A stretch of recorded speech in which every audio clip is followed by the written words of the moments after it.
Chapitre 1. La loi de l'irrationalité. Nous aimons croire que nous sommes des êtres rationnels, guidant nos vies selon la logique et la délibération. Or, Robert Greene, dans son ouvrage Les lois de la nature humaine, démontre dès le premier chapitre que cette croyance est illusoire. Ce chapitre, intitulé Maîtriser son moi émotionnel, la loi de l'irrationalité, pose les bases d'une véritable révolution personnelle, apprendre à voir clair en soi pour comprendre les autres. Greene soutient que notre irrationalité est innée, issue de millions d'années d'évolution, mais qu'elle peut être contrôlée si nous faisons l'effort de la connaître. Pour ce faire, il nous faut identifier les facteurs internes, biais, instincts, réflexes conditionnés, et externes, influences sociales, environnementales, qui orientent nos choix sans même que nous en ayons conscience. La rationalité ne serait donc pas un état naturel, mais une conquête exigeante, une discipline de l'esprit. Cette démarche introspective vise à remplacer l'impulsion par la réflexion, à substituer la réactivité émotionnelle par une lucidité active.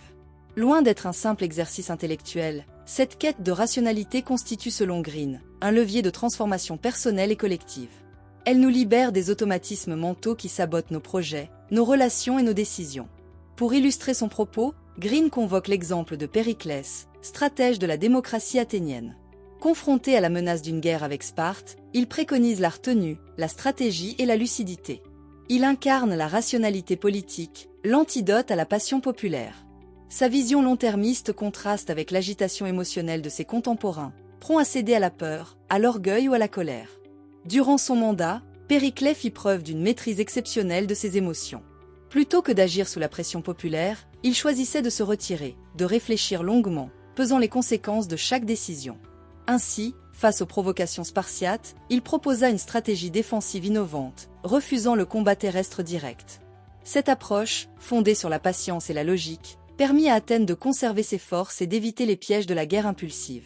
Après la mort de Périclès, cependant, les Athéniens sombrèrent rapidement dans l'irrationalité collective. Aveuglés par la soif de vengeance et de conquête, ils lancèrent une expédition désastreuse en Sicile, qui signa le déclin de leur empire. Cette chute illustre selon Greene une vérité universelle. Sans leadership rationnel, les masses succombent aux émotions les plus destructrices. La démocratie athénienne florissante sous la raison s'effondra dans le tumulte des passions incontrôlées. L'exemple de Périclès devient ainsi emblématique. Il incarne l'archétype du dirigeant éclairé, capable de canaliser ses émotions pour gouverner avec sagesse. Il montre aussi combien la rationalité est fragile si elle n'est pas continuellement cultivée et incarnée. Greene s'appuie sur les avancées en neurosciences pour démontrer que notre cerveau est structuré de manière à favoriser les réactions émotionnelles spontanées. En effet, notre système limbique, siège des émotions, est plus ancien dans l'évolution que notre cortex préfrontal, responsable des fonctions cognitives supérieures. Cette architecture cérébrale signifie que les émotions précèdent souvent la pensée rationnelle. Par exemple, face à un danger ou à un stress perçu, notre cerveau enclenche des mécanismes de défense avant même que nous ayons le temps d'analyser la situation. Cette réactivité était cruciale pour nos ancêtres confrontés à des prédateurs ou à des dangers immédiats. Cependant, dans nos sociétés modernes, cette réactivité émotionnelle peut devenir un handicap lorsqu'elle nous empêche de réfléchir sereinement ou nous pousse à des jugements hâtifs. L'irrationalité contemporaine prend souvent la forme de biais cognitifs, c'est-à-dire des déformations systématiques de notre raisonnement. Robert Greene en identifie plusieurs parmi les plus répandus. Le biais de confirmation. Nous privilégions les informations qui confirment nos croyances préexistantes et ignorons ou rejetons celles qui les contredisent. Ce biais renforce notre certitude, même lorsqu'elle repose sur des bases fragiles. Le biais de supériorité illusoire. Nous avons tendance à nous croire meilleurs ou plus compétents que la moyenne, ce qui nous rend sourds à la critique et enclins à la surconfiance. Le biais d'appartenance. Nous adoptons les opinions dominantes de notre groupe social ou culturel pour ne pas en être exclus, même si ces idées vont à l'encontre de notre bon sens ou de notre expérience. Ces biais forment un filtre qui déforme notre perception du réel et nous enferment dans des schémas mentaux rigides. Ils expliquent pourquoi tant d'individus, même éduqués, prennent des décisions contre-productives ou adoptent des attitudes irrationnelles en société ou en politique. Contrairement à une idée reçue, la rationalité n'est pas un don ou une disposition naturelle. C'est une discipline, une habitude de l'esprit qu'il faut développer avec rigueur. Greene invite à considérer la rationalité comme une posture active. Il ne s'agit pas de supprimer les émotions, mais de les comprendre, de les apprivoiser pour ne plus en être les esclaves. Le premier pas vers cette rationalité est l'auto-observation. Identifier les déclencheurs émotionnels, reconnaître les situations où nos décisions sont dictées par la peur, la colère ou l'orgueil, permet peu à peu de gagner en lucidité. Ensuite vient le travail de mise à distance, apprendre à différer ses réactions, à interroger ses pensées automatiques, à accepter la complexité du réel. Enfin, Green insiste sur l'importance d'un idéal personnel, comme celui que représentait pour lui la déesse Athéna, la sagesse incarnée, la clarté d'esprit alliée au sens pratique. En se fixant une telle figure d'excellence, on cultive un modèle intérieur de rationalité capable de guider nos actions même dans les moments de crise. La première étape vers la maîtrise de soi consiste à développer une conscience fine de ses propres émotions. Cela implique d'apprendre à les identifier, à les nommer, à comprendre leur origine. Green recommande de tenir un journal émotionnel où l'on note les épisodes marquants de la journée, situations de stress, conflits, réussites, échecs et les émotions qui en ont découlé. Cette pratique régulière permet de cartographier notre monde intérieur et de repérer les schémas récurrents. Par exemple, si l'on se rend compte qu'un certain type de remarque provoque systématiquement une irritation, cela devient un signal d'alerte. Il y a là un point sensible à explorer. L'un des conseils essentiels de Green est de ne jamais réagir à chaud. Une émotion n'est pas un ordre. Il faut introduire un délai entre la stimulation émotionnelle et la réponse comportementale.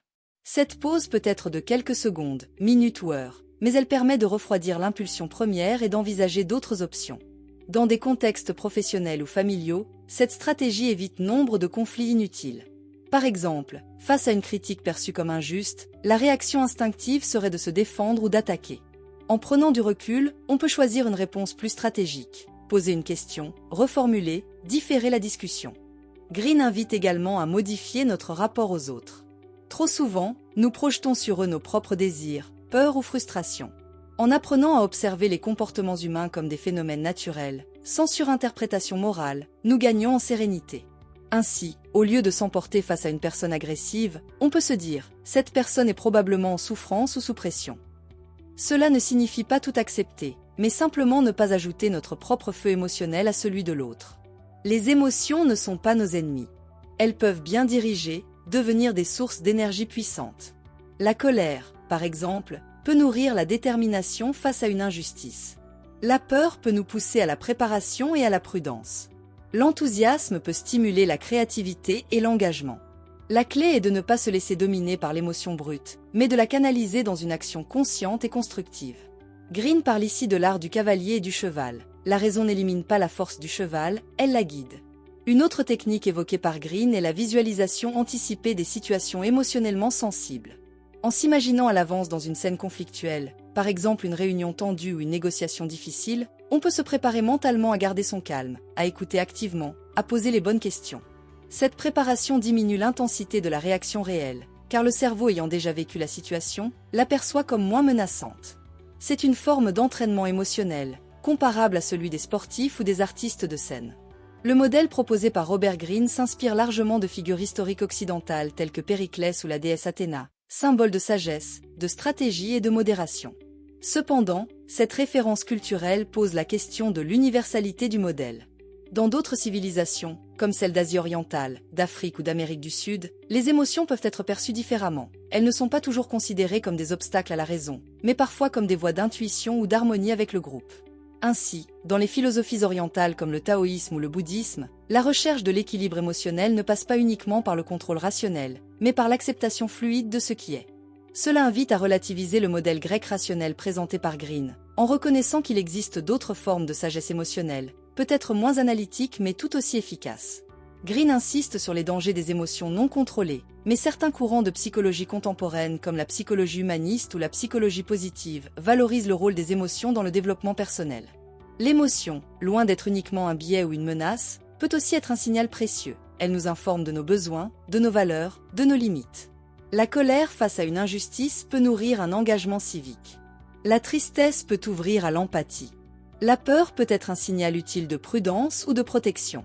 Vouloir rationaliser ou canaliser à l'extrême les émotions pourrait conduire à une forme de répression, voire à une perte d'authenticité. Une critique juste du modèle de Greene consiste donc à nuancer son approche en réhabilitant le rôle constructif des émotions. La figure de l'homme ou de la femme parfaitement rationnelle que décrit Greene correspond à un idéal presque stoïcien, exigeant une grande discipline de soi, une vigilance constante, une capacité d'analyse permanente. Or, dans la réalité quotidienne, peu d'individus disposent du temps, des ressources ou de l'environnement propice pour mettre en œuvre un tel programme de maîtrise émotionnelle. La charge mentale, la fatigue, les pressions sociales, les urgences professionnelles, les inégalités éducatives sont autant d'obstacles concrets à la mise en pratique du modèle proposé. Il serait donc pertinent d'adapter les préconisations de Greene à une pluralité de contextes et de profils, en reconnaissant que la rationalité absolue n'est pas toujours possible, ni même souhaitable dans toutes les situations. À l'issue de cette analyse du premier chapitre de Les lois de la nature humaine, il apparaît clairement que Robert Greene ne se contente pas d'un simple diagnostic de l'irrationalité humaine, il propose une véritable éthique de la conscience émotionnelle. Il nous met en garde contre la puissance silencieuse de nos émotions et la manière dont elles orientent insidieusement nos choix, nos paroles, nos réactions. Son invitation à maîtriser notre moi émotionnel n'est pas un appel au reniement de nos affects, mais un encouragement à les comprendre, à les canaliser et à les mettre au service de notre raison. Il s'agit de transformer une fragilité en force, une impulsion en stratégie, une réaction en décision. Ce message prend une résonance toute particulière dans notre contexte contemporain. À l'ère des réseaux sociaux, de l'information continue, des crises sanitaires, écologiques et géopolitiques, nous sommes constamment sollicités émotionnellement. Les opinions s'enflamment, les colères explosent, les jugements se précipitent. Dans ce tumulte affectif, la proposition de Greene, penser lentement, ressentir lucidement, agir avec discernement constitue un véritable acte de résistance. Apprendre à faire le tri entre ce que nous ressentons et ce que nous choisissons de faire, entre ce qui nous affecte et ce que nous décidons d'exprimer. Voilà un programme de souveraineté intérieure qui dépasse le seul cadre personnel. Car la rationalité émotionnelle, loin d'être un luxe élitiste, est une compétence citoyenne. Elle est indispensable pour dialoguer, pour coopérer, pour créer un monde plus pacifié. En conclusion, ce premier chapitre de l'ouvrage de Robert Greene peut être lu comme un manuel de sagesse moderne. Il ne prétend pas abolir l'émotion, mais nous en faire des alchimistes, capables de transformer l'instinct en intelligence, la peur en prudence, la colère en engagement. En cultivant cette maîtrise de soi, chacun peut devenir un acteur plus conscient, plus libre et plus juste dans un monde où la raison est souvent le plus précieux des biens. Merci de m'avoir écouté. Si vous avez apprécié ce contenu, n'hésitez pas à le partager autour de vous et à nous faire part de vos réflexions dans les commentaires. À très bientôt. Chapitre 2, la loi du narcissisme. Dans son ouvrage majeur Les lois de la nature humaine, Robert Greene explore les motivations profondes qui régissent nos comportements. Le chapitre 2, intitulé Transformer l'amour de soi en empathie, la loi du narcissisme, propose une analyse fouillée d'un trait universellement humain, le narcissisme. Loin de condamner cette tendance, Greene invite à la reconnaître pour mieux la transcender. Le narcissisme, selon lui, n'est pas un vice en soi, mais un point de départ. Ce qui distingue l'évolution de chacun, c'est la capacité à passer d'une forme égocentrée d'attention à une compréhension sensible et active de l'autre, l'empathie. Dans un monde marqué par la fragmentation sociale, l'individualisme et les tensions identitaires, le défi de l'empathie devient une urgence. Comment reconnaître nos propres penchants narcissiques ? Comment transformer ce besoin de reconnaissance en une force relationnelle positive ? Nous verrons tout d'abord en quoi le narcissisme est une condition humaine universelle, avant d'examiner ses dérives et dangers. Puis, nous aborderons les clés de sa transformation en empathie, en détaillant les différents types d'empathie identifiés par Greene. Enfin, nous terminerons par une réflexion critique sur les limites et les enjeux de cette transformation. Selon Greene, le narcissisme n'est pas une anomalie mais un besoin enraciné dans notre développement psychologique. Dès la naissance, l'enfant dépend du regard des adultes pour exister. C'est dans le miroir des autres qu'il forme la conscience de soi. Ce besoin d'être vu, reconnu, aimé, constitue la base de notre construction identitaire. Si cette reconnaissance est stable et sécurisante, elle permet le développement d'un narcissisme équilibré. Dans le cas contraire, négligence, abus ou rejet, le moi se structure autour d'un déficit de reconnaissance, ce qui peut engendrer un narcissisme pathologique. Il serait simpliste de considérer le narcissisme comme un trait binaire, on le posséderait ou non. Greene insiste sur la nature spectrale du narcissisme. Chacun se situe quelque part entre deux pôles. D'un côté, le narcissique profond, absorbé par son image et aveugle aux autres. De l'autre, le narcissique sain, conscient de son importance tout en étant ouvert à l'altérité. En somme, il ne s'agit pas d'éliminer le narcissisme, mais de le repositionner. Ce spectre s'observe dans la vie quotidienne. Certains cherchent l'approbation constante sur les réseaux sociaux, d'autres dans leur environnement professionnel. Ce besoin d'être apprécié, valorisé ou applaudi traduit notre désir universel de signification. Le danger surgit lorsqu'il devient la seule boussole de notre comportement. Notre époque amplifie les tendances narcissiques. Les réseaux sociaux incitent à la mise en scène de soi. L'individu devient sa propre vitrine. Les likes, les partages, les commentaires constituent des micro-validations constantes qui entretiennent une dépendance émotionnelle. Dans ce contexte, l'attention se retourne sur soi au détriment d'une ouverture à l'autre.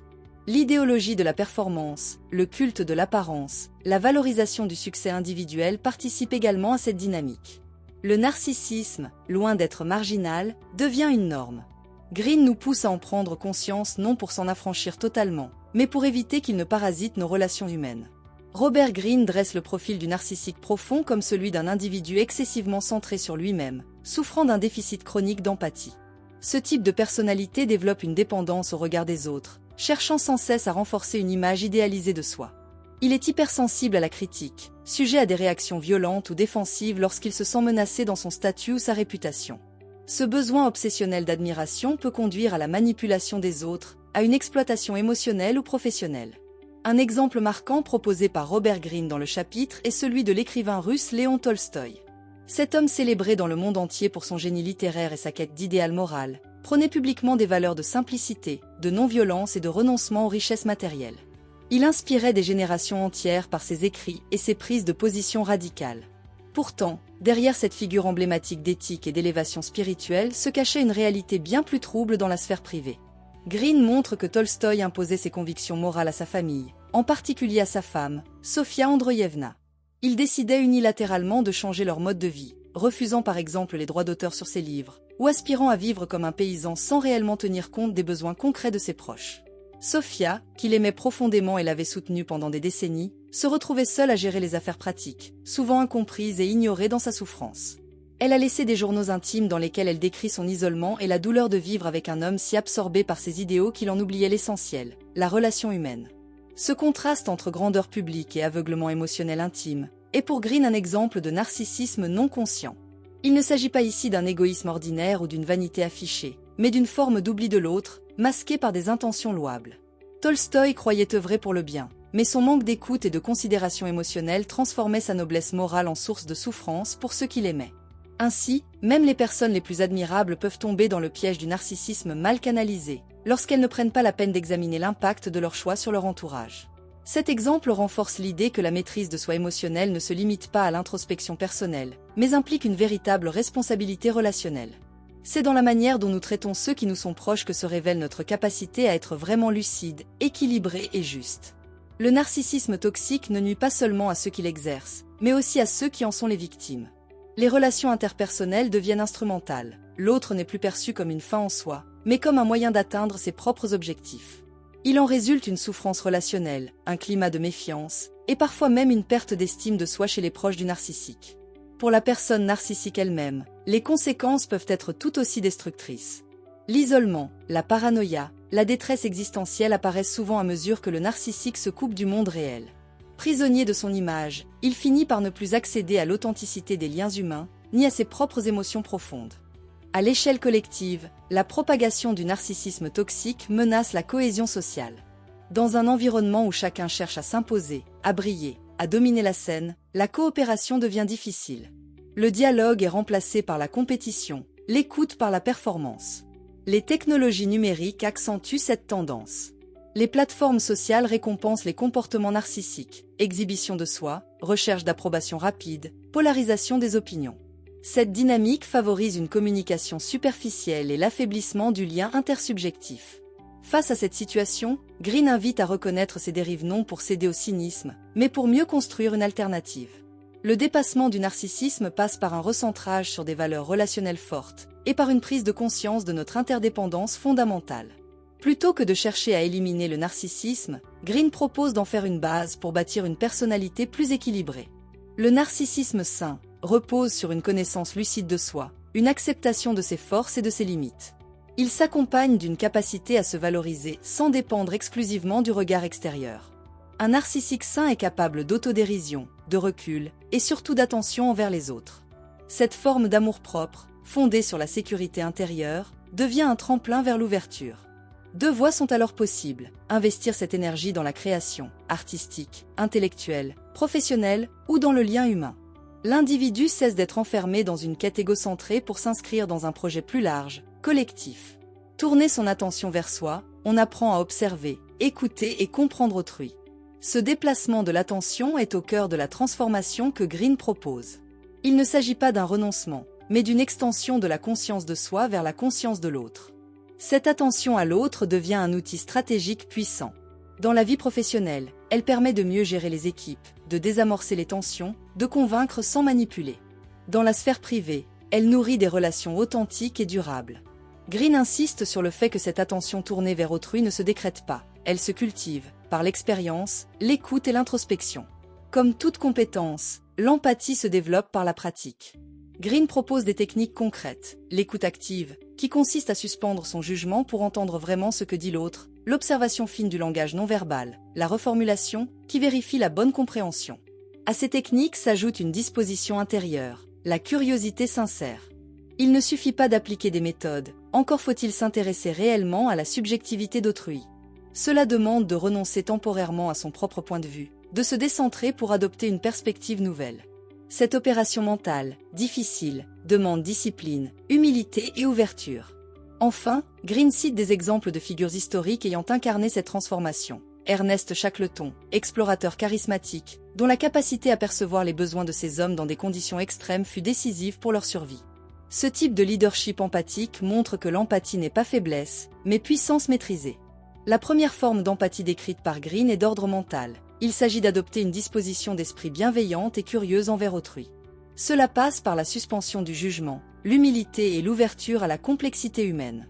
Une attitude empathique implique que l'on cesse d'interpréter immédiatement le comportement d'autrui selon ses propres schémas mentaux, pour chercher à comprendre le contexte, les motivations, les émotions de l'autre. Cette posture suppose un travail sur soi, reconnaître ses propres biais, admettre que notre vision du monde n'est pas unique, et surtout, accepter l'altérité sans chercher à la modifier. C'est une forme de neutralité active, à la fois attentive et respectueuse. Cette attitude constitue la base sur laquelle les autres formes d'empathie peuvent s'épanouir. La deuxième forme d'empathie repose sur notre capacité corporelle à ressentir ce que ressent l'autre. Green évoque ici la notion de résonance émotionnelle. Lorsque nous voyons quelqu'un pleurer, notre corps réagit parfois avant même notre esprit. Cette empathie primaire, souvent instinctive, est rendue possible par des mécanismes neurologiques comme les neurones miroirs. Mais cette faculté naturelle peut être affaiblie par l'habitude, la surcharge émotionnelle ou les distractions constantes. Green propose donc de réactiver cette empathie en prêtant attention aux signaux physiques des autres, le ton de la voix, les gestes, les expressions du visage. En affinant notre perception corporelle, nous pouvons renforcer notre capacité à capter les états émotionnels des autres avec justesse. Contrairement à l'empathie viscérale, l'empathie analytique requiert une réflexion consciente.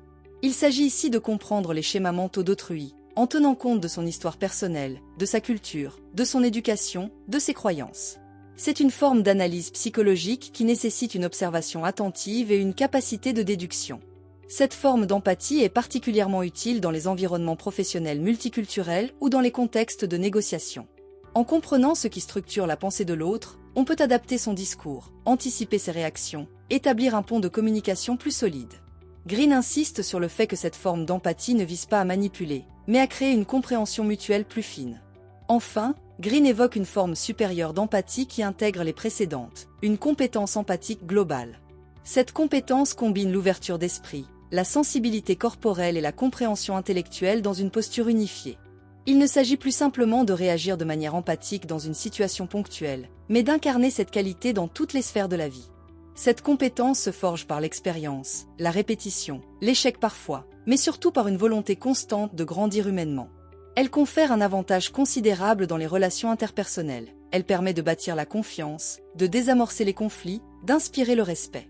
Dans un monde en quête de repères, elle devient un véritable capital relationnel. Green souligne que l'empathie, loin d'être un luxe moral, constitue une compétence essentielle à notre époque. Dans un contexte de tensions politiques, de polarisation sociale et de repli identitaire, la capacité à comprendre l'autre devient un enjeu de survie collective. En entreprise, en politique, dans les relations internationales comme dans le cercle privé, l'empathie facilite la coopération, atténue les conflits et renforce la cohésion. Elle est à la fois outil stratégique et principe éthique. Les sociétés qui favorisent l'écoute, la reconnaissance mutuelle et l'inclusion sont plus résilientes face aux crises. Ainsi, le développement de l'empathie ne relève pas uniquement d'un cheminement individuel, mais constitue un impératif collectif pour relever les défis du XXIe siècle. Toutefois, Green ne cache pas que l'empathie, si elle n'est pas équilibrée, peut devenir source de vulnérabilité. L'excès d'empathie peut mener à l'épuisement émotionnel, à une confusion des frontières personnelles, voire à la manipulation par des individus malveillants. Il est donc fondamental de distinguer l'empathie de la complaisance ou du sacrifice de soi. L'exercice de l'empathie doit s'accompagner d'un ancrage solide dans ses propres valeurs et limites. Il s'agit d'un équilibre subtil, rester ouvert sans se dissoudre, accueillir sans s'absorber. Cette maturité relationnelle exige une solide estime de soi et une pratique constante de l'autorégulation. Enfin, Green insiste sur le fait que l'empathie n'est pas un don réservé à quelques individus exceptionnels. C'est une capacité universelle que chacun peut cultiver à son rythme. Cela suppose une volonté d'évolution, mais aussi un environnement favorable. L'éducation joue ici un rôle central. Les enfants devraient apprendre dès le plus jeune âge à reconnaître leurs émotions et à se mettre à la place des autres. Les institutions, écoles, entreprises, administrations peuvent encourager cette compétence par des formations, des espaces d'écoute, des pratiques collaboratives. À l'échelle de la société, promouvoir l'empathie revient à investir dans l'humanité partagée. À l'issue de cette exploration du chapitre 2 de Les lois de la nature humaine, une idée essentielle se dégage. Le narcissisme, loin d'être une pathologie réservée à une minorité, est une composante universelle de l'expérience humaine. Dès lors, la question n'est pas de savoir si nous sommes narcissiques, mais comment nous choisissons d'orienter cette énergie. Robert Greene nous propose de substituer à la quête exclusive d'admiration une quête d'écoute, de compréhension et de lien. Transformer l'amour de soi en empathie n'est ni un acte de soumission ni une naïveté. C'est une démarche exigeante, qui suppose de se connaître, de se remettre en question et de s'ouvrir à la complexité de l'autre. L'empathie n'est pas un don spontané, mais une discipline intérieure. Elle constitue une réponse puissante à la fragmentation de notre époque, et un outil précieux pour celles et ceux qui aspirent à une influence fondée sur le respect et la coopération. En mettant en lumière les différentes formes d'empathie, Greene offre un cadre pour cette transformation. Qu'elle soit viscérale, analytique ou comportementale, l'empathie permet de réconcilier deux forces souvent opposées, le besoin d'individualité et le désir de connexion. En conclusion, la loi du narcissisme nous enseigne une leçon fondamentale. C'est en dépassant l'égocentrisme que nous accédons à notre véritable puissance humaine. Dans un monde saturé de bruit, de division et de superficialité, cultiver l'écoute, l'attention et la compréhension mutuelle est peut-être l'acte le plus subversif et le plus nécessaire qui soit. Merci de m'avoir écouté. Si vous avez apprécié ce contenu, n'hésitez pas à le partager autour de vous et à nous faire part de vos réflexions dans les commentaires. À très bientôt. Chapitre 3, la loi du jeu de rôle. Le monde entier est un théâtre, et tous, hommes et femmes, n'en sont que les acteurs, écrivait Shakespeare dans Comme il vous plaira. Cette phrase, à la fois poétique et sociologique, résume l'intuition centrale du 3e chapitre de Les lois de la nature humaine de Robert Greene. Dans toute interaction humaine, chacun, volontairement ou non, porte un masque. Il s'agit d'un ensemble d'attitudes, de paroles, de mimiques qui visent à présenter une image spécifique de soi, celle qui paraît la plus avantageuse, la plus rassurante ou la plus stratégique. Dans une société où l'apparence joue un rôle crucial, que ce soit dans les milieux professionnels, politiques ou intimes, apprendre à identifier ces masques devient une compétence essentielle. Robert Greene nous met en garde. Se fier aveuglément aux mots et aux apparences, c'est risquer d'être manipulé. À l'inverse, celui qui sait lire entre les lignes, observer les gestes, décrypter les intentions, gagne en lucidité et en puissance relationnelle. Cet exposé se propose de développer une analyse détaillée de ce chapitre en 3 temps. Nous verrons d'abord pourquoi et comment les individus endossent des rôles sociaux. Nous étudierons ensuite les clés qui permettent de lire les masques des autres avec justesse. Enfin, nous réfléchirons à la manière de jouer consciemment son propre rôle sans trahir son intégrité. Cette démarche, loin de favoriser le cynisme, ouvre la voie à une forme de lucidité bienveillante, indispensable pour évoluer dans un monde où l'authenticité cohabite en permanence avec la stratégie. Le masque n'est pas une invention malveillante. Il répond à une nécessité ancienne, biologique et culturelle. L'être humain est un animal social, dont la survie dépend depuis toujours de l'acceptation par le groupe. Dès l'enfance, nous apprenons que certaines émotions doivent être contrôlées. Pleurer peut attirer la moquerie, exprimer sa colère peut provoquer le rejet. Progressivement, chacun développe des stratégies de présentation de soi. Le mot même de personnalité vient du latin persona, qui désignait le masque de théâtre antique, un outil à la fois identitaire et protecteur. Robert Greene souligne que nous avons tous appris à incarner différents rôles selon les contextes, élève appliqué, enfant obéissant, ami loyal, employé fiable, etc. Ces rôles ne sont pas toujours mensongers. Ils sont souvent le fruit d'une adaptation sincère à des attentes sociales. Mais lorsqu'ils deviennent des outils de manipulation ou d'auto-illusion, ils peuvent nous éloigner de notre nature profonde. Greene distingue plusieurs fonctions principales du masque. La fonction de protection. Il s'agit ici de dissimuler ses faiblesses, ses peurs, ou ses blessures pour éviter de donner prise à la critique. Une personne timide adoptera un masque de distance. Une personne anxieuse peut se montrer hyperactive ou joviale. La fonction d'adaptation. Dans une entreprise, un salarié sourira même s'il est en désaccord. Un politicien affirmera des valeurs qu'il ne partage pas pour gagner des voix. Ces comportements sont devenus des normes acceptées. La fonction de manipulation. Ici, le masque devient un outil de pouvoir. Il permet à certains de séduire, de convaincre, voire de dominer, en jouant un rôle qui flatte les attentes de l'autre. Green illustre cela avec l'exemple de l'empereur Auguste. Officiellement modeste et dévoué à la République, il se présentait comme un simple citoyen. En réalité, il consolidait habilement son pouvoir personnel. Le masque d'humilité servait de façade à une stratégie impériale efficace. À l'heure des réseaux sociaux, l'obsession pour l'authenticité crée une nouvelle forme de masque, celui de la transparence. Nous voulons paraître vrais, vulnérables, accessibles. Mais cette sincérité est souvent scénarisée, répétée, optimisée. Les selfies décontractés, les confessions publiques, les indignations en ligne sont parfois des postures codées. Ainsi, le masque ne disparaît pas, il change de forme. Le sociologue Erving Goffman, dans la présentation de soi dans la vie quotidienne, expliquait déjà que la vie sociale est une série de performances. Green actualise cette idée à l'ère numérique. Il ne s'agit pas de condamner cette tendance, mais d'en être conscient. Dans nos interactions quotidiennes, nous avons tendance à prendre les gens au mot. Cette attitude, souvent fondée sur un a priori de bonne foi, fait de nous des cibles faciles pour les manipulateurs. Green souligne que beaucoup d'individus sont des acteurs naturels. Ils savent simuler la modestie, l'enthousiasme ou l'empathie de façon convaincante. Certains deviennent même des maîtres du masque, au point de se convaincre eux-mêmes de leur rôle. Plus encore, notre besoin émotionnel de faire confiance brouille notre jugement. Nous voulons croire que la personne qui sourit est honnête, que celle qui parle de justice est juste, que celle qui semble vulnérable ne peut pas nuire. Cette naïveté nous expose à de nombreuses désillusions, collègues toxiques, partenaires infidèles, leaders manipulateurs. Pour Green, la maîtrise de l'observation non verbale est essentielle. Les masques sont souvent bien construits sur le plan verbal, mais le corps trahit ce que la bouche tente de dissimuler. Il recommande d'observer attentivement les expressions faciales fugitives, un sourire crispé, un froncement de sourcils involontaire. La posture, une posture rigide ou trop détendue peut signaler un malaise ou une volonté de domination. La voix, un ton trop monocorde ou exagérément dynamique peut trahir un effort de persuasion non sincère. Green met aussi en garde contre les excès d'émotions affichés, trop de larmes, trop de joie, trop de colère. Ce trop-plein peut être un signal d'alerte. L'émotion authentique est souvent nuancée, complexe, intermittente. Apprendre à lire les masques nécessite du temps. Il ne s'agit pas de juger hâtivement, mais de développer un regard lent, attentif. Green propose une méthode en 3 étapes. Observer plusieurs fois une même personne dans différents contextes. Noter les dissonances entre ce qu'elle dit et ce qu'elle fait. Ne pas projeter ses propres attentes ou craintes sur l'autre. Un bon observateur ne cherche pas la vérité absolue, mais des indices répétés, des motifs comportementaux. Cette posture analytique est précieuse dans la vie professionnelle, recrutement, gestion d'équipe, dans les relations intimes, amour, amitié, et dans la vie citoyenne, évaluer les discours politiques, médiatiques. Enfin, Green rappelle que cette compétence n'est pas nouvelle. Les jeunes enfants, avant d'être socialisés, détectent naturellement les émotions vraies et fausses.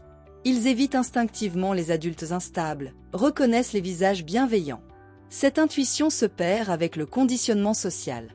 L'objectif est donc de réactiver cette capacité intuitive, non pour juger ou exclure, mais pour mieux comprendre. Une observation juste n'est pas une condamnation. Elle permet d'ajuster nos réponses, d'éviter les conflits inutiles et de gagner en clarté relationnelle. Une erreur fréquente consiste à opposer radicalement authenticité et jeu de rôle. Or, comme le rappelle Green, nous avons tous besoin de jouer des rôles. Il ne s'agit pas de tricher, mais de répondre aux attentes d'un contexte donné. Un enseignant ne parlera pas de la même manière devant sa classe et lors d'un dîner familial. Un médecin en consultation doit se montrer rassurant, même s'il est inquiet. Ces ajustements sont naturels, parfois même nécessaires pour préserver une relation ou garantir une efficacité sociale. La question centrale est donc, jouons-nous un rôle pour cacher ou pour mieux interagir? Lorsque le masque devient un outil de communication bienveillant et conscient, il n'est pas synonyme de trahison, mais de diplomatie. Green insiste sur l'importance d'une gestion consciente de sa propre image. Cela signifie choisir, plutôt que subir l'impression que l'on donne. Il ne s'agit pas d'être manipulateur, mais d'être maître de ce que l'on projette. Par exemple, adopter une posture d'écoute face à une personne en détresse, même si l'on se sent soi-même fragilisé. Se montrer ferme et posé dans un conflit professionnel, afin de désamorcer l'agressivité. Atténuer ses émotions visibles en contexte diplomatique, pour ne pas perturber les échanges. Cette gestion de l'image demande de la préparation, de l'attention et une certaine flexibilité. Elle repose aussi sur une connaissance de soi approfondie. On ne peut pas contrôler ce que l'on ignore en soi. Le masque devient un problème lorsqu'il entre en contradiction avec notre moi profond. Le surjeu, le faux-semblant, l'imitation permanente des autres produisent à terme une fatigue psychique, voire un sentiment de vide. À l'inverse, un masque ajusté, c'est-à-dire une présentation de soi consciente, stable et cohérente, permet d'évoluer avec confiance dans des environnements variés.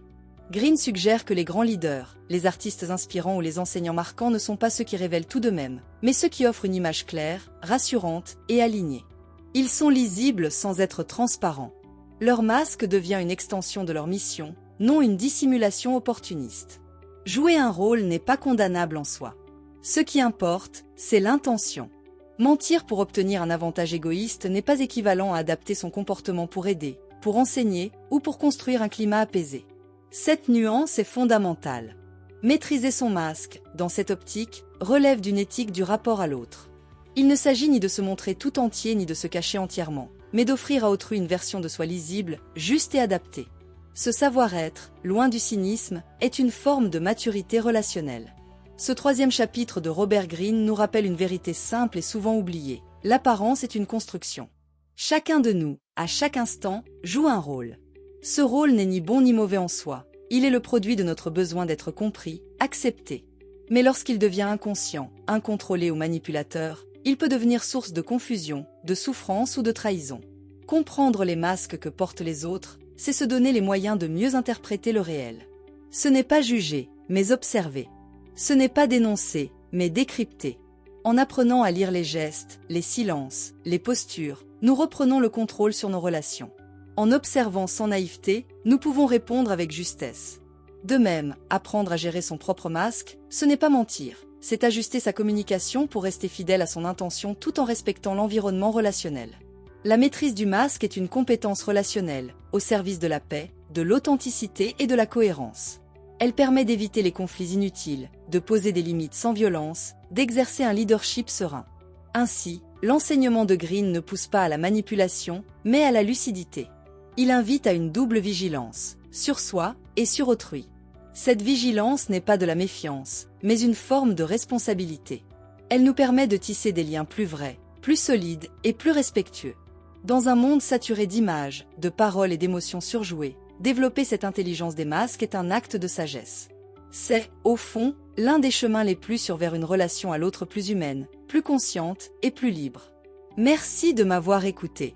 Si vous avez apprécié ce contenu, n'hésitez pas à le partager autour de vous et à nous faire part de vos réflexions dans les commentaires. À très bientôt. Chapitre 4. La loi du comportement compulsif. Dans un monde dominé par l'image, les discours, les réseaux sociaux et les performances visibles, nous avons tendance à juger les individus selon ce qu'ils montrent et non selon ce qu'ils sont vraiment. Pourtant, derrière les masques, les diplômes ou les postures, se cache une réalité plus essentielle, le caractère. Dans le 4e chapitre de Les lois de la nature humaine, Robert Greene propose une approche puissante pour lire la nature profonde des gens, observer leur comportement compulsif. Ce chapitre, intitulé « Déterminer la force du caractère », la loi du comportement compulsif, nous met en garde contre les illusions produites par le charme, la rhétorique ou les bons antécédents. Greene affirme que les individus ne changent pas fondamentalement. Ils rejouent sans cesse les mêmes scènes, répètent les mêmes erreurs. Leur comportement sous stress, dans la défaite ou dans le pouvoir révèle ce qu'ils sont vraiment. Cet exposé se propose de suivre les axes principaux du chapitre. D'abord définir ce qu'est le comportement compulsif et comment il révèle le caractère. Ensuite décrire les outils pour observer les signes du caractère. Puis de comprendre comment repérer et gérer les personnalités toxiques. Enfin de montrer comment chacun peut améliorer son propre caractère pour inspirer confiance et stabilité. Greene définit le comportement compulsif comme une tendance à répéter certains modèles de pensée et d'action, même lorsqu'ils se révèlent destructeurs.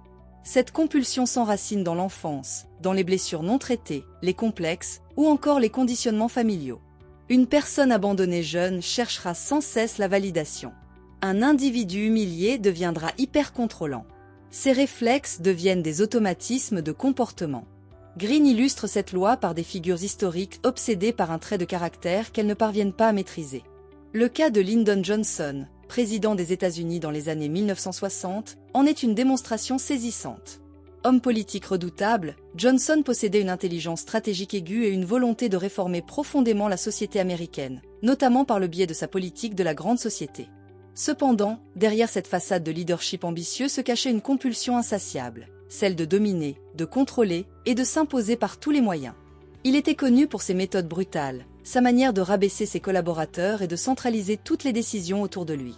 Même lorsqu'il aurait gagné à faire preuve d'écoute ou de souplesse, il retombait dans ses travers, manipuler, écraser, exiger une loyauté sans faille. Ce besoin de contrôle, profondément enraciné dans son caractère, finissait par saboter ses propres projets. Howard Hughes, figure emblématique de l'aviation, de l'ingénierie et du cinéma, illustre une autre forme de compulsion autodestructrice. Brillant et audacieux, il devint l'un des hommes les plus riches et influents de son époque. Mais plus sa fortune et son isolement augmentaient, plus ses troubles obsessionnels prenaient le dessus. Atteint d'un trouble anxieux sévère, il développa une peur maladive des microbes et s'enferma littéralement dans des chambres d'hôtel qu'il stérilisait selon des rituels stricts. Sa peur du monde extérieur, de la trahison, de l'imprévu le poussa à couper tout lien social. Sa fortune, loin de le libérer, amplifia ses compulsions jusqu'à le plonger dans une solitude délirante. Ces cas démontrent une vérité essentielle. L'intelligence, le pouvoir ou la célébrité ne suffisent pas à masquer les faiblesses de caractère. Si ces dernières ne sont pas reconnues et affrontées, elles prennent le dessus. Green insiste sur ce point. Les tendances compulsives se renforcent avec le pouvoir, car elles ne rencontrent plus d'obstacles extérieurs. Sans contre-pouvoir, sans remise en question, les travers du caractère s'expriment de façon de plus en plus marquée. Ces récits historiques illustrent la portée universelle de la loi du comportement compulsif. Nos schémas profonds dictent nos choix, souvent à notre insu. Pour Green, seule une conscience lucide de ces mécanismes permet d'éviter la répétition tragique des erreurs passées. Le passé comme indicateur fiable. Contrairement à une croyance très répandue, les diplômes, les promesses ou l'image publique ne prédisent pas la fiabilité d'une personne. Green insiste, ce sont les comportements répétés qui révèlent le véritable caractère. Une personne peut être brillante en surface, mais reproduire systématiquement des schémas autodestructeurs. Apprendre à observer ses compulsions permet d'éviter des erreurs de jugement majeures. Recruter un collaborateur instable, faire confiance à un partenaire infidèle, confier du pouvoir à un individu tyrannique. Pour Green, le caractère d'un individu ne se révèle pas dans les mots, mais dans les actes, répétés et cohérents dans le temps. Une personne peut feindre la bonté ou l'humilité un jour, mais son comportement dans la durée, notamment dans les moments de stress, de critique ou de pouvoir, montre sa vraie nature. L'être humain révèle sa structure interne dans la contrainte, non dans le confort. Ainsi, une personne peut se montrer agréable dans une situation favorable, mais devenir tyrannique une fois promue. À l'inverse, quelqu'un de discret peut faire preuve d'un courage et d'une loyauté remarquables dans une crise. C'est cette capacité à garder son intégrité dans des contextes variés qui constitue la vraie force du caractère. Robert Greene propose plusieurs critères pour évaluer le caractère. Stabilité émotionnelle. Un individu équilibré ne se laisse pas emporter par ses émotions. Il reste calme dans l'adversité, évite les réactions disproportionnées et sait gérer le désaccord sans violence. Ouverture d'esprit. Le caractère fort se distingue par sa capacité à écouter d'autres points de vue sans se sentir menacé, à reconnaître ses erreurs et à changer d'avis. Maîtrise de soi. La discipline personnelle, la constance dans les efforts, la résilience face aux obstacles sont des signes évidents d'un caractère bien formé. Respect des engagements. La fidélité à la parole donnée, la rigueur dans les responsabilités et la constance dans les relations signalent une personne digne de confiance. Méthode pratique d'analyse comportementale. Green recommande des stratégies simples mais efficaces pour observer le caractère. Laissez parler librement, moins on interrompt, plus l'autre révèle spontanément ses obsessions, ses frustrations ou ses tendances cachées. Les silences bien placés permettent aux automatismes de s'exprimer. Créer des situations tests, donner de petites responsabilités, observer les réactions à une critique légère, ou placer l'individu dans un rôle de pouvoir modéré peut suffire à faire émerger sa structure profonde. Comparer discours et actions. Le mensonge est souvent trahi par la dissonance entre ce qui est dit et ce qui est fait. Une personne qui parle de coopération mais agit de manière autoritaire n'est pas cohérente. Observer ces éléments dans la durée donne une cartographie fiable du caractère. Plus encore que les talents ou les compétences, c'est cette constance de fond qui doit guider la confiance que l'on accorde aux autres. Robert Greene consacre une large part de son chapitre à identifier les types de caractères les plus nuisibles. Ces personnes, en raison de leurs compulsions ou de leurs failles émotionnelles non résolues, deviennent des sources de conflits, de manipulation ou de chaos. Il distingue notamment le narcissique agressif. Il ne supporte pas d'être remis en question. Il exige l'admiration constante, et lorsqu'il se sent menacé, il entre dans une spirale de représailles. Il perçoit le monde comme un miroir de lui-même. Le manipulateur empathique. Il semble doux et compréhensif, mais utilise les émotions des autres pour contrôler ou susciter la culpabilité. Il détourne la compassion à son avantage. La victime chronique, elle transforme toute difficulté en preuve qu'elle est persécutée. Elle refuse de se remettre en question, mobilise les autres dans des conflits qu'elle alimente pour garder le contrôle affectif. L'autoritaire masqué, il se cache derrière une façade amicale, mais son comportement révèle un besoin de dominer, de contrôler les décisions et d'humilier subtilement ceux qui l'entourent. Green insiste sur un principe, mieux vaut prévenir que guérir. Il ne s'agit pas de « soigner » ces individus, mais de les repérer tôt pour éviter qu'ils n'aient un impact dévastateur. Voici quelques stratégies. La mise à distance émotionnelle, éviter de se laisser entraîner dans leur drame. Ne pas répondre à la provocation, maintenir une posture neutre.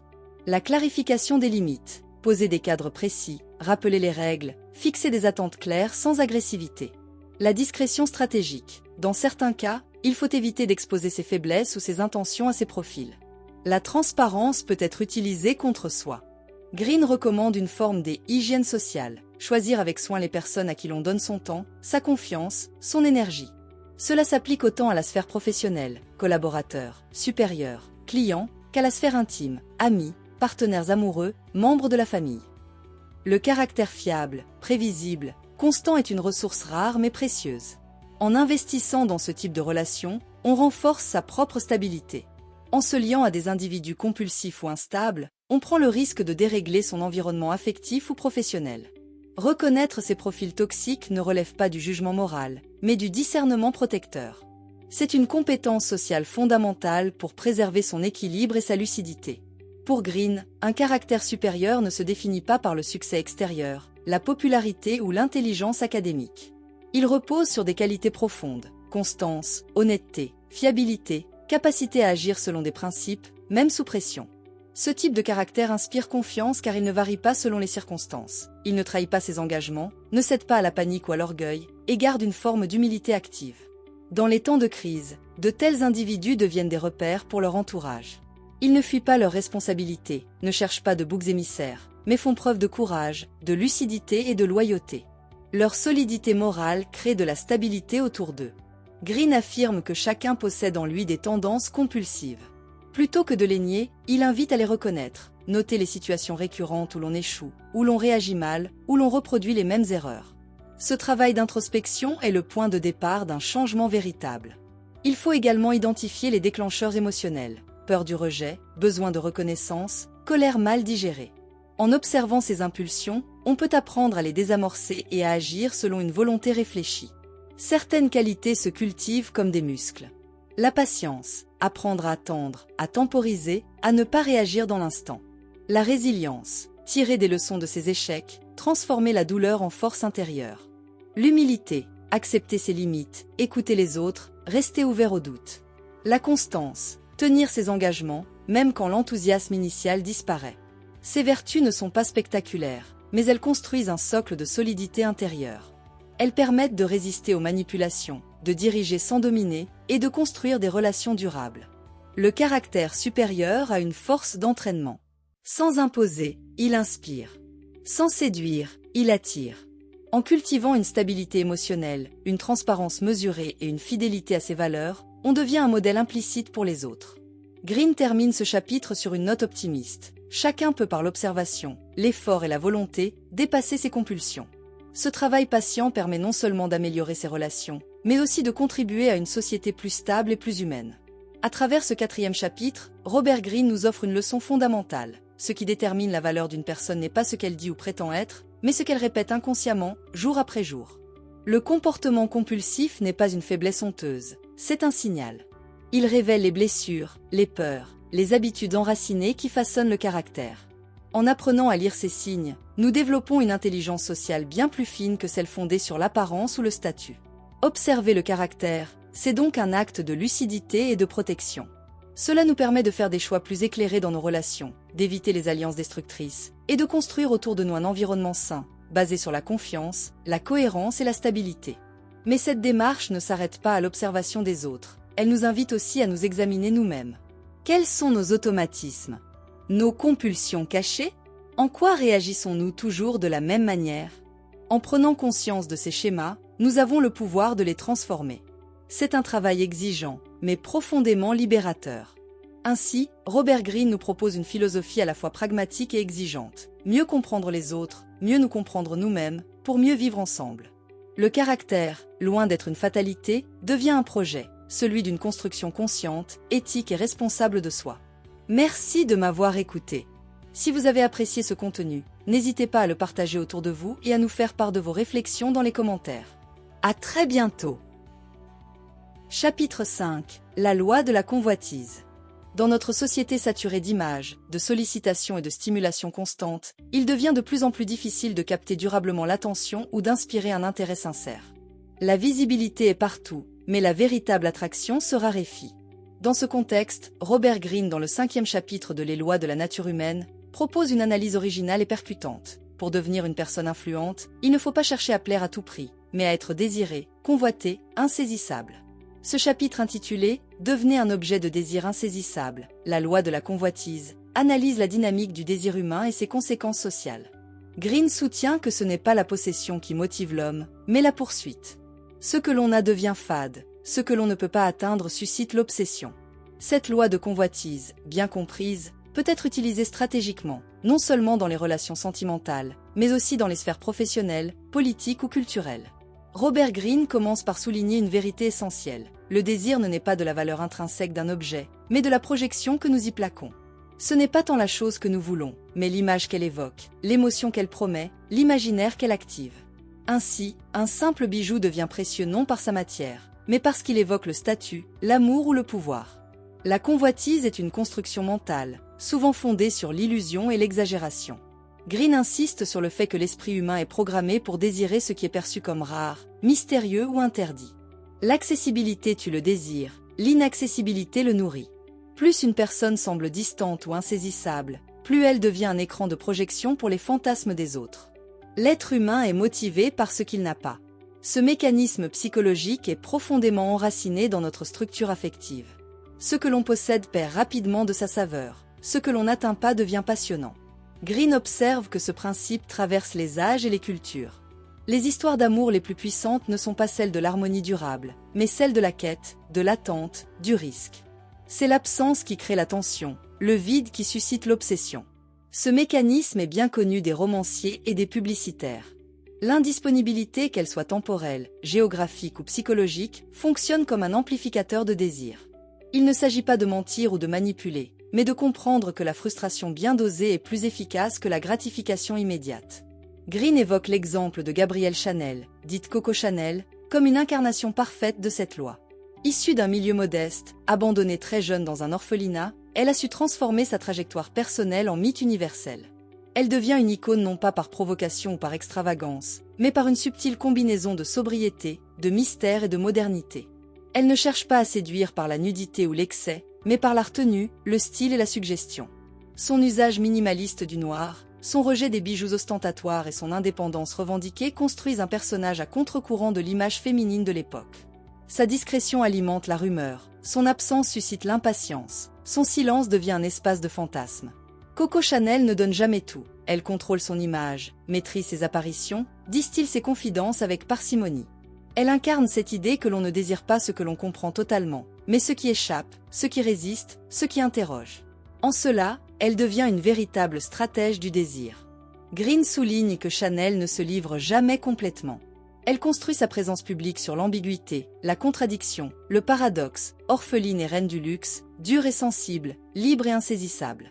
Ce modèle peut s'appliquer à d'autres figures historiques. Shakespeare, dont la biographie reste partiellement inconnue, fascine encore aujourd'hui autant par ses œuvres que par le mystère de sa vie. Greta Garbo, actrice emblématique du cinéma muet, choisit de se retirer à l'apogée de sa carrière, entretenant ainsi une aura de nostalgie et de mystère. Plus près de nous, des artistes contemporains comme Banksy ou Daft Punk cultivent le secret et le retrait pour mieux nourrir l'imaginaire collectif. Tous ont compris que la convoitise ne naît pas de la surabondance, mais du manque. Elle se nourrit de l'ambiguïté, de l'incomplétude et de l'espace laissé à l'interprétation. L'une des méthodes les plus puissantes pour susciter le désir est de se rendre partiellement indisponible. Greene insiste, trop de proximité, trop de prévisibilité, trop d'accès tue le mystère.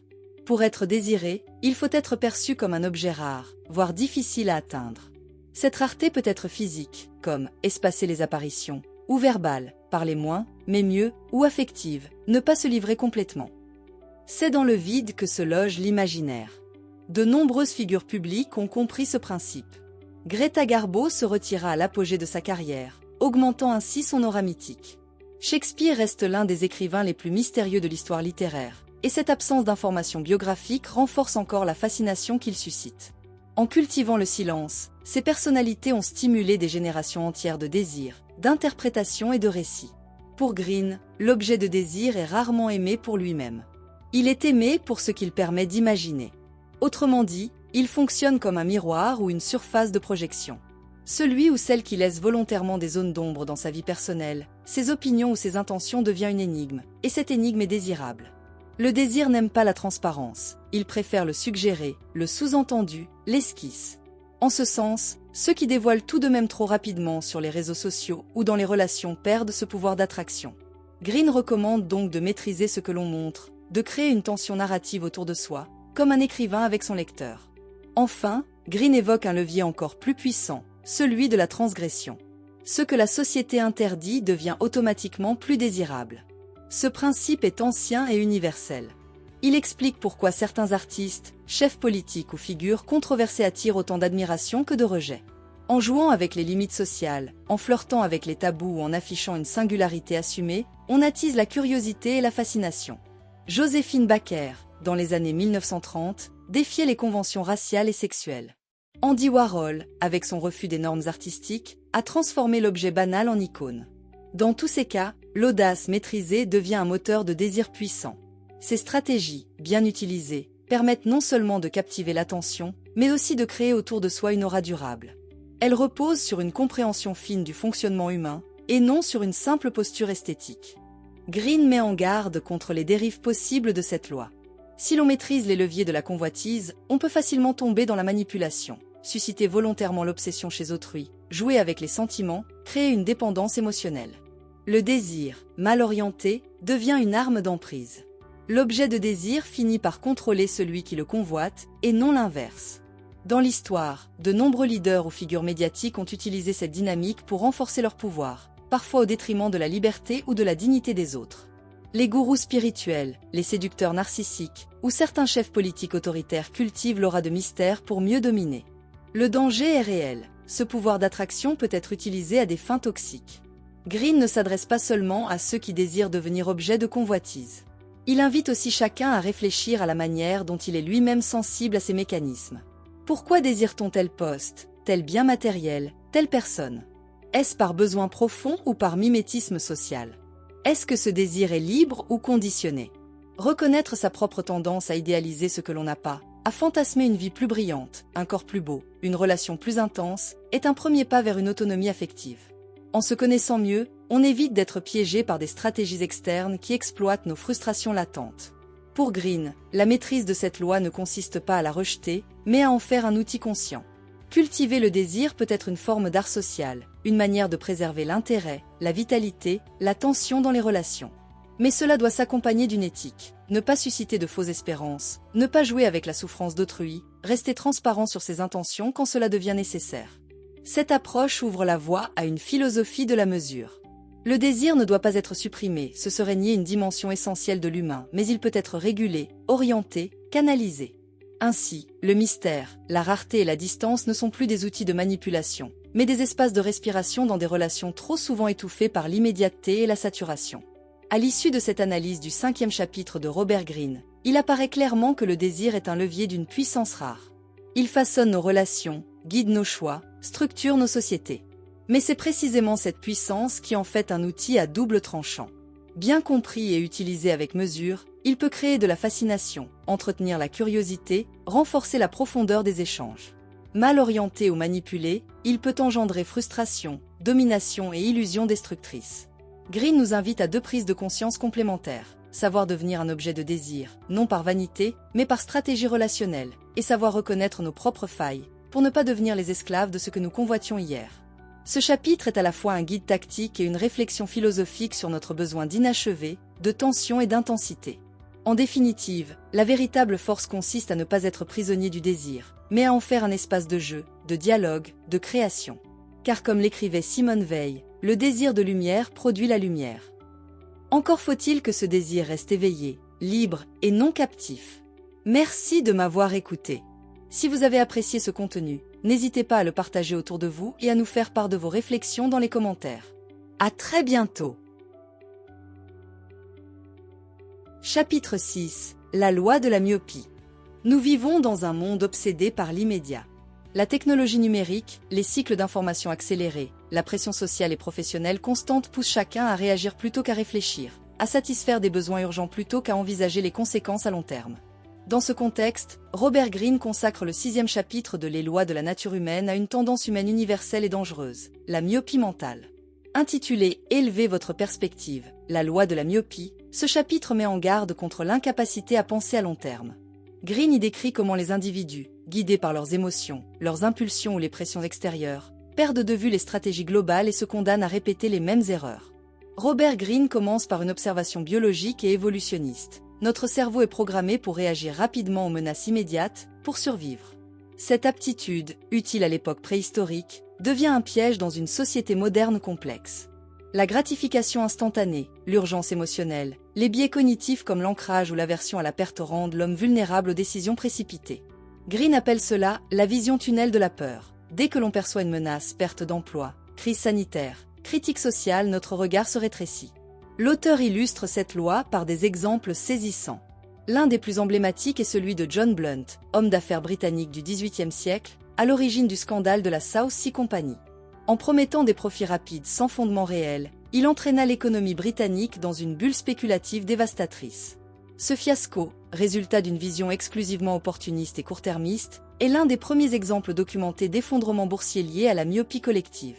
Greene évoque aussi des événements politiques comme la prohibition aux États-Unis, imposée sans anticipation des effets pervers, criminalité organisée, corruption massive. Ou encore l'attaque de Pearl Harbor, fruit d'une sous-estimation stratégique à long terme des capacités japonaises. Chaque fois, l'erreur vient de la priorité accordée à l'urgence ou à l'intérêt immédiat au détriment de la réflexion sur les conséquences futures. Greene identifie 4 signes majeurs de cette myopie. Les conséquences non intentionnelles. Des mesures prises dans la précipitation génèrent des effets opposés à ceux recherchés. L'obsession tactique. Certains dirigeants perdent de vue leurs objectifs globaux à force de gérer l'instant. Crise interne, conflit d'ego.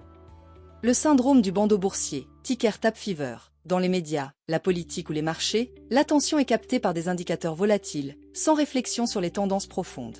Le déni du temps. En fuyant la conscience du vieillissement, de la mort ou du futur, les sociétés se réfugient dans une culture du divertissement et de la distraction immédiate.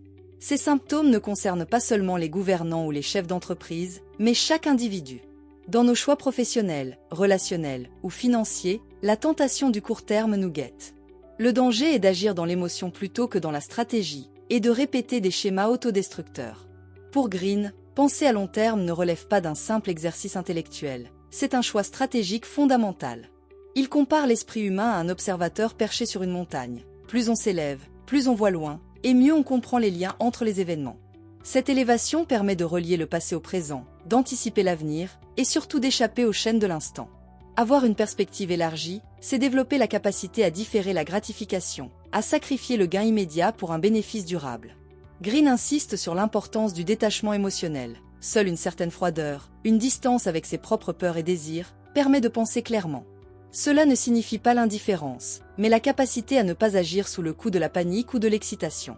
Plusieurs figures historiques illustrent cette capacité à penser au-delà de l'instant. Abraham Lincoln, se retrouvant à la tête des États-Unis lors de l'un des conflits internes les plus dévastateurs de son histoire, la guerre de sécession, fait preuve d'un sang-froid remarquable. Il aurait pu céder à la colère ou au désir de vengeance face aux sécessionnistes. Au lieu de cela, il adopte une ligne politique centrée sur la réconciliation et l'intégrité de l'Union.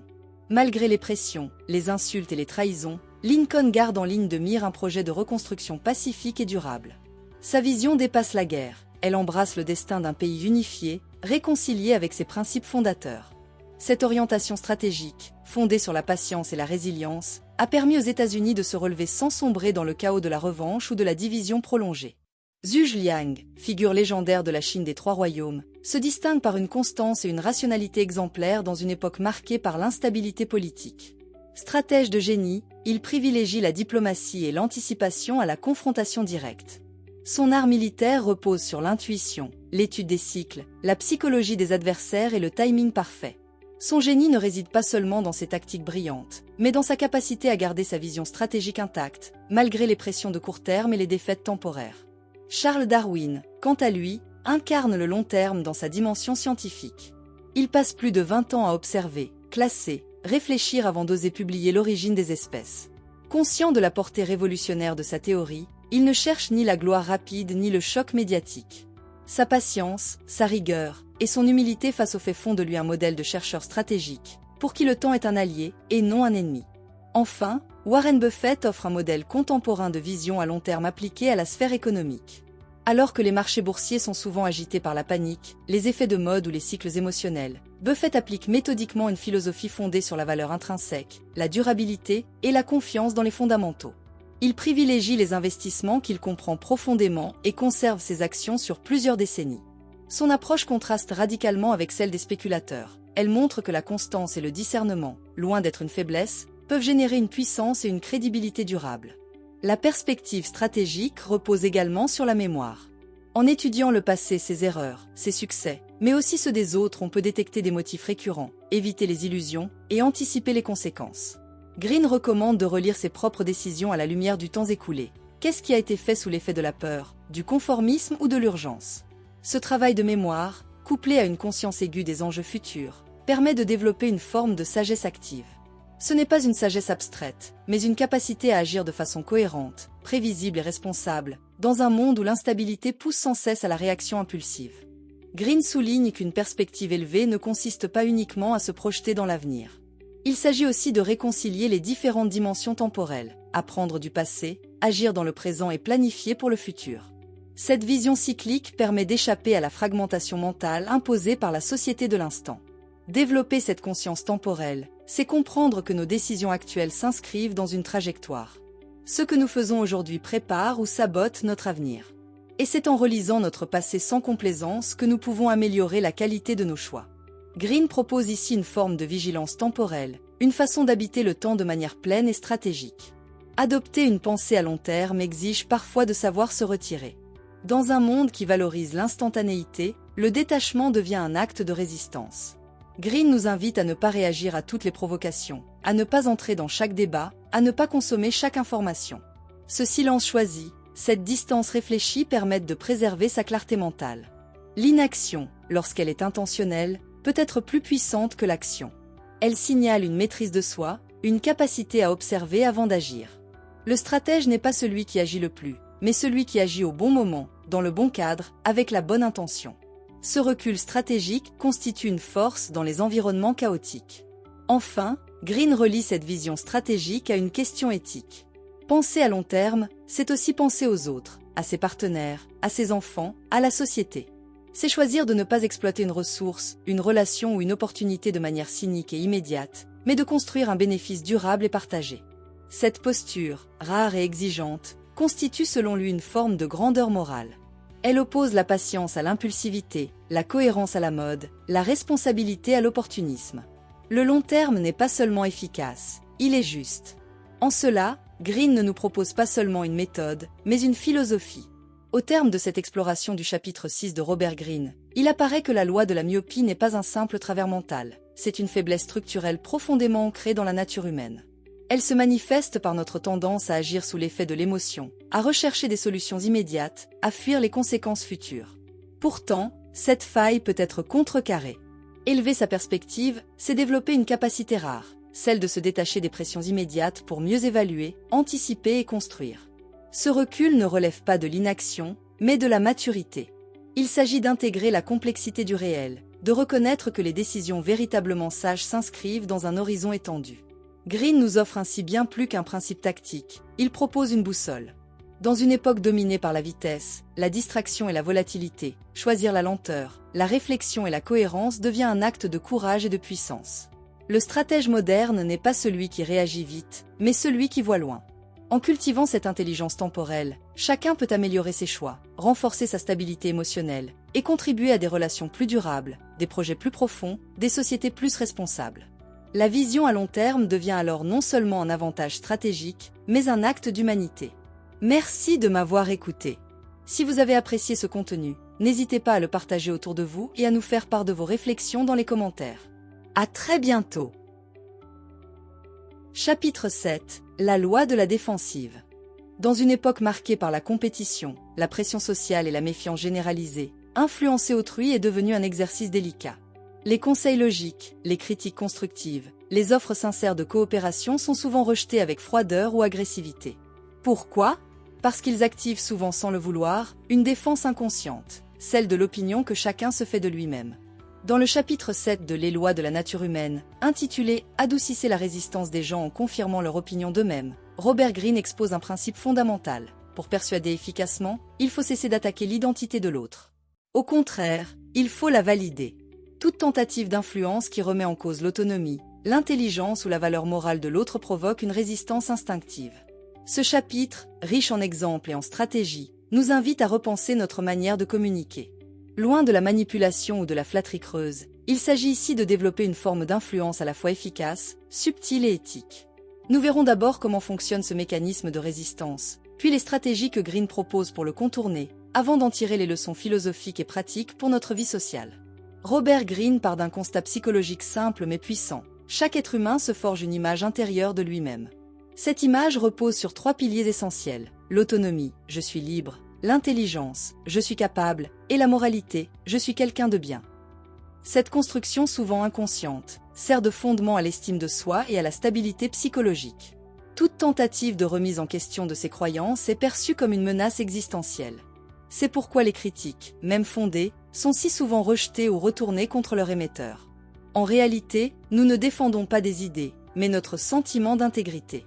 Toucher à l'opinion qu'un individu a de lui-même, c'est déclencher un mécanisme de défense automatique. Greene identifie 3 réponses typiques à une tentative d'influence. L'attaque involontaire, en critiquant, en donnant un conseil non sollicité, en faisant preuve de supériorité, on suscite une fermeture immédiate. La neutralité, une communication factuelle ou distante échoue à impliquer l'autre. La confirmation, en validant la perception qu'a une personne d'elle-même, on abaisse ses défenses et on ouvre la voie à la persuasion. L'exemple du général George McClellan est illustratif. Adulé par ses soldats, il entretenait leur fierté d'eux-mêmes et leur loyauté. Lincoln dut apprendre à composer avec son ego pour maintenir l'unité du commandement, non en l'affrontant frontalement, mais en validant ses qualités apparentes. La résistance que l'on observe chez les individus n'est pas toujours consciente. Elle trouve souvent sa source dans des blessures narcissiques anciennes, dans des humiliations passées ou dans des peurs mal identifiées. Ainsi, une remarque anodine peut réveiller une angoisse ancienne de rejet ou d'incompétence. Greene insiste sur le fait que même les personnes les plus puissantes ou les plus sûres d'elles ne sont pas à l'abri de ces réflexes défensifs. En réalité, plus l'image publique d'un individu est forte, plus elle est fragile intérieurement. C'est pourquoi l'influence véritable ne passe pas par la confrontation, mais par la compréhension subtile de ces mécanismes profonds. Avant toute tentative d'influence, il est essentiel de rassurer l'interlocuteur. Un être humain qui se sent jugé, menacé ou infantilisé ne coopérera jamais librement. Greene recommande de créer un climat relationnel fondé sur la bienveillance, l'humour et l'écoute active. Il souligne même l'effet symbolique d'un contact physique léger, une poignée de main chaleureuse, une tape amicale sur l'épaule, comme élément de désarmement psychologique. Le langage corporel, la voix posée, l'attention sincère sont ici aussi importants que les mots. La première valeur à préserver chez autrui est le sentiment d'autonomie. Toute tentative de contrôle direct, insistance, chantage émotionnel, directive sèche provoque une réaction de résistance. Greene recommande au contraire de toujours laisser le choix apparent, voire de suggérer plutôt que de demander. Il évoque la célèbre anecdote de Tom Sawyer, qui amène ses camarades à peindre une clôture en les convainquant que c'est un privilège. Cette stratégie repose sur l'art de rendre désirable ce que l'on souhaite transmettre, en passant par la valorisation du libre arbitre. La validation intellectuelle est un levier extrêmement puissant. Plutôt que de corriger ou d'imposer une solution, il s'agit de poser des questions qui amènent l'autre à trouver lui-même la réponse. Demander conseil, suggérer subtilement que l'idée vient de lui, ou encore saluer sa perspicacité permet de stimuler la collaboration. Greene cite ici l'exemple de Disraeli, qui flattait l'intelligence de ses interlocuteurs pour mieux les amener à ses positions. En activant le sentiment moral de l'individu, le désir d'être utile, juste, courageux, on renforce l'engagement. Il ne s'agit pas de culpabiliser, mais d'inviter à voir l'action comme une expression de noblesse personnelle. Cette stratégie transforme une décision rationnelle en geste valorisé. Elle peut être utilisée dans les projets collectifs, les levées de fonds ou les appels à la solidarité, on ne demande pas un effort, on propose un acte honorable. Parfois, la meilleure manière de faire agir une personne est de lui laisser croire qu'elle agit contre votre volonté. Green rapporte une anecdote issue de la thérapie stratégique. Un proviseur obtient d'un élève récalcitrant qu'il se réinscrive, non en le convainquant, mais en l'invitant à prouver qu'il est incapable de tenir une scolarité. Ce paradoxe, bien utilisé, redonne à l'interlocuteur le pouvoir de décision et le pousse à s'engager pour contredire l'image qu'il croit que vous avez de lui. Ces stratégies reposent sur une connaissance fine de la psychologie humaine. Elles ne cherchent pas à manipuler, mais à faciliter l'adhésion en respectant l'image que chacun veut préserver de lui-même. L'influence, lorsqu'elle repose sur la validation de l'autre, devient plus qu'un outil, elle se transforme en art relationnel. Green nous met en garde contre les tentatives de manipulation grossière, qui peuvent produire un effet contraire à celui recherché. L'influence véritable ne consiste pas à forcer, mais à guider en douceur, à mettre en lumière ce que l'autre veut déjà croire ou accomplir. C'est une démarche qui demande tact, écoute et patience. Cette manière d'agir, loin d'être immorale, est en réalité profondément respectueuse. Elle suppose de comprendre les fragilités de chacun, non pour en profiter, mais pour ne pas les heurter inutilement. Le véritable pouvoir relationnel repose sur la capacité à renforcer l'estime de soi d'autrui, et non à la diminuer. C'est ce qui rend cette approche durable, car elle construit de la confiance plutôt qu'elle ne suscite la méfiance. Green invite également à un travail sur soi, car nous sommes tous sujets à la défensive. Reconnaître cette tendance en nous, c'est déjà apprendre à la désamorcer. En développant une conscience plus souple de notre propre identité, nous devenons moins rigides, plus aptes à écouter des opinions contraires, à évoluer, à nous ouvrir. La figure de Socrate illustre cette attitude. Conscient de son ignorance, il s'expose à tous les discours, questionne, doute, mais n'impose jamais. Cette posture, faite d'humilité active, permet de grandir sans se sentir menacé. En cessant de défendre notre image à tout prix, nous devenons paradoxalement plus influents. Nous donnons confiance, parce que nous ne cherchons pas à dominer. Enfin, Green montre que cette approche produit un double effet. En validant l'autre, on provoque chez lui une ouverture qui favorise la réciprocité. L'influence devient alors mutuelle, fondée sur la coopération plutôt que sur la domination. C'est un cercle vertueux. Plus on respecte l'opinion que l'autre a de lui-même, plus il respecte la nôtre. Ce changement de posture transforme nos relations quotidiennes, en famille, au travail, en politique, en espace de croissance plutôt qu'en lieu de conflit. L'influence n'est plus une conquête, mais un dialogue, une danse, un jeu subtil d'interactions humaines. Le 7e chapitre de Robert Greene nous éclaire sur une vérité souvent négligée. L'être humain résiste non à l'idée, mais à l'atteinte portée à son image de soi. En comprenant ce mécanisme et en le respectant, nous découvrons une autre voie, influencer non en forçant, mais en accompagnant. En confirmant à l'autre qu'il est libre, intelligent, digne, nous le rendons réceptif au changement, à l'alliance, à l'action commune. Loin d'être une stratégie de manipulation, cette approche repose sur une forme d'éthique relationnelle, celle qui place la dignité psychologique au centre de la communication. En validant l'opinion que l'autre a de lui-même, nous l'aidons à agir avec cohérence, sans ressentiment et souvent avec reconnaissance. Plus encore, ce type d'influence transforme nos propres comportements. Il nous invite à abandonner l'agressivité, la supériorité morale ou le désir d'avoir raison. Il nous rend plus à l'écoute, plus attentifs, plus intelligents humainement. En ce sens, comprendre la loi de la défensive ne nous apprend pas seulement à convaincre. Cela nous apprend à vivre ensemble avec finesse, respect et efficacité. Merci de m'avoir écouté. Si vous avez apprécié ce contenu, n'hésitez pas à le partager autour de vous et à nous faire part de vos réflexions dans les commentaires. À très bientôt. Chapitre 8. La loi de l'autosabotage. Il est tentant de croire que notre destin est dicté par nos conditions de naissance, par la chance ou par des facteurs extérieurs à notre contrôle. Pourtant, l'histoire regorge d'individus ayant surmonté la pauvreté, l'injustice ou le rejet, non pas grâce à des circonstances exceptionnelles, mais grâce à un changement d'attitude. Dans le chapitre 8 de Les lois de la nature humaine, intitulé « Changer ses circonstances en changeant son attitude », Robert Greene expose une idée centrale. Notre manière de percevoir le monde, de l'interpréter et d'y réagir conditionne en grande partie la réalité que nous vivons. Notre attitude mentale n'est pas une réaction passive à notre environnement, mais une force active capable de transformer ce même environnement. Ce chapitre propose ainsi une véritable philosophie de l'autonomie psychologique. En changeant notre attitude, nous modifions notre expérience, nos relations, notre trajectoire de vie. Cette réflexion s'articule en 3 temps. Comprendre le fonctionnement de l'attitude et ses effets, découvrir les stratégies pour en faire une force expansive, et mesurer ses répercussions concrètes dans nos vies individuelles et collectives. Robert Greene définit l'attitude comme une posture mentale, un filtre inconscient par lequel nous interprétons les événements. Elle détermine non seulement nos réactions, mais aussi la qualité de nos interactions. Ce filtre n'est pas neutre, il est façonné par notre enfance, nos expériences marquantes, notre culture. Il peut être restrictif ou expansif, pessimiste ou enthousiaste, tourné vers la peur ou la confiance. Ce que nous appelons souvent « personnalité » est en réalité une attitude cristallisée. Or cette attitude, loin d'être figée, peut évoluer. Elle conditionne notre énergie, notre capacité à initier, à rebondir, à influencer les autres. Green insiste, elle façonne notre réalité plus sûrement que nos compétences ou notre statut. Une attitude centrée sur la peur, la méfiance ou le ressentiment produit une boucle de rétroaction négative. La personne qui anticipe l'échec agit de manière rigide, hésitante ou défensive. Elle suscite alors la méfiance, l'indifférence ou le rejet, ce qui vient confirmer sa perception initiale. Green illustre cela par l'histoire d'un jeune homme à Paris. Persuadé d'être inintéressant, il adopte une posture fermée, évite les échanges, interprète toute marque de distance comme un rejet personnel. Son expérience de la ville devient grise et décevante, non à cause de Paris, mais à cause de la lentille à travers laquelle il observe. Ce processus peut mener à une forme d'auto-sabotage chronique.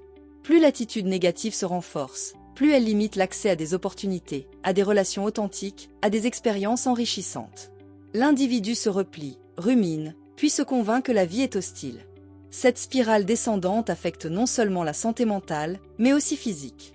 Green insiste sur la nécessité de prendre conscience de ce cercle vicieux pour en sortir. Il ne suffit pas de penser positivement, il faut déconstruire activement ces schémas mentaux, observer leurs effets sur les autres et s'engager dans une transformation profonde. L'attitude expansive est fondée sur l'ouverture, la curiosité, la confiance et la résilience. Contrairement à l'attitude restreinte, elle permet de percevoir les opportunités, de créer des liens riches et de faire preuve de créativité même en situation difficile. Green la compare à une lumière intérieure qui éclaire les possibles. Elle ne nie pas les obstacles, mais elle les aborde avec une posture d'apprentissage et d'adaptabilité. Cette attitude n'est pas innée, elle se construit. C'est un choix quotidien, une discipline mentale. Elle repose sur la capacité à élargir ses perspectives, à refuser les généralisations négatives et à accueillir la complexité du réel. Celui qui adopte une attitude expansive attire plus facilement la coopération, l'enthousiasme et l'opportunité. Green propose plusieurs pistes concrètes. Prendre conscience de ses automatismes mentaux, noter ses pensées récurrentes, surtout celles tournées vers la plainte, la peur ou la critique. Observer ses effets sur les autres, quelle impression laisse-t-on? Inspire-t-on la confiance ou la distance? Choisir consciemment une posture d'ouverture, accueillir la nouveauté, le désaccord, l'incertitude comme des sources d'enrichissement. Inverser ses récits intérieurs, au lieu de se dire « je ne peux pas », reformuler en « comment puis-je essayer autrement ».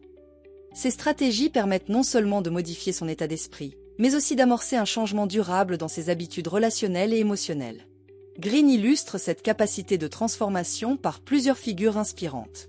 Malcolm X, en prison, utilise le temps de détention pour se former intellectuellement. Incarcéré à l'âge de 20 ans pour des délits liés à la drogue et au vol, il aurait pu s'abandonner au ressentiment ou à l'autodestruction. Pourtant, c'est dans l'environnement le plus contraint, une cellule qu'il choisit de rediriger son existence. Il découvre la lecture, la rhétorique, l'histoire noire, et commence à rédiger des lettres passionnées à l'administration pénitentiaire. Il s'astreint à recopier mot à mot un dictionnaire entier, afin d'enrichir son vocabulaire. Cette discipline, qu'il s'impose à lui-même, devient le socle d'une identité nouvelle, celle d'un orateur, d'un penseur, d'un leader. La prison, lieu d'enfermement physique, devient ainsi un espace de libération mentale. Ce qui aurait pu être une chute devient un moment fondateur, non par miracle, mais par un changement radical d'attitude, de la rébellion désespérée à la reconstruction lucide et exigeante de soi. Joan Crawford, actrice reléguée à des rôles secondaires, transforme ses contraintes en tremplin. Issue d'un milieu modeste, elle entre dans le monde du cinéma par la porte des seconds rôles, souvent stéréotypés. À une époque où l'industrie hollywoodienne marginalise les actrices vieillissantes ou trop indépendantes, elle choisit de ne pas se résigner. Au contraire, elle intensifie son engagement professionnel, elle travaille sa diction, perfectionne son jeu, accepte des rôles exigeants, parfois à contre-emploi. Refusant de se laisser enfermer dans une image ou dans le mépris d'un système, elle redéfinit elle-même ses standards d'excellence. Sa discipline quotidienne, son sens stratégique du rôle et son endurance émotionnelle font d'elle une figure incontournable du cinéma américain. Elle remporte un Oscar pour Mildred Pierce, preuve que la transformation de l'attitude du ressentiment à la maîtrise de soi peut inverser les trajectoires et convertir une marginalisation en consécration. Anton Tchekhov, confronté à une enfance difficile et à la violence paternelle, choisit de ne pas reproduire la brutalité, mais de construire une posture de détachement lucide et généreux. Issu d'un foyer modeste où la sévérité du père frôlait parfois la cruauté, il aurait pu céder au cynisme ou à l'aigreur. Pourtant, Tchekhov s'enracine dans une forme d'ironie tendre et de bienveillance sobre. Il écrit pour survivre, pour subvenir aux besoins de sa famille, mais surtout pour donner un sens à l'expérience humaine. Il devient médecin, dramaturge, nouvelliste, et dans chacun de ses rôles, il refuse le jugement facile. Il montre les travers humains sans les condamner, éclaire les failles sans les grossir. Sa célèbre citation « Extraire l'esclave de soi-même goutte à goutte » évoque une lutte lente mais résolue contre la soumission intérieure. Tchekhov nous enseigne qu'une attitude de clarté, d'humilité et de persévérance peut désamorcer les héritages les plus lourds. Il transforme ainsi sa condition initiale non en fardeau, mais en levier d'une œuvre profondément humaine et universelle. Ces exemples montrent qu'un changement d'attitude précède souvent les changements les plus profonds et durables dans une vie. Ce n'est pas l'extérieur qu'il faut d'abord transformer, mais la posture intérieure avec laquelle on l'aborde. L'attitude mentale ne se limite pas aux sphères psychologiques et sociales. Elle influence directement notre santé physique. Des études scientifiques ont démontré que les individus optimistes présentent une meilleure réponse immunitaire, une récupération plus rapide après une maladie et une espérance de vie prolongée. Green souligne que l'énergie intérieure générée par une attitude ouverte et enthousiaste agit comme un catalyseur biologique. Elle favorise un sommeil réparateur, une régulation émotionnelle efficace et une réduction du stress chronique. L'effet placebo, longtemps considéré comme marginal, est désormais reconnu comme un indicateur puissant de l'impact de l'esprit sur le corps. L'attitude façonne également la manière dont les autres nous perçoivent. Une personne fermée, méfiante ou sarcastique tend à projeter un climat de distance. Inversement, une posture d'accueil, de respect et de calme inspire confiance et envie de collaborer. Green insiste sur cette dimension. Notre attitude est comme un climat intérieur que nous exportons dans chaque interaction. Elle agit comme un champ magnétique, elle attire ou repousse. Dans les sphères professionnelles, cette capacité à diffuser une énergie constructive peut faire toute la différence. Un leader inspirant, un collègue positif ou un enseignant bienveillant ne se contentent pas d'outils techniques. Ils influencent profondément leur environnement par leur manière d'être. Cette influence douce, mais puissante, est souvent plus déterminante que les compétences seules. Enfin, Green nous propose une réflexion d'ordre philosophique. Adopter une attitude expansive, ce n'est pas nier la difficulté ou le mal, mais refuser qu'ils nous définissent. Cette posture rejoint les grands courants de sagesse, stoïcisme, existentialisme, spiritualité orientale qui invitent à accueillir le réel avec lucidité et à y répondre avec intégrité. Il s'agit de reconnaître ce qui ne dépend pas de nous, les événements, les autres, le hasard, tout en assumant pleinement ce qui nous appartient, notre manière de réagir, de comprendre, de choisir. Une attitude saine repose sur cette distinction, entre le contrôle illusoire et la responsabilité authentique. Green met ainsi en garde contre le cynisme postmoderne, qui masque la peur du ridicule ou de l'engagement. Il appelle à une forme de courage intérieur, celui de garder foi dans la possibilité de sens, de lien et de progrès. Au terme de cette analyse du chapitre 8 de Robert Greene, il apparaît clairement que l'attitude n'est pas une simple disposition d'humeur, c'est une structure mentale fondamentale, un prisme à travers lequel nous interprétons le monde et nous nous positionnons face à lui. Greene nous rappelle que nous ne sommes pas prisonniers de nos circonstances. Ce qui importe n'est pas tant ce qui nous arrive, mais comment nous y répondons. L'attitude restreinte, fondée sur la peur et la fermeture, rétrécit notre horizon et favorise le repli. L'attitude expansive, au contraire, ouvre des perspectives, génère des opportunités et attire à nous des énergies positives. Changer d'attitude, c'est modifier notre rapport à nous-mêmes, aux autres et au réel. C'est aussi un acte éthique, une manière de se rendre disponible à la rencontre, à la croissance, au sens. Cette démarche exige de la lucidité, du courage et de la persévérance, mais elle constitue un des leviers les plus puissants de transformation individuelle et collective. Adopter une attitude expansive, ce n'est pas adopter un optimisme naïf, mais choisir une posture active et responsable face à l'existence. C'est au fond, affirmer notre liberté intérieure. Merci de m'avoir écouté. Si vous avez apprécié ce contenu, n'hésitez pas à le partager autour de vous et à nous faire part de vos réflexions dans les commentaires. À très bientôt! Chapitre 9. La loi du refoulement. Dans un monde dominé par les apparences, les normes sociales et la quête de perfection, il est difficile d'admettre que chacun de nous porte en soi une part sombre. Nous préférons présenter une image maîtrisée, moralement acceptable, quitte à refouler des émotions, des pensées ou des impulsions qui dérangent. Pourtant, ces éléments refoulés ne disparaissent pas. Ils opèrent dans l'ombre, influencent nos comportements, empoisonnent nos relations, sabotent nos projets. Dans le chapitre 9 de Les lois de la nature humaine, intitulé « Confronter son côté sombre, la loi de la répression », Robert Greene propose un retournement salutaire. Plutôt que de nier cette part d'ombre, nous devons la reconnaître, l'intégrer et l'utiliser comme une source d'énergie et de connaissance de soi. Greene s'inspire notamment des travaux du psychanalyste Carl Gustav Jung, qui voyait dans l'ombre un archétype universel et indispensable à l'équilibre psychologique. Cet exposé a pour objectif d'explorer cette idée à travers 4 axes principaux: comprendre la notion d'ombre et son enracinement psychologique, observer ses manifestations sociales et collectives, envisager les voies de son intégration, et enfin en tirer des applications concrètes pour une vie plus lucide et plus authentique. La notion d'ombre, centrale dans ce chapitre, trouve ses racines dans les travaux de Carl Gustav Jung. Pour lui, l'ombre représente l'ensemble des caractéristiques psychiques que nous refusons de reconnaître comme les nôtres. Ces aspects, pulsions, émotions, souvenirs, fantasmes sont jugés inacceptables par la conscience morale et sociale, et donc refoulés dans l'inconscient. Mais ils ne disparaissent pas. Au contraire, plus ils sont niés, plus ils gagnent en intensité et en autonomie, jusqu'à influencer notre comportement de manière masquée. Jung écrivait que l'ombre est ce que nous ne voulons pas être, mais qu'elle fait partie intégrante de nous. Refuser son existence, c'est se condamner à l'incomplétude psychologique. Greene reprend cette idée. Nous nous construisons une image de nous-mêmes vertueuse, contrôlée, conforme en laissant de côté ce qui trouble cette image. Le processus de répression est donc au cœur de la construction identitaire. Dès l'enfance, l'individu apprend à modérer son comportement pour être accepté.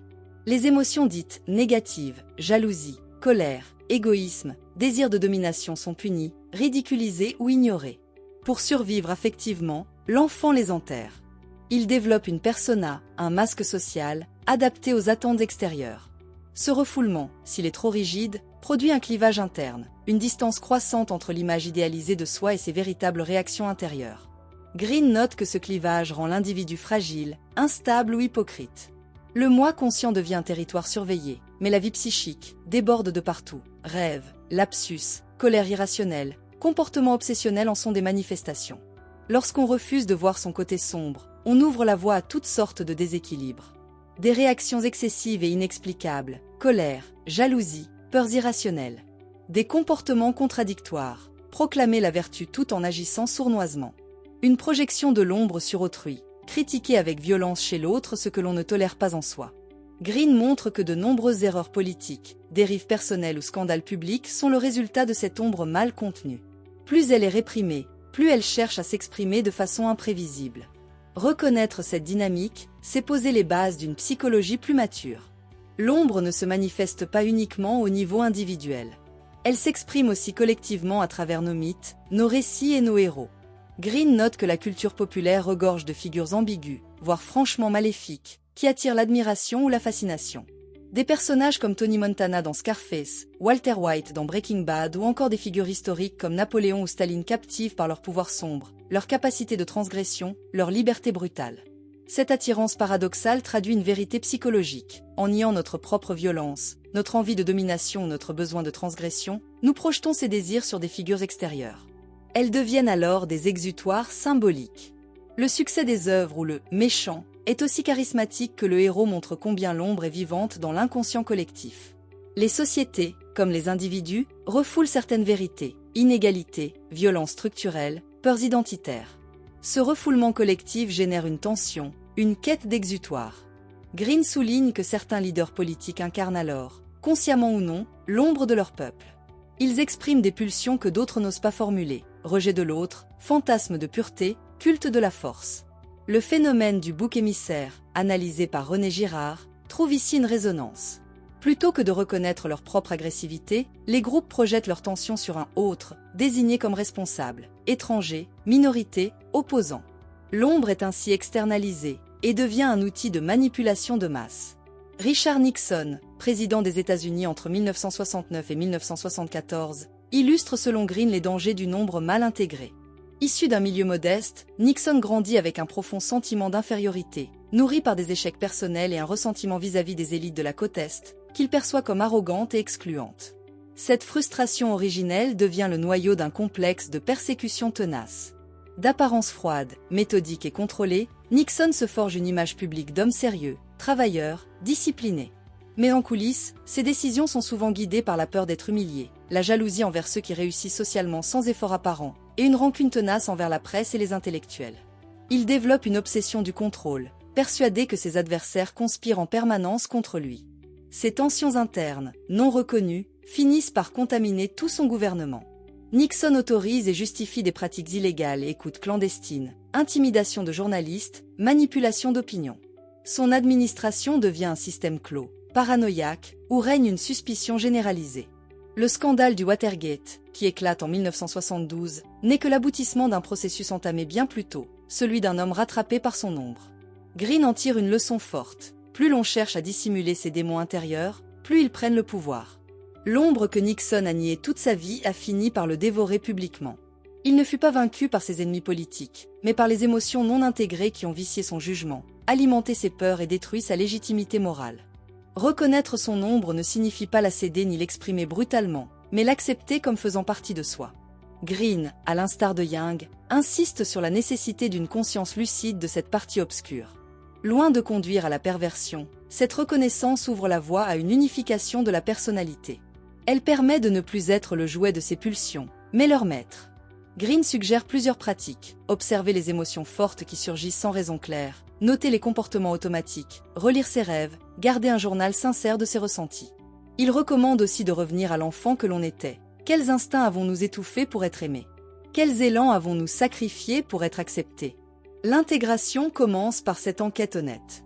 Lincoln, souvent cité par Greene, incarne un exemple rare et puissant d'intégration de l'ombre. Dès son plus jeune âge, il est confronté à une réalité rude, une enfance marquée par la pauvreté, la perte précoce de sa mère et un père violent. Ce contexte aurait pu nourrir chez lui une colère permanente ou un désir de revanche. Mais Lincoln transforme cette souffrance initiale en un moteur de compréhension profonde des émotions humaines. Doté d'une sensibilité extrême et d'une ambition intellectuelle hors norme, il choisit de ne pas réprimer ses tourments, mais de les travailler, de les sublimer. Sa tristesse chronique, une mélancolie reconnue par ses proches, ne le paralyse pas. Elle le pousse à développer une empathie rare, à écouter sans juger, à rechercher des solutions qui incluent l'ensemble de la population. Cette souffrance, loin d'être occultée, devient un outil politique. Elle fonde son discours de réconciliation et de justice. Son agressivité, qu'il connaît et reconnaît, est canalisée dans sa stratégie rhétorique. Il l'utilise pour convaincre, non pour détruire. Ses discours, souvent d'une humilité et d'une profondeur émotionnelle bouleversante, témoignent de sa lucidité sur ses propres contradictions. Il ne masque pas ses doutes, parle ouvertement de ses échecs, accepte les critiques. Cette posture de transparence et de courage psychologique lui donne une autorité morale unique. Lincoln savait que diriger un pays en guerre civile exigeait non seulement des compétences politiques, mais une maîtrise de ses instincts destructeurs. Il comprenait l'hostilité, la peur, la vengeance parce qu'il les avait affrontés en lui-même. Et parce qu'il les avait apprivoisés, il a su éviter la brutalité, la revanche ou le mépris, préférant toujours la voie du pardon et de l'unité. Pour Greene, Lincoln devient ainsi un modèle achevé, celui d'un homme ayant regardé son ombre en face, sans honte ni illusion, et ayant su en faire un allié au service d'un idéal plus grand que lui. Il incarne une maturité psychologique rare, qui permet de diriger, de créer et d'aimer sans illusion destructrice, avec une force tranquille qui transcende les époques. Accepter son ombre n'est pas une faiblesse. C'est une source de force intérieure. Cela permet de réduire les tensions internes, donc d'accroître sa clarté d'esprit. Avoir des relations plus honnêtes, plus profondes, moins manipulatrices. Développer sa créativité, car l'ombre contient aussi les parts refoulées de notre imagination, de notre audace, de notre désir. Greene affirme que les personnalités les plus puissantes ne sont pas celles qui projettent une image lisse, mais celles qui ont traversé leurs contradictions et les ont transformées en ressources. L'ombre intégrée devient alors non un poison, mais un levier. L'une des premières étapes de transformation intérieure est d'oser regarder ce que nous préférerions ignorer. Greene recommande une introspection régulière et méthodique. Cela peut passer par la tenue d'un journal intime, où l'on note ses réactions disproportionnées, ses pensées récurrentes ou ses conflits relationnels. Chaque réaction exagérée peut être le signe qu'un élément refoulé cherche à s'exprimer. Un autre outil utile est l'analyse de ses rêves. Souvent, l'inconscient y insère des figures ou des situations qui représentent des facettes cachées du moi. Le rêve peut servir de passerelle entre la conscience et l'ombre, à condition de l'interpréter avec bienveillance, sans censure morale. Enfin, se reconnecter à l'enfant que l'on a été peut aider à identifier les désirs, les élans ou les peurs que l'on a appris à réprimer pour être aimé ou accepté. Cet exercice de remémoration permet de réconcilier des parties de soi qui ont été jugées inadaptées, mais qui recèlent une énergie créative puissante. La connaissance de l'ombre n'est pas seulement introspective, elle permet aussi de mieux comprendre autrui. Un perfectionnisme excessif peut masquer un sentiment d'infériorité. Une bienveillance affichée peut cacher une volonté de contrôle. Un calme apparent peut dissimuler une agressivité rentrée. Cette lecture des autres n'a pas pour but de juger, mais de décrypter des comportements souvent déroutants. Elle permet de réagir avec plus de tact, de patience ou de stratégie. Green insiste sur l'importance de ne pas projeter ses propres refoulements sur les autres. Plus on connaît son ombre, moins on a besoin de la voir partout ailleurs. Dans un monde saturé d'images lisses, de récits simplistes, d'idéalisation morale ou identitaire, il est salutaire de cultiver la nuance. Green appelle à se méfier des figures qui prétendent incarner une pureté absolue. Elles sont souvent les plus dangereuses. L'intégration de l'ombre passe aussi par l'acceptation que l'être humain est complexe, contradictoire, parfois incohérent. Privilégier la lucidité, la sincérité, le dialogue intérieur plutôt que le conformisme ou le manichéisme permet de bâtir une conscience plus stable. C'est un antidote à la radicalisation émotionnelle, au fanatisme idéologique ou à la fragilité narcissique. L'acceptation de l'ombre n'est donc pas une faiblesse, mais une forme de sagesse contemporaine. Elle permet de vivre avec plus de profondeur, d'agir avec plus de justesse et de nouer des liens humains plus vrais. À l'issue de cette exploration du chapitre 9 de Les lois de la nature humaine, il apparaît que notre part d'ombre n'est pas un fardeau honteux à dissimuler, mais une source précieuse d'énergie, de lucidité et d'authenticité. En refusant de la voir, nous la laissons nous gouverner dans l'ombre. En la reconnaissant, nous devenons maîtres de notre destin intérieur. Green, en s'inspirant de Jung, nous rappelle que toute évolution psychologique profonde passe par une confrontation honnête avec ce que nous avons appris à refouler. Cette démarche n'est ni confortable ni immédiate. Mais elle est libératrice. Elle permet de sortir du déni, de cesser de projeter ses peurs sur les autres, de retrouver une unité intérieure. Elle est également une clé pour comprendre les autres sans illusion, ni naïveté, ni mépris. Dans une époque où l'image publique, la performance constante et le manichéisme médiatique nous poussent à jouer des rôles lisses, il est salutaire de réhabiliter la complexité humaine. Accepter notre part d'ombre, c'est refuser les caricatures de soi comme celles des autres. C'est ouvrir la voie à une puissance tranquille, à une créativité plus libre, à une éthique plus profonde. Comme le souligne Green, l'intégration de l'ombre n'est pas un luxe spirituel, c'est une urgence psychologique et sociale. Pour construire une humanité plus mature, il nous faut d'abord accepter toutes les dimensions de ce que signifie être humain. Merci de m'avoir écouté. Si vous avez apprécié ce contenu, n'hésitez pas à le partager autour de vous et à nous faire part de vos réflexions dans les commentaires. À très bientôt. Chapitre 10. La loi de l'envie. À chaque succès d'un ami, je meurs un peu. Cette phrase glaçante de Gore Vidal révèle une vérité universelle. L'envie est une émotion aussi répandue qu'inavouée. Elle surgit dans les moments les plus anodins. Une promotion professionnelle, un compliment reçu, un réseau qui s'étend. Et pourtant, rares sont ceux qui admettent ressentir de l'envie. Encore plus rares sont ceux qui savent l'identifier chez les autres. Dans le chapitre 10 de Les lois de la nature humaine, intitulé « Méfiez-vous de l'ego fragile, la loi de l'envie », Robert Greene nous propose une plongée lucide dans cette passion très humaine. Il montre que l'envie, loin d'être marginale, est au cœur de nos dynamiques sociales. Elle prend des formes multiples, amitié empoisonnée, critique feutrée, sabotage sournois. Elle peut ruiner des relations, des carrières, voire des vies entières, lorsqu'elle n'est pas reconnue ou gérée. L'objectif de cet exposé est double, décrypter les mécanismes de l'envie et proposer des stratégies pour la désamorcer. Nous verrons tout d'abord comment l'envie fonctionne et pourquoi elle est difficile à déceler, avant d'analyser un cas historique qui en illustre les ravages. Nous apprendrons ensuite à en repérer les signes chez soi et chez les autres, et enfin à mettre en place des outils pour s'en protéger ou la transformer. L'envie est l'une des émotions humaines les plus anciennes et les plus universelles. Elle naît d'un phénomène psychologique fondamental, la comparaison. Dès l'enfance, nous observons les autres, et nous mesurons notre propre valeur à l'aune de leur qualité, de leur possession, de leur reconnaissance. Cette dynamique de comparaison produit deux réactions possibles. L'admiration, si l'autre est perçu comme un modèle stimulant, ou l'envie, si son succès nous met en défaut. Robert Greene rappelle que le mot latin invidia, racine de envie, signifie littéralement « regarder avec hostilité ». L'envie n'est donc pas neutre, elle mêle frustration, ressentiment et désir de nuire. Elle s'enracine dans un sentiment d'infériorité plus ou moins conscient, déclenché lorsqu'un autre réussit dans un domaine qui nous est cher. L'envie est une émotion socialement inacceptable. Elle contredit les idéaux de générosité, d'amitié sincère, de coopération. Reconnaître que l'on envie quelqu'un revient à avouer un manque, une fragilité, une blessure narcissique. C'est pourquoi elle est très rarement verbalisée. Greene insiste sur cette invisibilité. L'envie se masque. Elle peut se déguiser en critique objective. Il n'a pas vraiment de talent. En faux soutien. Je suis content pour toi. mais tu sais, ce n'est pas si impressionnant. Ou encore en silence stratégique, ne pas relayer une réussite, l'ignorer ostensiblement. Cette dissimulation la rend d'autant plus toxique, car elle opère en souterrain. Le monde moderne, et notamment les réseaux sociaux, exacerbent les phénomènes d'envie. Les réussites y sont constamment exposées, voyages, promotions, corps parfaits, relations idylliques. Or, cette visibilité génère une multiplication des comparaisons, et donc une hausse de l'envie latente. Même entre amis proches, collègues, membres d'une même famille, les écarts perçus deviennent douloureux. L'envie se nourrit du sentiment que l'autre nous dépasse injustement, qu'il occupe une place qui aurait pu, ou dû, nous revenir. Elle fragilise les relations les plus intimes, notamment quand elle est niée.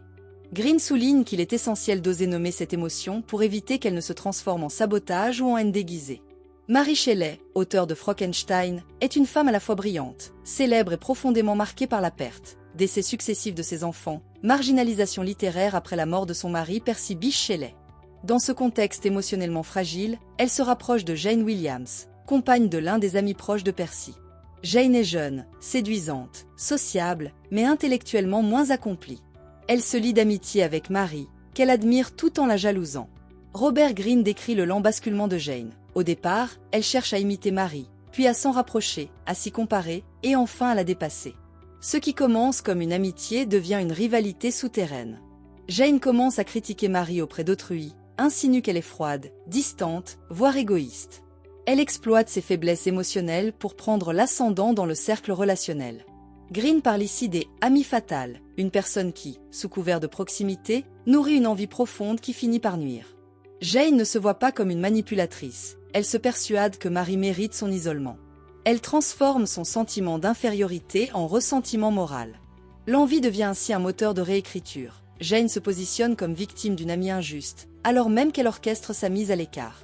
Ce processus est typique, selon Greene. L'envieux se vit comme vertueux parce qu'il se refuse à nommer son envie. Mary Shelley, déjà psychologiquement vulnérable, se trouve isolée et blessée. L'amitié devient empoisonnée.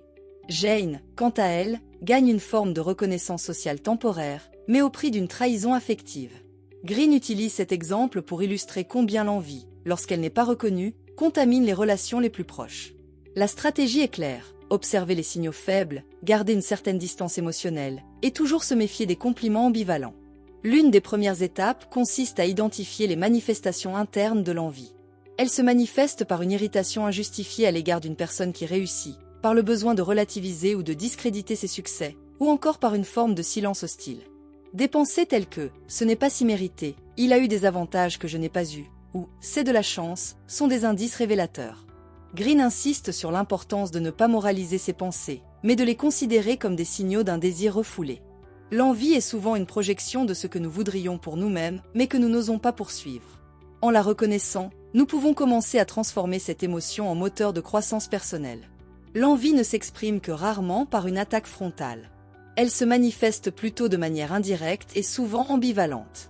Parmi les signes à repérer: des compliments empoisonnés, tu as bien réussi, même si ce n'est pas trop mon style. Une attention excessive suivie de retrait, l'ami qui devient soudainement distant après un succès personnel. Des expressions non verbales, crispation du visage, absence de félicitations, soupir ou regard appuyé. Une ironie ou un sarcasme répété, masquant une amertume non dite. Greene évoque aussi les comportements contradictoires, où une personne semble vous soutenir tout en semant le doute sur vos intentions ou vos compétences. L'élément clé est souvent l'ambiguïté. L'envieux entretient une confusion entre admiration et ressentiment. Certains profils sont plus enclins à développer une forme d'envie. Le collègue du même niveau hiérarchique qui vous voit progresser. L'ami d'enfance qui peine à sortir de sa zone de confort. Le supérieur insécure qui craint votre talent. Dans tous les cas, Greene invite à ne pas répondre par l'attaque ou la moquerie, mais par la vigilance stratégique. Limiter les confidences, éviter les démonstrations trop visibles de succès et rester ferme sans provoquer. Greene recommande une posture d'humilité stratégique. L'idée n'est pas de nier ses réussites, mais de les présenter avec mesure. Mettre en avant les efforts, les difficultés rencontrées ou la part de chance peut désamorcer les jalousies. Il suggère de partager le mérite. Je n'aurais pas réussi sans l'aide de mon équipe, pour réduire l'impression de supériorité et atténuer les comparaisons menaçantes. De même, éviter de trop afficher ses succès, notamment sur les réseaux sociaux ou dans des cercles où règne insécurité ou rivalité, est une règle de prudence relationnelle. L'élégance discrète protège mieux que la démonstration constante. Face à un envieux déclaré ou soupçonné, Green recommande la vigilance. Cela passe par la réduction des confidences personnelles, l'évitement des provocations et la mise en place de limites claires. Il ne s'agit pas de rompre brutalement, mais de filtrer l'accès à ses informations sensibles, ses projets ou ses émotions. Il est aussi possible de détourner les critiques par une attitude désamorcée. Répondre par la bienveillance ou l'humour peut empêcher l'escalade. Il est souvent plus efficace de neutraliser un envieux par le calme que de tenter de l'exposer ou de s'en défendre frontalement. Green insiste sur un point clé. L'envie peut être retournée. Elle révèle un désir profond que nous n'osons pas affronter. Plutôt que de culpabiliser, il s'agit d'en faire un outil de développement. En identifiant ce que nous envions précisément chez l'autre, réussite, liberté, créativité, nous révélons une aspiration refoulée. En transformant cette frustration en objectif concret, nous nous reconnectons à notre propre pouvoir d'action. En travaillant notre estime de soi sur des bases internes, valeurs, progrès, cohérence, nous réduisons notre dépendance aux comparaisons. L'envie devient alors une boussole. Elle pointe ce que nous voulons devenir, à condition de la regarder en face et de la canaliser dans un effort constructif. Le chapitre 10 de Robert Greene nous invite à regarder en face une émotion que nous passons souvent sous silence, l'envie. Non seulement elle empoisonne nos relations quand elle est refoulée, mais elle peut aussi se retourner contre nous si nous ne la reconnaissons pas. Car plus l'envie est niée, plus elle agit en souterrain, au risque d'endommager durablement nos amitiés, nos collaborations, nos décisions. Mais Greene ne se contente pas d'un constat sombre. Il propose une voie d'émancipation, transformer cette émotion en lucidité. L'envie devient un miroir. Elle nous montre ce que nous désirons, ce que nous admirons en secret, ce que nous avons peur de viser. Elle devient alors un levier de transformation personnelle, à condition d'être observée sans honte ni jugement. Apprendre à détecter l'envie, chez soi comme chez les autres, c'est développer une forme d'intelligence relationnelle rare et précieuse. C'est sortir des pièges de la rivalité mimétique pour entrer dans une dynamique de progrès partagé. C'est surtout cultiver une posture d'humilité tranquille, de générosité consciente et de maîtrise de soi. Dans un monde saturé de comparaisons et d'illusions de réussite, savoir désamorcer l'envie n'est pas seulement une question d'équilibre intérieur, c'est un véritable art de vivre. Merci de m'avoir écouté. Si vous avez apprécié ce contenu, n'hésitez pas à le partager autour de vous et à nous faire part de vos réflexions dans les commentaires. À très bientôt. Chapitre 11. La loi de la mégalomanie. Dans une époque marquée par la compétition, la survalorisation de la réussite et la mise en scène de soi, il est tentant de se construire une image idéalisée de sa propre personne. Cette image flatteuse peut nous pousser à viser haut, à créer, à innover. Mais elle comporte aussi un risque, celui de sombrer dans la grandiosité. Robert Greene, dans le chapitre 11 de Les lois de la nature humaine, intitulé « Connaître ses limites, la loi de la grandiosité », décrit ce phénomène comme une exagération pathologique du sentiment de grandeur personnelle. La grandiosité n'est pas seulement une illusion individuelle, elle est alimentée par notre environnement, qui encourage la flatterie, la performance spectaculaire et l'idée que chacun est destiné à un destin exceptionnel. Greene montre que ce désir de grandeur peut être moteur, mais devient dangereux lorsqu'il déconnecte l'individu de ses limites réelles, de la réalité et du collectif. Il décrit des figures historiques brillantes qui ont chuté à cause de cette illusion de toute puissance. Cet exposé propose d'analyser les racines de la grandiosité, d'illustrer ses dangers par le cas de Michael Eisner, d'apprendre à la déceler chez soi et chez les autres, et enfin d'explorer comment cette énergie peut être transformée en force productive et humble. La grandiosité est une forme amplifiée d'égocentrisme. Contrairement au narcissisme, qui cherche l'attention et l'approbation extérieure, la grandiosité repose sur une croyance intérieure inébranlable en sa propre supériorité. Le sujet grandiose ne doute pas, il se pense au-dessus des lois, des critiques, des erreurs. Il développe un sentiment d'exception, de mission unique, parfois quasi divine. Greene distingue clairement ces deux mécanismes, souvent confondus. Robert Greene s'appuie sur les travaux du psychanalyste Heinz Kohut, pour qui la grandiosité est une défense contre un vide intérieur. L'enfant, naturellement centré sur lui-même, développe une illusion d'omnipotence. Si cette illusion n'est pas régulée par l'éducation et la réalité, elle peut persister à l'âge adulte sous une forme pathologique. Ce besoin d'être spécial masque souvent une angoisse existentielle, celle de n'avoir aucune valeur s'il n'est pas extraordinaire. La grandiosité est donc un mécanisme compensatoire. L'individu fuit le sentiment d'insignifiance en s'imaginant hors du commun. Ce fantasme devient un refuge psychique, mais aussi un piège. La société actuelle favorise la grandiosité. La culture du succès rapide, les réseaux sociaux, les récits de réussite spectaculaires diffusés en boucle nourrissent cette illusion. Être visible, admiré, envié devient un but en soi. La pression à se montrer exceptionnel est constante. Greene note que plus l'individu est exposé à la flatterie ou à la validation externe, plus il risque de s'y identifier, au détriment du réalisme et de l'humilité. Cette société de la performance confond ambition saine et illusion de grandeur. Elle pousse chacun à se rêver au sommet sans considérer les étapes concrètes, les échecs nécessaires ou la valeur du collectif. La grandiosité devient ainsi une forme d'isolement, parfois même d'autodestruction. Michael Eisner connaît une carrière remarquable dès les années 1980. Président de Paramount Pictures, il transforme le studio en machine à succès. Son flair pour détecter les films porteurs et sa capacité à prendre des décisions rapides et audacieuses lui valent une réputation d'homme providentiel. Lorsqu'il prend les rênes de The Walt Disney Company en 1984, il revitalise un empire endormi, le propulsant dans une nouvelle ère de croissance spectaculaire. Ce succès nourrit chez Eisner un sentiment d'invulnérabilité. Il commence à croire que son intuition est infaillible et que son génie seul est responsable de la réussite de l'entreprise. Il marginalise ses collaborateurs, notamment Jeffrey Katzenberg, qu'il perçoit comme une menace. Son besoin de contrôle devient central. La critique glisse sur lui, la contradiction est vécue comme une offense. Green souligne que la grandiosité se nourrit du succès lorsqu'il n'est pas intégré avec lucidité. Eisner se déconnecte de la réalité, il perd le sens du terrain, des équipes, du public. Il n'écoute plus, il décrète. Au début des années 2000, plusieurs projets phares échouent. La gestion interne devient chaotique. Eisner multiplie les conflits, notamment avec Roy Disney, neveu du fondateur. Son image se dégrade, ses décisions sont contestées, les actionnaires se révoltent. En 2005, il est contraint à la démission.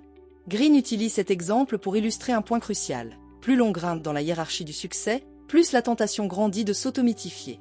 La grandiosité coupe l'individu de la réalité, l'enferme dans une bulle d'illusion et le rend vulnérable à sa propre chute. La grandiosité ne s'exprime pas toujours de manière spectaculaire. Elle peut se manifester subtilement, dans les attitudes ou les décisions quotidiennes.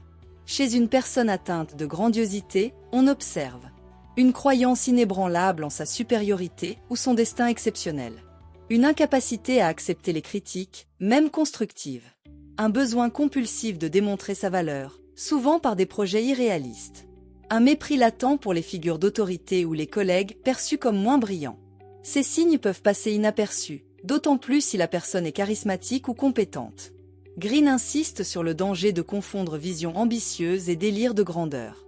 La différence réside dans l'ancrage dans la réalité. La grandiosité peut aussi prendre des formes moins visibles mais tout aussi délétères. Une procrastination chronique. L'individu nourrit des rêves grandioses mais ne les concrétise jamais, par peur de l'échec réel. Une intolérance à la frustration. Toute limite rencontrée est vécue comme une injustice. Une rigidité émotionnelle. La personne évite la vulnérabilité, refuse le doute. Ces comportements trahissent une difficulté à se confronter au réel, à accepter les limites de l'être humain, ou à reconnaître le rôle du hasard, du collectif ou de la persévérance dans la réussite. Green propose une typologie de leaders et figures publiques ayant sombré dans la grandiosité, illustrant la diversité des contextes dans lesquels cette dynamique psychologique peut provoquer l'effondrement personnel ou collectif. Douglas MacArthur, général américain, est célébré pour son héroïsme durant la Seconde Guerre mondiale. Mais cet éclat militaire alimente chez lui une vision démesurée de sa mission. Il se perçoit comme indispensable, au point d'entrer en conflit ouvert avec le président Truman, refusant de respecter l'autorité civile. Sa chute spectaculaire illustre les dangers d'un ego hypertrophié au sommet de la hiérarchie militaire. Mao Zedong, chef révolutionnaire chinois, est porté par une vision ambitieuse de transformation sociale. Mais cette vision bascule dans l'utopie destructrice. Le « grand bond en avant » et la révolution culturelle sont autant de projets guidés par une foi absolue en sa propre clairvoyance, au mépris de toute contradiction ou réalité sociale. Des millions de morts en résultent. Green montre que la grandiosité, à ce niveau, devient une tragédie historique. Stan O'Neill, PDG de Merrill Lynch dans les années 2000, incarne la grandiosité dans le monde financier. Confiant dans ses intuitions, il engage l'entreprise dans des prises de risques massives sur les marchés des subrimes. Il isole les voix critiques, centralise les décisions et rejette tout doute. En 2007, l'entreprise enregistre des pertes colossales. Son licenciement précède la crise financière globale. Dans tous ces cas, la grandiosité a engendré une rupture progressive avec la réalité, nourri un isolement croissant, et conduit à une perte dramatique d'influence et de crédibilité. Green en tire une leçon essentielle. Détecter ces signes chez soi ou chez les autres est un acte de lucidité et de responsabilité. Cela permet d'éviter non seulement des erreurs individuelles, mais aussi des désastres collectifs. Robert Greene ne condamne pas la grandiosité en soi. Il reconnaît qu'elle peut être à l'origine d'actions remarquables lorsqu'elle est canalisée. Il distingue entre la grandiosité pathologique, déconnectée du réel, et la grandiosité constructive, qui pousse à viser grand tout en respectant les lois de la réalité. Cette dernière agit comme un carburant psychique puissant. Elle pousse à l'innovation, à la persévérance, à l'audace calculée. La clé réside dans l'ancrage. L'ambition devient saine lorsqu'elle est fondée sur une évaluation lucide de ses capacités, une reconnaissance des autres et une conscience des obstacles. Green évoque la grandiosité pratique, la capacité à concevoir des projets de grande ampleur sans céder à l'illusion d'invulnérabilité. Green propose plusieurs stratégies concrètes pour éviter que la grandiosité ne devienne destructrice. Revenir à la compétence, se concentrer sur l'amélioration de ses savoir-faire concrets, plutôt que sur la recherche de reconnaissance. Accepter la critique, cultiver une posture d'ouverture face au retour des autres, notamment les plus lucides ou exigeants. Réduire la mise en scène, préférer le travail de fond à l'exposition permanente de soi. Ces méthodes ont pour but de transformer l'énergie narcissique en force de contribution et non d'autopromotion. L'humilité stratégique devient un outil de longévité. Green cite en contrepoint des figures comme Winston Churchill, dont la vision historique et la confiance personnelle ont été au service d'une cause collective. Ces exemples montrent qu'il est possible de penser grand sans se perdre dans les illusions. La grandiosité devient alors synonyme de grandeur d'âme, de vision utile, de persévérance éthique. La loi de la grandiosité, telle que développée par Robert Greene, nous confronte à un paradoxe. Ce qui nous pousse à nous dépasser peut aussi nous perdre si nous en perdons la maîtrise. La grandiosité n'est pas une faute en soi, mais un excès de soi, une illusion qui se nourrit de succès, de reconnaissance et de solitude décisionnelle. Elle nous éloigne des autres, de la réalité et parfois de nous-mêmes. Mais cette force peut être redirigée. En reconnaissant nos limites, en accueillant les critiques, en privilégiant le travail profond plutôt que la mise en scène, nous transformons cette énergie en ambition lucide. Nous passons alors de l'illusion de grandeur à la véritable grandeur, celle qui se mesure à l'impact réel de nos actes, à notre capacité à durer, à fédérer, à apprendre. Dans une société qui encourage l'autoglorification et le spectacle de soi, cette leçon est salutaire. Se connaître vraiment, c'est savoir jusqu'où l'on peut aller, mais aussi quand s'arrêter, écouter, douter. C'est dans cet équilibre que réside la vraie puissance, celle qui inspire sans écraser, qui construit sans détruire, qui transforme sans se perdre. Ainsi, la grandeur ne naît pas du refus des limites, mais de leur intégration consciente. C'est ce chemin que Green nous propose, ambitieux, exigeant, mais infiniment plus humain. Merci de m'avoir écouté. Si vous avez apprécié ce contenu, n'hésitez pas à le partager autour de vous et à nous faire part de vos réflexions dans les commentaires. À très bientôt!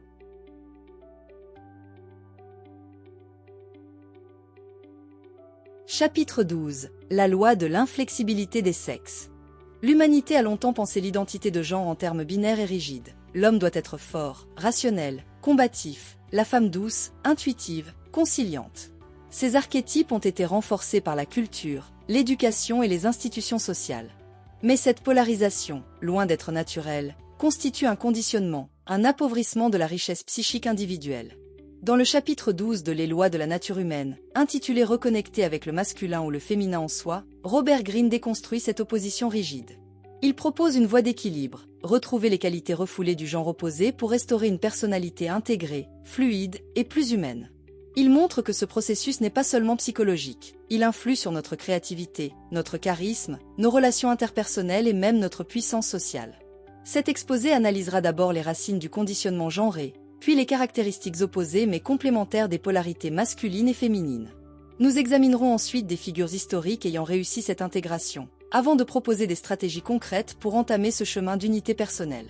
Robert Greene commence par rappeler que chaque individu, homme ou femme, n'est porteur d'un potentiel mixte. Sur le plan biologique comme psychologique, nous possédons tous des traits dits masculins, volonté, affirmation, logique, et féminin, intuition, sensibilité, ouverture. Dans l'enfance, ces qualités coexistent librement. Mais très vite, la société impose une sélection. Le garçon doit être un homme, la fille rester à sa place. Ce façonnage commence par l'éducation familiale, puis se renforce par l'école, les médias, les normes culturelles.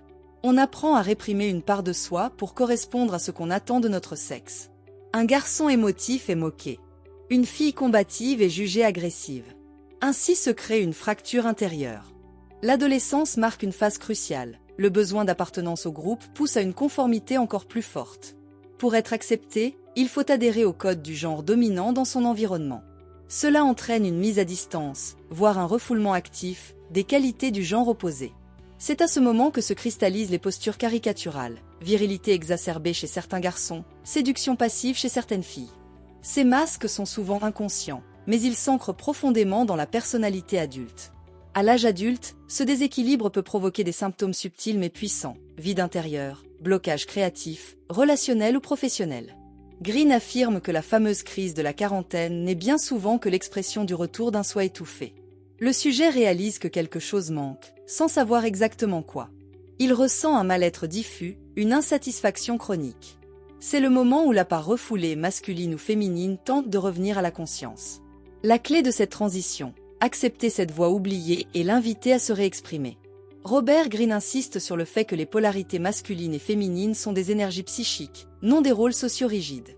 Historiquement, la pensée patriarcale a glorifié le masculin, action, logique, autorité, et marginalisé le féminin, intuition, émotion, accueil. Il s'agit ici de réhabiliter les deux forces, sans hiérarchie. Le masculin symbolise la direction, la clarté, la structure. Le féminin, l'inspiration, la réceptivité, la fluidité. Chacun de nous possède ces deux dimensions. Les ignorer ou les opposer produit déséquilibre et souffrance. Les réconcilier ouvre au contraire la voie d'un équilibre fertile. Greene décrit deux styles cognitifs et comportementaux, non genrés mais polarisés. La pensée masculine est analytique, linéaire, orientée vers la spécialisation, la séparation des éléments. La pensée féminine est globale, intégrative, intuitive, sensible aux liens invisibles. Ce n'est pas une opposition, mais une complémentarité. Les grands esprits de l'histoire, Léonard de Vinci, Pasteur, Marie Curie, Margaret Mead ont brillamment combiné ces deux pôles. Le succès durable repose souvent sur cette double compétence. Lorsqu'un homme intègre sa part féminine, il devient plus empathique, plus créatif, plus en lien avec son environnement. Il ne craint plus de montrer sa vulnérabilité, ce qui le rend plus humain. Lorsqu'une femme accueille sa dimension masculine, elle gagne en affirmation, en structure, en autorité intérieure. Elle cesse de dépendre du regard extérieur et trace sa voie avec force. Pour Greene, cet équilibre permet de sortir des schémas de domination ou de séduction défensive et de vivre des relations plus vraies, plus fécondes. C'est une base pour un leadership inspirant, une expression artistique puissante ou simplement une vie plus alignée. Dans de nombreuses cultures traditionnelles, le chaman incarne l'union des polarités. À la fois guérisseur, conseiller, voyant, il navigue entre les mondes masculins et féminins, entre le rationnel et l'intuitif. Greene voit en lui un modèle ancien, mais profondément moderne, de la personne ayant intégré ses forces complémentaires. Il ou elle est respecté non pour sa conformité, mais pour sa capacité à embrasser la totalité de l'expérience humaine. Figure historique fascinante de la Renaissance italienne, Caterina Sforza incarne un exemple puissant de cette intégration. Issue de la noblesse, elle est élevée à la fois aux arts de la guerre et aux sciences humaines. Elle dirige des armées, résiste à des sièges, prend des décisions politiques avec fermeté, tout en conservant élégance et intuition. Son charisme dérange autant qu'il captive. Les hommes de son temps, perplexes, projettent sur elle des fantasmes ou des peurs. Greene montre que sa force ne réside pas dans l'adoption d'un modèle masculin, mais dans la libre expression d'une personnalité complète. Elle assume la logique de la stratégie comme l'intuition de la relation. Greene évoque plusieurs figures contemporaines dont le magnétisme repose sur l'intégration subtile et assumée des pôles masculins et féminins. Benjamin Disraeli, écrivain et homme politique britannique du XIXe siècle, allie le sens stratégique, l'affirmation politique et une sensibilité esthétique prononcée. Il cultive une image sophistiquée, presque théâtrale, et se distingue par une éloquence raffinée et une intuition des rapports de force. Sa masculinité politique est enrichie par une grâce littéraire et une écoute sociale qui le rendent atypique et séduisant. Duke Ellington, pianiste et compositeur de jazz, incarne une masculinité artistique empreinte de sensualité et de douceur. Son rapport à la musique traduit une intelligence émotionnelle rare, une capacité à créer des atmosphères chaleureuses, enveloppantes, presque maternelles. Ellington fascine par sa maîtrise, mais aussi par sa générosité expressive, qui reflète une polarité féminine pleinement intégrée. David Bowie, icône de la musique et de la scène, brouille consciemment les frontières du genre. Il incarne tour à tour des figures masculines, androgynes ou féminines, explorant sans relâche les dimensions multiples de l'identité humaine. Ce jeu n'est pas une provocation vide, mais une quête existentielle et artistique. Il fait émerger une forme d'universalité troublante qui dépasse les stéréotypes et rend sa présence profondément magnétique. Chez chacun de ces personnages, la liberté de jouer avec les codes de genre ne les affaiblit pas, mais leur donne une force d'attraction singulière. Leur fluidité d'expression renforce leur identité au lieu de la diluer. Elle devient un outil de dépassement de soi, une source de créativité inépuisable et un facteur de fascination durable. La première étape consiste à observer en soi les symptômes d'un excès de polarité. Chez l'homme, une hypermasculinité se traduit par une dureté émotionnelle, un besoin de contrôle absolu, ou une difficulté à exprimer la tendresse. Chez la femme, une hyperféminité peut se manifester par une soumission stratégique, une hypersensibilité paralysante ou un repli dans la séduction passive-agressive. Green encourage chacun à repérer les comportements stéréotypés qui signalent un désalignement. Ces attitudes ne sont pas des fautes, mais des signaux. Elles indiquent la part oubliée de soi qui cherche à refaire surface. Souvent, ce que nous refusons d'accepter en nous-mêmes est projeté sur autrui, en particulier sur les personnes du sexe opposé. Un homme peut ainsi mépriser la sensibilité d'une femme parce qu'elle lui rappelle la sienne, refoulée. Une femme peut craindre l'autorité d'un homme parce qu'elle n'ose pas activer sa propre force intérieure. Green propose un exercice, observer avec lucidité ce qui nous agace, nous fascine ou nous intimide chez l'autre sexe. Ces réactions sont autant de miroirs de notre polarité réprimée. Les comprendre permet de commencer à les intégrer. Enfin, le travail d'intégration passe par des actions concrètes. Pour les hommes, cela peut impliquer écouter sans chercher à résoudre, exprimer ses émotions sans honte, accueillir la douceur sans la juger. Pour les femmes, cela signifie affirmer ses besoins clairement, structurer ses projets, agir sans dépendre du regard extérieur. Il ne s'agit pas de devenir androgyne au sens neutre, mais d'habiter toutes les dimensions de sa personnalité avec maturité. Green souligne que cette réintégration permet une expression plus riche, plus fluide et plus magnétique de soi-même. C'est aussi une condition de relations équilibrées, basées sur l'admiration réciproque plutôt que sur la compensation inconsciente. À travers ce chapitre, Robert Greene nous invite à dépasser la rigidité des genres pour retrouver une intégrité psychique plus profonde. La division entre masculin et féminin, lorsqu'elle devient exclusion, crée un déséquilibre qui fragilise notre personnalité et appauvrit notre expression. Réintégrer la polarité refoulée en soi, que l'on soit homme ou femme, ne signifie pas renier son identité, mais au contraire, l'élargir, l'approfondir. C'est reconnaître que la force et la douceur, la logique et l'intuition, la rigueur et la tendresse sont des forces complémentaires et non opposées. En acceptant cette vérité intérieure, nous gagnons en cohérence, en créativité et en puissance relationnelle. Cette démarche demande du courage, car elle suppose de remettre en question des conditionnements anciens. Mais elle ouvre la voie à une liberté nouvelle, celle d'être pleinement soi, au-delà des masques genrés imposés. Green nous montre que cette quête d'équilibre intérieur est non seulement un chemin de transformation personnelle, mais aussi un levier de transformation sociale. Dans un monde en quête de fluidité, de respect et d'authenticité, cette intégration consciente du masculin et du féminin est sans doute l'un des gestes les plus puissants que nous puissions accomplir pour nous-mêmes et pour les autres. Merci de m'avoir écouté. Si vous avez apprécié ce contenu, n'hésitez pas à le partager autour de vous et à nous faire part de vos réflexions dans les commentaires. À très bientôt. Chapitre 13. La loi du désœuvrement. Dans une société saturée de distractions, de sollicitations extérieures et de modèles imposés, il devient de plus en plus difficile de rester connecté à une direction profonde. Beaucoup de vies se construisent par défaut, choix professionnels opportunistes, passions avortées, trajectoires dictées par les attentes sociales. Cette errance contemporaine produit du vide, de la fatigue, un sentiment diffus de passer à côté de soi. Robert Greene, dans le chapitre 13 de Les lois de la nature humaine, développe la loi de l'errance. Il affirme que l'absence de but profond constitue l'un des pièges les plus insidieux du monde moderne. À l'inverse, retrouver un sens personnel, une vocation intérieure, agit comme un multiplicateur de puissance. Le but transforme la volonté, structure l'action, oriente les choix et rend l'existence plus cohérente. Cette vidéo examinera d'abord le diagnostic posé par Greene sur la perte de direction, avant d'analyser l'exemple inspirant de Martin Luther King Jr. Nous verrons ensuite les dangers des faux buts, puis les stratégies concrètes pour développer un sens élevé du but, et enfin les effets de cette orientation sur la puissance personnelle et collective. Contrairement aux animaux, qui agissent selon des schémas instinctifs précis, migration, reproduction, chasse, l'être humain est livré à lui-même en matière d'orientation existentielle. Cette liberté, en apparence avantageuse, se transforme en fragilité. L'individu humain est contraint de construire un sens à son existence. Sans boussole intérieure, il dérive à la merci des humeurs, des pressions sociales et de la mode dominante. Greene souligne que ce flottement est particulièrement marqué à notre époque, car les cadres traditionnels, religion, famille, métiers stables, se sont affaiblis. Le risque est une vie morcelée, faite de changements désordonnés, de projets inachevés et de fatigue morale. Une personne sans but réel s'investit dans tout et rien à la fois. Elle passe d'une tâche à une autre sans continuité. Le vide intérieur se comble par des activités secondaires, consommation, distraction, activisme superficiel. Cette dispersion conduit à la perte de sens, à la procrastination, voire à des troubles anxieux ou dépressifs.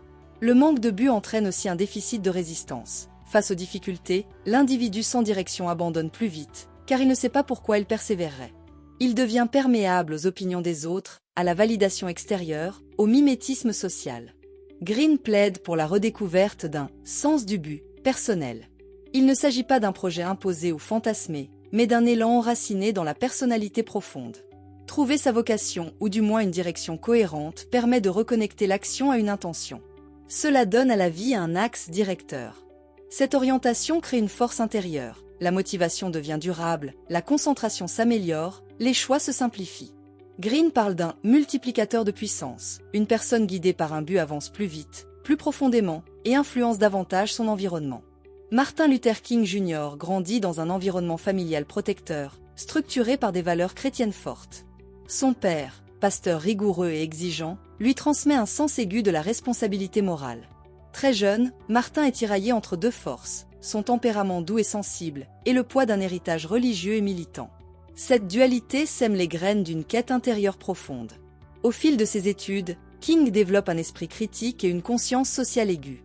Il ne choisit pas d'emblée le chemin du militantisme. Mais la situation raciale explosive aux États-Unis, et notamment le boycott des bus de Montgomery, 1955, l'oblige à s'engager pleinement. Ce moment est fondateur. Il découvre que sa voix, à la fois ferme et pacifique, résonne puissamment dans la conscience collective. Green montre ici que le but profond ne se décrète pas, il se révèle à travers l'action. King ne suit pas une ambition personnelle, mais répond à une nécessité intérieure qui s'aligne avec un besoin historique. Son éloquence, sa capacité à fédérer, son courage deviennent des outils au service d'un but plus grand que lui. King devient un leader non pas grâce à son seul charisme, mais parce qu'il incarne une cause. Son énergie provient de son alignement, sa foi, ses valeurs, son style de communication convergent vers un objectif clair. Il devient un symbole vivant, un repère éthique. Green en tire une leçon essentielle. Quand une personne découvre un but profondément connecté à sa nature et à son époque, elle devient un canal de transformation. Le but ne limite pas, il élargit, donne du sens au sacrifice et inspire au-delà des frontières individuelles. Tous les objectifs ne se valent pas. Green désigne par « faux but » ces directions de vie qui semblent légitimes en apparence mais qui ne s'enracinent pas dans une vocation intérieure. Il s'agit souvent de désirs mimétiques, d'aspirations dictées par l'environnement ou par la peur de l'échec. Ces buts peuvent être séduisants à court terme, mais ils se révèlent creux, voire destructeurs. Green identifie plusieurs formes courantes. La quête effrénée de plaisir, vivre dans l'hédonisme immédiat, éviter toute contrainte ou engagement profond. L'adhésion idéologique, se fondre dans un groupe ou un dogme pour fuir la responsabilité du choix personnel. La recherche du statut ou de la célébrité, se construire une image plutôt qu'une œuvre, vivre pour le regard d'autrui. La compensation narcissique, poursuivre un objectif non par passion, mais pour combler une blessure d'estime. La conquête du pouvoir sans finalité, accumuler de l'influence sans orientation morale ou sociale. Tous ces faux buts partagent une caractéristique, ils ne nourrissent pas l'être en profondeur. Ils créent une agitation permanente, une course sans fin, une dépendance au regard extérieur. L'individu devient esclave d'une image à maintenir, d'une validation à rechercher, d'une reconnaissance illusoire. Avec le temps, cela conduit à l'épuisement, à la perte de sens, voire à des crises identitaires majeures. Green montre que ces fausses directions ne sont pas seulement inutiles, elles sont dangereuses. Elles détournent l'individu de sa véritable nature, l'éloignent de son potentiel et affaiblissent sa capacité d'influence réelle. Selon Green, chacun d'entre nous possède des inclinations naturelles, souvent révélées dès l'enfance. Ce sont les activités vers lesquelles nous nous tournions spontanément, avec enthousiasme et concentration. Retrouver ces moments de curiosité pure permet d'identifier des axes profonds. Marie Curie, par exemple, montrait très tôt un intérêt passionné pour les instruments scientifiques. Cette intuition initiale est un indice de vocation. Les obstacles, les frustrations et les critiques peuvent devenir des tremplins si on les affronte avec lucidité. Green souligne que Thomas Edison utilisait l'engagement public comme moteur. En annonçant ses projets, il se forçait à les réaliser. De même, affronter l'opposition sociale ou familiale peut révéler la solidité d'un appel intérieur. La douleur devient alors un révélateur, non une fin. Plutôt que de rêver à une vision floue du futur, il est essentiel de construire une série d'objectifs concrets, progressifs, alignés avec la direction souhaitée. Cette échelle d'objectifs permet de structurer l'action dans le temps. Elle donne de la clarté, combat la dispersion et offre une satisfaction continue. Chaque étape atteinte renforce la motivation et nourrit la cohérence de l'ensemble.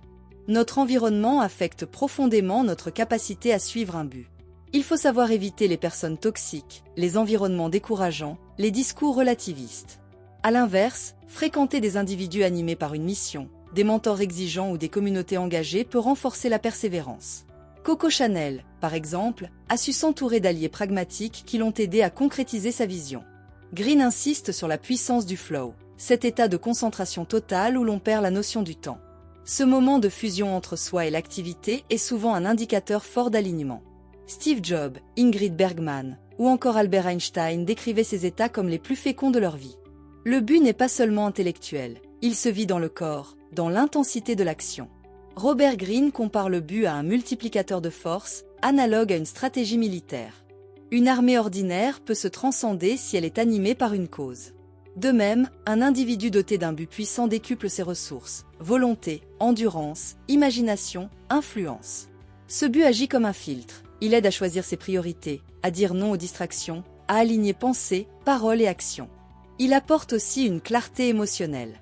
Là où l'indécision crée de l'angoisse, la cohérence directionnelle apaise, stabilise, recentre. Sur le plan personnel, le but offre une structure intérieure qui renforce l'estime de soi. On devient plus résistant à la critique, plus indépendant du regard extérieur. Les décisions deviennent plus fluides, car elles s'inscrivent dans une logique plus vaste. Cette stabilité génère une paix intérieure, une forme de sérénité active. Elle donne aussi à l'individu une force d'attraction nouvelle. Le charisme ne vient pas de la forme, mais de la cohérence entre ce que l'on fait, ce que l'on dit et ce que l'on est. Une personne animée par un but inspire naturellement confiance, admiration et respect.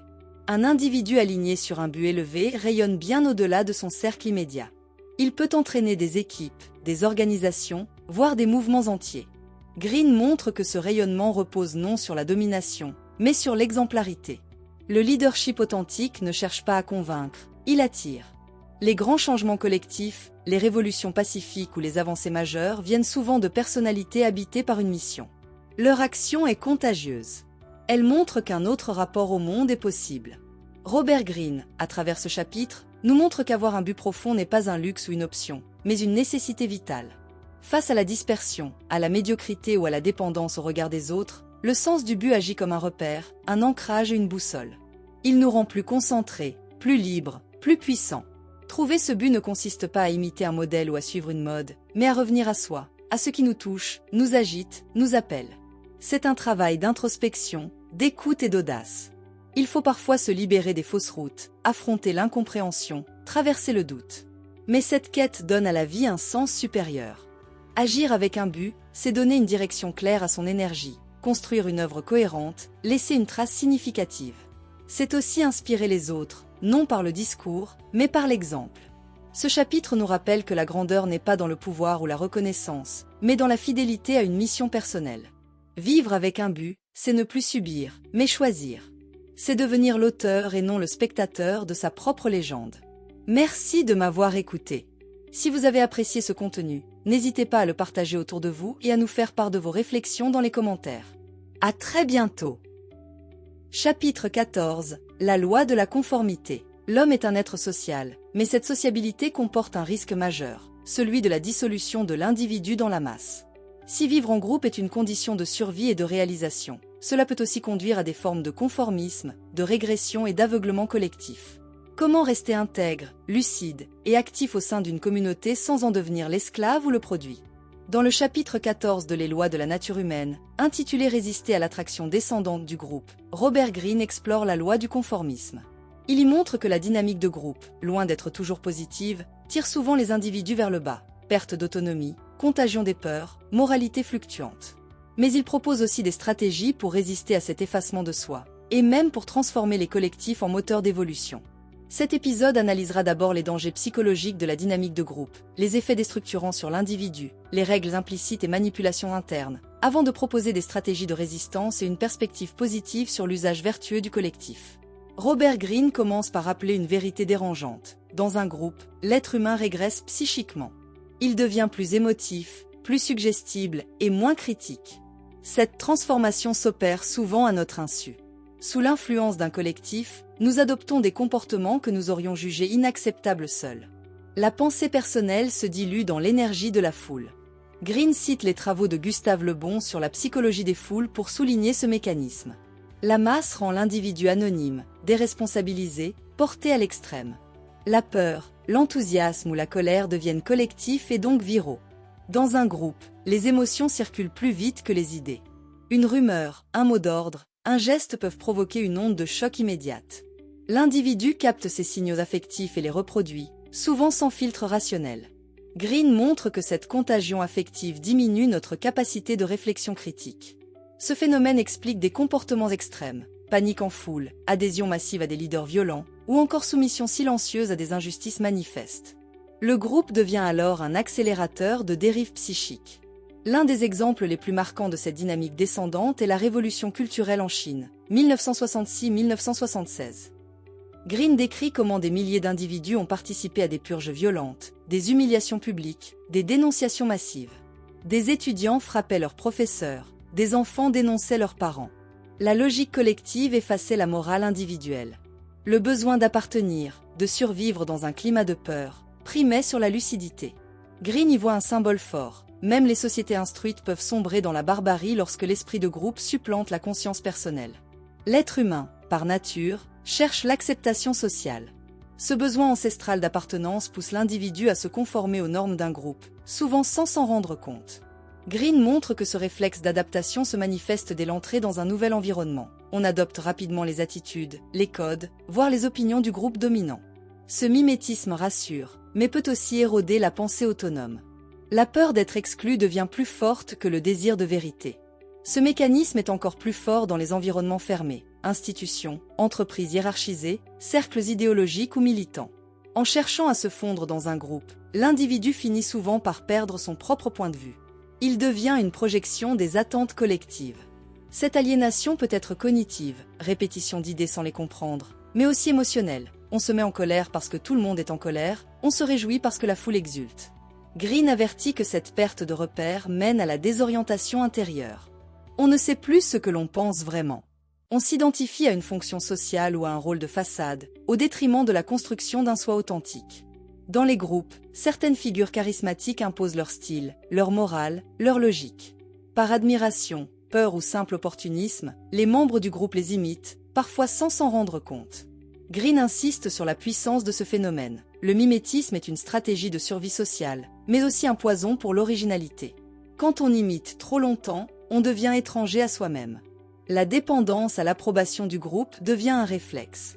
L'individu cesse d'apprendre, de créer ou de remettre en question l'ordre établi. C'est cette inertie psychique que Green appelle la chute de l'esprit critique dans le collectif. Tout groupe humain développe une culture propre faite de règles non dites, de tabous et de hiérarchies informelles. Ces codes sont rarement exprimés de manière explicite, mais leur non-respect entraîne une sanction symbolique, isolement, discrédit, moquerie. Green montre que l'adhésion à ces normes est souvent automatique, l'individu les intériorisant sans en mesurer les effets. Ces règles conditionnent la manière de parler, de se vêtir, de se comporter et même de penser. Elles servent à renforcer la cohésion du groupe mais peuvent aussi inhiber l'indépendance d'esprit, particulièrement dans les groupes fermés ou idéologisés. Au sein d'un même groupe se forment des sous-groupes, les factions. Ces cliques partagent des intérêts communs, souvent liés à la reconnaissance, au pouvoir ou au contrôle d'un territoire symbolique, réputation, influence, décision. Green observe que ces factions fragmentent les communautés et transforment les dynamiques collectives en lutte d'ego. Les factions fonctionnent selon un principe de loyauté exclusive. On défend son groupe même contre l'intérêt collectif. Elles produisent de la compétition stérile, des tensions invisibles et de la duplicité. En entreprise comme en politique, ces microstructures parasitent la dynamique d'ensemble. Dans tout groupe stable, une élite se forme, souvent constituée d'individus ayant maîtrisé les codes implicites. Green souligne que ces élites ne cherchent pas nécessairement à dominer frontalement, mais à orienter subtilement les normes, les récompenses et les récits collectifs. Elles utilisent l'idéologie, l'émotion ou le mérite apparent pour justifier leur position. Elles promeuvent le sacrifice des autres au nom du bien commun, tout en conservant leurs privilèges. Cette asymétrie morale affaiblit la cohésion réelle du groupe, car elle crée du cynisme et du ressentiment silencieux. La première étape pour résister à l'emprise d'un groupe est d'en reconnaître l'influence sur soi. Green recommande une vigilance permanente, observer nos réactions, nos opinions, nos postures, et se demander si elles nous appartiennent vraiment. Ce retour réflexif est une forme d'hygiène mentale. Il s'agit de réintroduire un espace intérieur entre stimulus collectif et réponse individuelle. Questionner systématiquement ses jugements, refuser les généralisations faciles, s'interroger sur ses motivations sociales permet de préserver une autonomie intellectuelle, même dans des contextes fortement normés. Green suggère une posture d'observateur, adopter une distance mentale qui permet de décrypter les logiques du groupe. Cela ne signifie pas s'exclure, mais comprendre les dynamiques à l'œuvre sans s'y dissoudre. Regarder les rituels, les expressions, les comportements comme si l'on étudiait une tribu permet de désacraliser les normes implicites. Cette prise de hauteur renforce la capacité à choisir ce que l'on intègre consciemment et ce que l'on rejette. La résistance ne consiste pas à se marginaliser, mais à préserver une voix propre. Green invite à doser sa différence, montrer que l'on pense autrement, sans nécessairement défier ouvertement le groupe. Il faut choisir ses batailles, ses moments de parole, ses alliances. L'authenticité bien dosée crée du respect. Elle attire les esprits critiques, isole les suiveurs, et ouvre la voie à des échanges plus profonds. Cette stratégie de singularité maîtrisée est la clé pour garder sa puissance sans s'aliéner la communauté. Face aux groupes conformistes ou toxiques, Green propose de s'entourer d'individus lucides, divers, ouverts. Ces groupes de réalité cultivent l'intelligence collective sans écraser les individualités. Ils favorisent l'écoute, la contradiction féconde, l'exigence éthique. Travailler, dialoguer, créer avec de tels partenaires renforce la pensée critique et nourrit une appartenance positive. Ces espaces deviennent des antidotes à la dérive tribale et des incubateurs d'idées neuves. Green n'appelle pas à rejeter les groupes, mais à les transformer. Il montre que lorsqu'un collectif est fondé sur la clarté, la diversité et la coopération éthique, il devient un multiplicateur de sens et d'innovation. L'objectif est de créer ce qu'il appelle un groupe de réalité, c'est-à-dire un espace où les individus peuvent se confronter, s'écouter et grandir ensemble sans se perdre.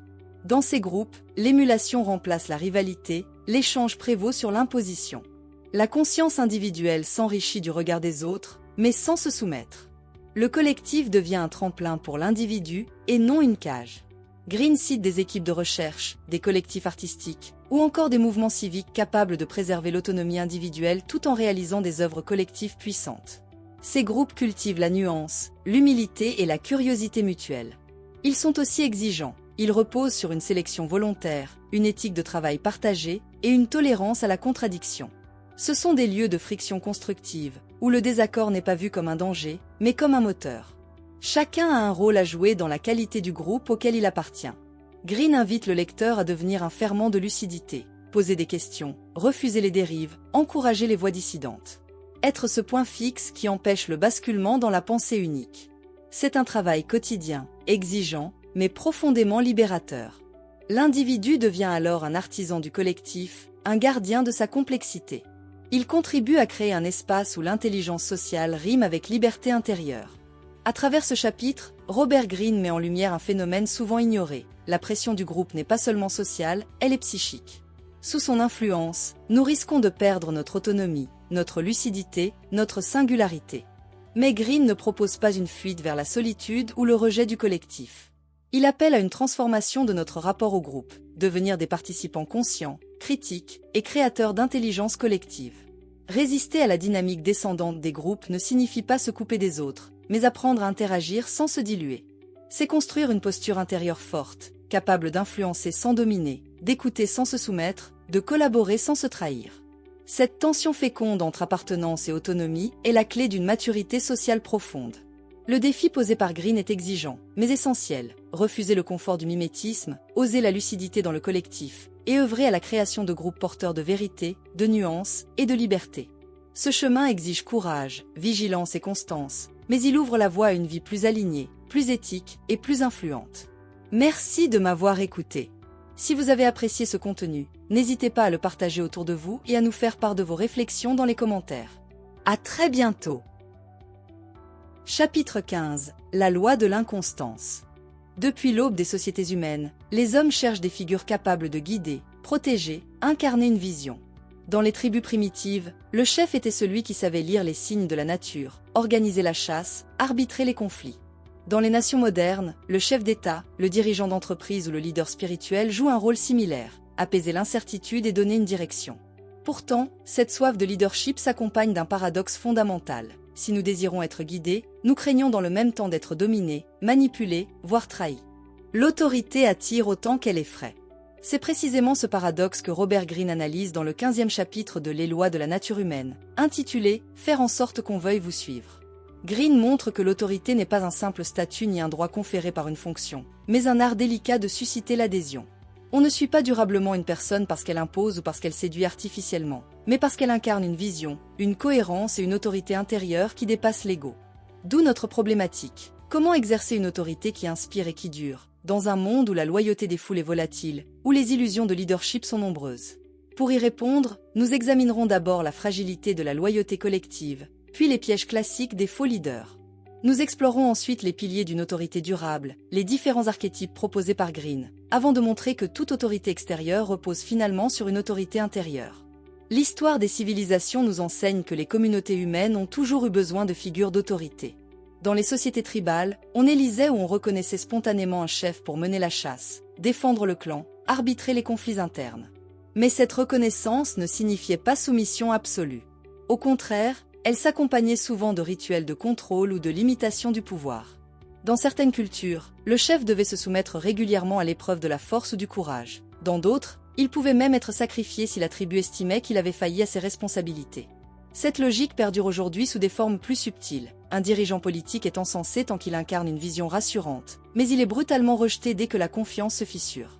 Un PDG est adulé par ses actionnaires tant que les résultats financiers sont bons, mais perd tout crédit après un échec retentissant. Autrement dit, la loyauté envers le leader est conditionnelle, temporaire, soumise à un examen permanent.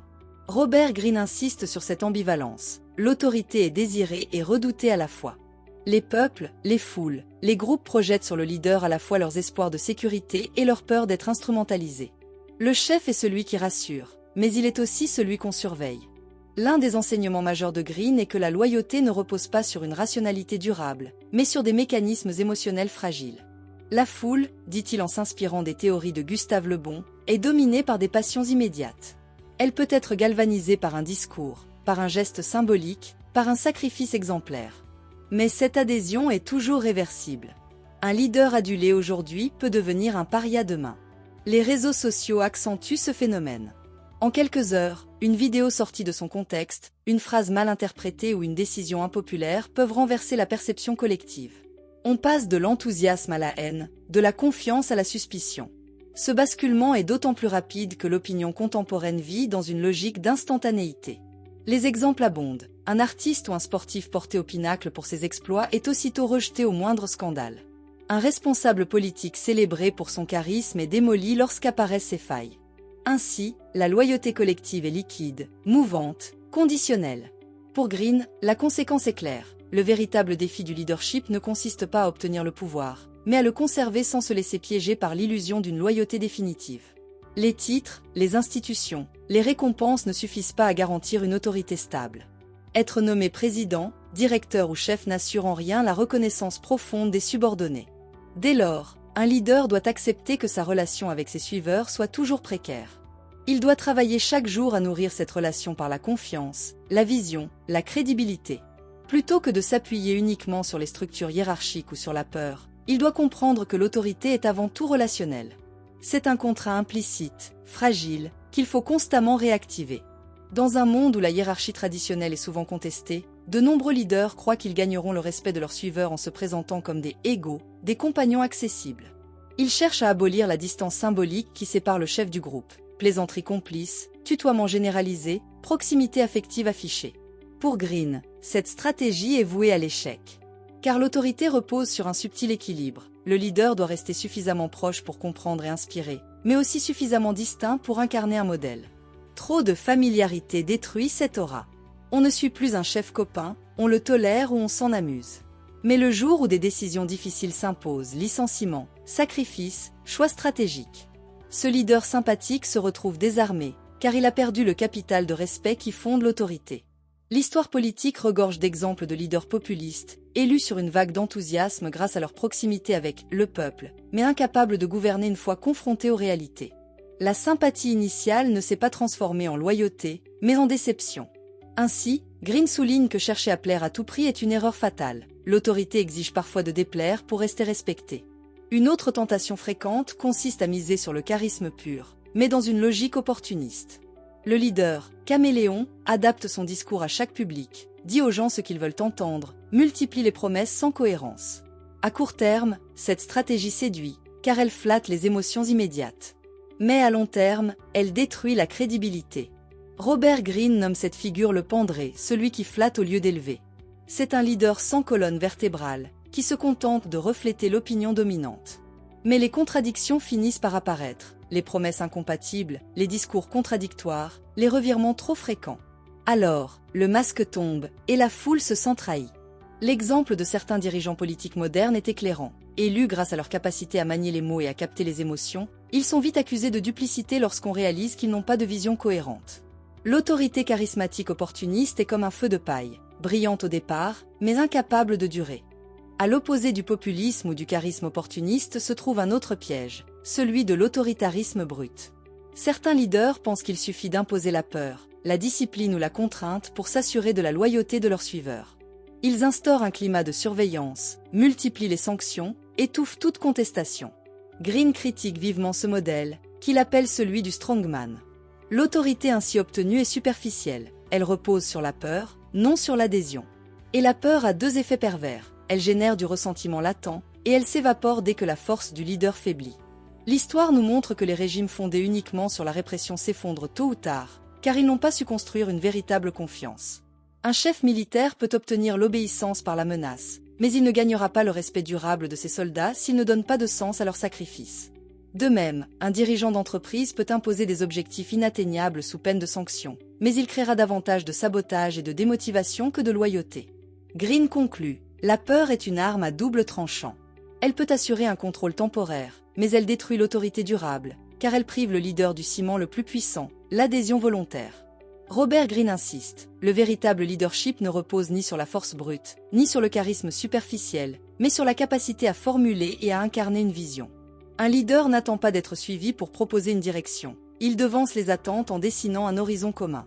La vision est ce qui transcende les intérêts immédiats et unit les individus dans un projet plus grand qu'eux. Elle donne du sens au sacrifice, de la cohérence aux efforts collectifs. Sans vision, l'autorité n'est qu'un exercice de gestion. Avec vision, elle devient une mission inspirante. Abraham Lincoln, par exemple, n'a pas seulement gouverné en temps de guerre. Il a donné un sens à la guerre de sécession, non pas seulement sauver l'Union, mais construire une nation plus juste, affranchie de l'esclavage. Martin Luther King Jr. a mobilisé des foules non par des revendications techniques, mais par une vision, l'égalité et la fraternité dans une Amérique délivrée du racisme. Dans un autre registre, Steve Jobs a incarné la vision d'une technologie créative, élégante, accessible, qui change le rapport de chacun aux objets numériques. Ces leaders ont suscité une loyauté durable parce qu'ils offraient plus qu'un commandement, ils proposaient une finalité. Greene en tire une leçon, l'autorité durable ne se fonde pas sur des ordres, mais sur une direction incarnée, où le chef devient le symbole vivant d'un avenir possible. Le deuxième pilier est celui de l'exemplarité. On ne suit pas durablement un chef qui exige sans donner, qui impose sans participer. Les suiveurs observent attentivement. Toute incohérence entre le discours et les actes détruit l'autorité. Un leader véritable est celui qui se place en première ligne, qui assume les responsabilités les plus lourdes, qui accepte la critique sans se dérober. Cette cohérence entre la parole et l'action crée une crédibilité puissante, que ni les slogans ni les artifices de communication ne peuvent remplacer. Alexandre le Grand, selon les récits historiques, partageait les épreuves de ses soldats. Il dormait sous la tente, mangeait comme eux, marchait aux côtés de ses troupes. Cette exemplarité nourrissait une loyauté quasi fanatique. À l'époque contemporaine, Nelson Mandela a incarné la réconciliation qu'il prônait. Après 27 années de prison, il aurait pu choisir la vengeance. Mais il a préféré montrer, par ses actes, la grandeur de la réconciliation. Son autorité morale en Afrique du Sud est née de cette cohérence. Greene résume, le respect ne s'achète pas, il se mérite par le comportement. Un leader qui ne se sacrifie pas ne peut pas demander aux autres de le faire. L'autorité durable exige une capacité d'adaptation. Le monde change, les attentes des suiveurs évoluent, les contextes se transforment. Un leader qui reste figé dans un style ou dans une posture finit par devenir prévisible et donc vulnérable. Greene recommande ce qu'il appelle une agilité stratégique, savoir modifier son mode de communication, ajuster ses priorités, se réinventer sans jamais renier son cap. Ce n'est pas une contradiction, mais une forme de fidélité dynamique. Pablo Picasso a incarné cette souplesse. Il n'est jamais resté prisonnier d'un style unique. Du cubisme à la peinture néoclassique, il a su se réinventer sans trahir son identité artistique. Coco Chanel, autre figure citée par Green, a réinventé plusieurs fois la mode féminine, en passant de la simplicité élégante des années 1920 à un retour au tailleur classique dans les années 1950. Elle a compris que l'autorité esthétique ne résiste pas à la répétition, mais à l'innovation constante. Dans le cinéma, Alfred Hitchcock a réussi à maintenir son aura sur plusieurs décennies parce qu'il a su intégrer les évolutions techniques et narratives de son temps, tout en conservant sa signature. Ces exemples montrent que l'autorité véritable n'est pas figée. Elle vit, elle évolue, elle surprend. C'est cette capacité à se régénérer qui lui permet de durer. Robert Greene rejette l'idée qu'il existerait une forme unique de leadership valable en tout temps et en tout lieu. Au contraire, l'histoire démontre la variété des styles d'autorité. Ce qui fait la force d'un leader, ce n'est pas l'imitation d'un modèle extérieur, mais l'adéquation entre sa personnalité profonde et le rôle qu'il assume. Un leader introverti peut exercer une influence immense s'il s'appuie sur sa capacité d'analyse, de stratégie ou de pédagogie. À l'inverse, un leader charismatique brillera par son éloquence et son énergie communicative. La clé, dit Greene, est d'incarner un archétype cohérent et reconnaissable, afin que les suiveurs sachent ce que l'on représente. Ainsi, Greene propose plusieurs archétypes de leadership, inspirés de figures historiques, artistiques ou politiques, que nous allons examiner. Le libérateur est l'archétype qui incarne l'espoir dans les moments de crise, car il est celui qui promet une sortie de l'oppression, de la souffrance ou du chaos. Sa force vient de sa capacité à offrir un horizon de libération. Ainsi, Martin Luther King Jr. a su incarner le rêve d'une Amérique délivrée du racisme. Son autorité venait moins de sa fonction institutionnelle que de son rôle de porte-voix des aspirations profondes de millions de personnes. De son côté, le fondateur illustre un autre modèle de leadership. Contrairement au libérateur, il ne cherche pas seulement à résoudre une crise immédiate, mais à créer un système, une culture et une organisation durable. En structurant, en établissant des règles et en mettant en place des institutions capables de lui survivre, il inscrit son autorité dans le temps long. George Washington, père fondateur des États-Unis, en est l'exemple emblématique, puisqu'il a su transformer une rébellion en un État stable et légitime. De même, dans le monde de l'entreprise, Steve Jobs a fait d'Apple bien plus qu'une marque, une véritable culture de l'innovation. Cependant, un autre archétype mérite d'être mentionné, l'artiste visionnaire. Contrairement au fondateur, il ne séduit pas par le pouvoir politique ou la structure institutionnelle, mais par une créativité radicale. Il invente de nouvelles formes, dérange, fascine et inspire par sa capacité à imaginer ce que les autres ne voient pas. On peut citer Pablo Picasso, dont chaque période artistique a redéfini les canons esthétiques, ou encore David Bowie, qui a incarné une vision artistique en constante évolution, toujours avant-gardiste et pourtant cohérente. À côté de ces figures, se trouve le professeur ou mentor, dont l'autorité repose sur la transmission et l'élévation. Son pouvoir ne vient pas de la domination, mais de l'éclairage qu'il apporte. Socrate, par le questionnement, forgeait ses disciples sans leur imposer d'idées toutes faites. Plus près de nous, Marie Curie, à travers sa recherche et son enseignement, a inspiré des générations entières de scientifiques. Enfin, le guérisseur incarne une autorité d'un autre type, celle de la paix et de l'apaisement. Contrairement aux autres figures, il exerce une influence douce mais puissante, en donnant aux autres le sentiment d'être compris et réconciliés. Mahatma Gandhi illustre parfaitement cette posture en ayant fait de la non-violence une arme politique, tandis que Desmond Tutu a œuvré à la réconciliation nationale en Afrique du Sud. Ainsi, bien que chacun de ces archétypes, le libérateur, le fondateur, l'artiste visionnaire, le professeur mentor et le guérisseur incarnent une manière spécifique d'exercer le leadership, tous partagent un point commun fondamental. Leur autorité n'est jamais imposée, mais librement reconnue et profondément désirée. Greene avertit, ces archétypes ne doivent pas être vus comme des rôles artificiels à imiter. Ils ne fonctionnent que s'ils correspondent à la personnalité et aux valeurs profondes du leader. Se forcer à jouer un rôle qui ne nous appartient pas conduit à l'incohérence, et donc à la perte d'autorité. Le véritable travail consiste à identifier son propre archétype naturel, puis à le développer de manière cohérente. Un individu créatif doit assumer son rôle d'artiste visionnaire. Un stratège rigoureux trouvera sa force dans le rôle de fondateur. Une personnalité empathique et rassembleuse brillera dans le rôle de guérisseur. L'essentiel est de rester fidèle à une signature d'autorité reconnaissable. Car les suiveurs cherchent dans un leader non pas la perfection universelle, mais une cohérence et une identité claire. Selon Greene, le plus grand danger qui menace un leader ne vient pas toujours de ses adversaires, mais de lui-même. Beaucoup s'égarent parce qu'ils cèdent à la tentation de l'ego, plaire, séduire, dominer. Ils deviennent esclaves du regard d'autrui, dépendants des flatteries ou obsédés par leur image. Le véritable leader, au contraire, s'appuie sur une autorité intérieure. Il distingue en lui deux voix. Une voix basse, qui réclame l'approbation immédiate, qui craint le rejet et recherche la sécurité affective. Une voix haute, qui rappelle le cap moral, la mission profonde, l'exigence d'authenticité.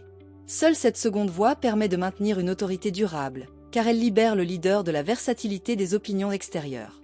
Green suggère un travail constant de lucidité et d'introspection, apprendre à écouter la voix haute, même lorsque cela implique l'impopularité ou la solitude. Un autre aspect de l'autorité intérieure est la discipline personnelle.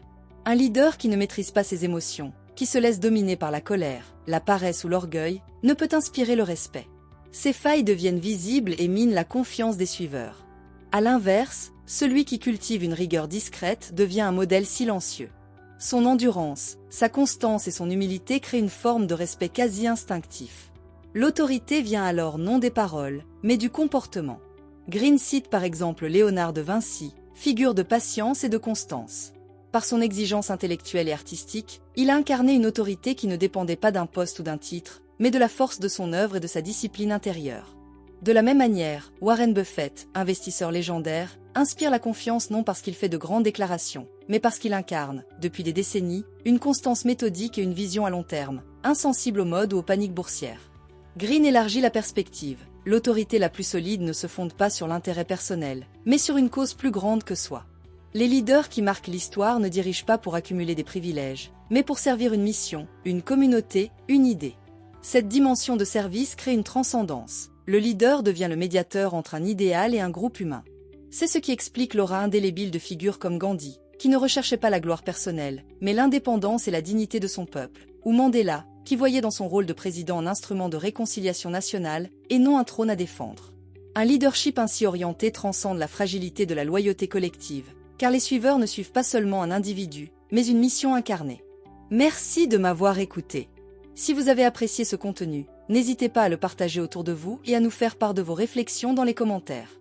À très bientôt. Chapitre 16. La loi de l'agressivité.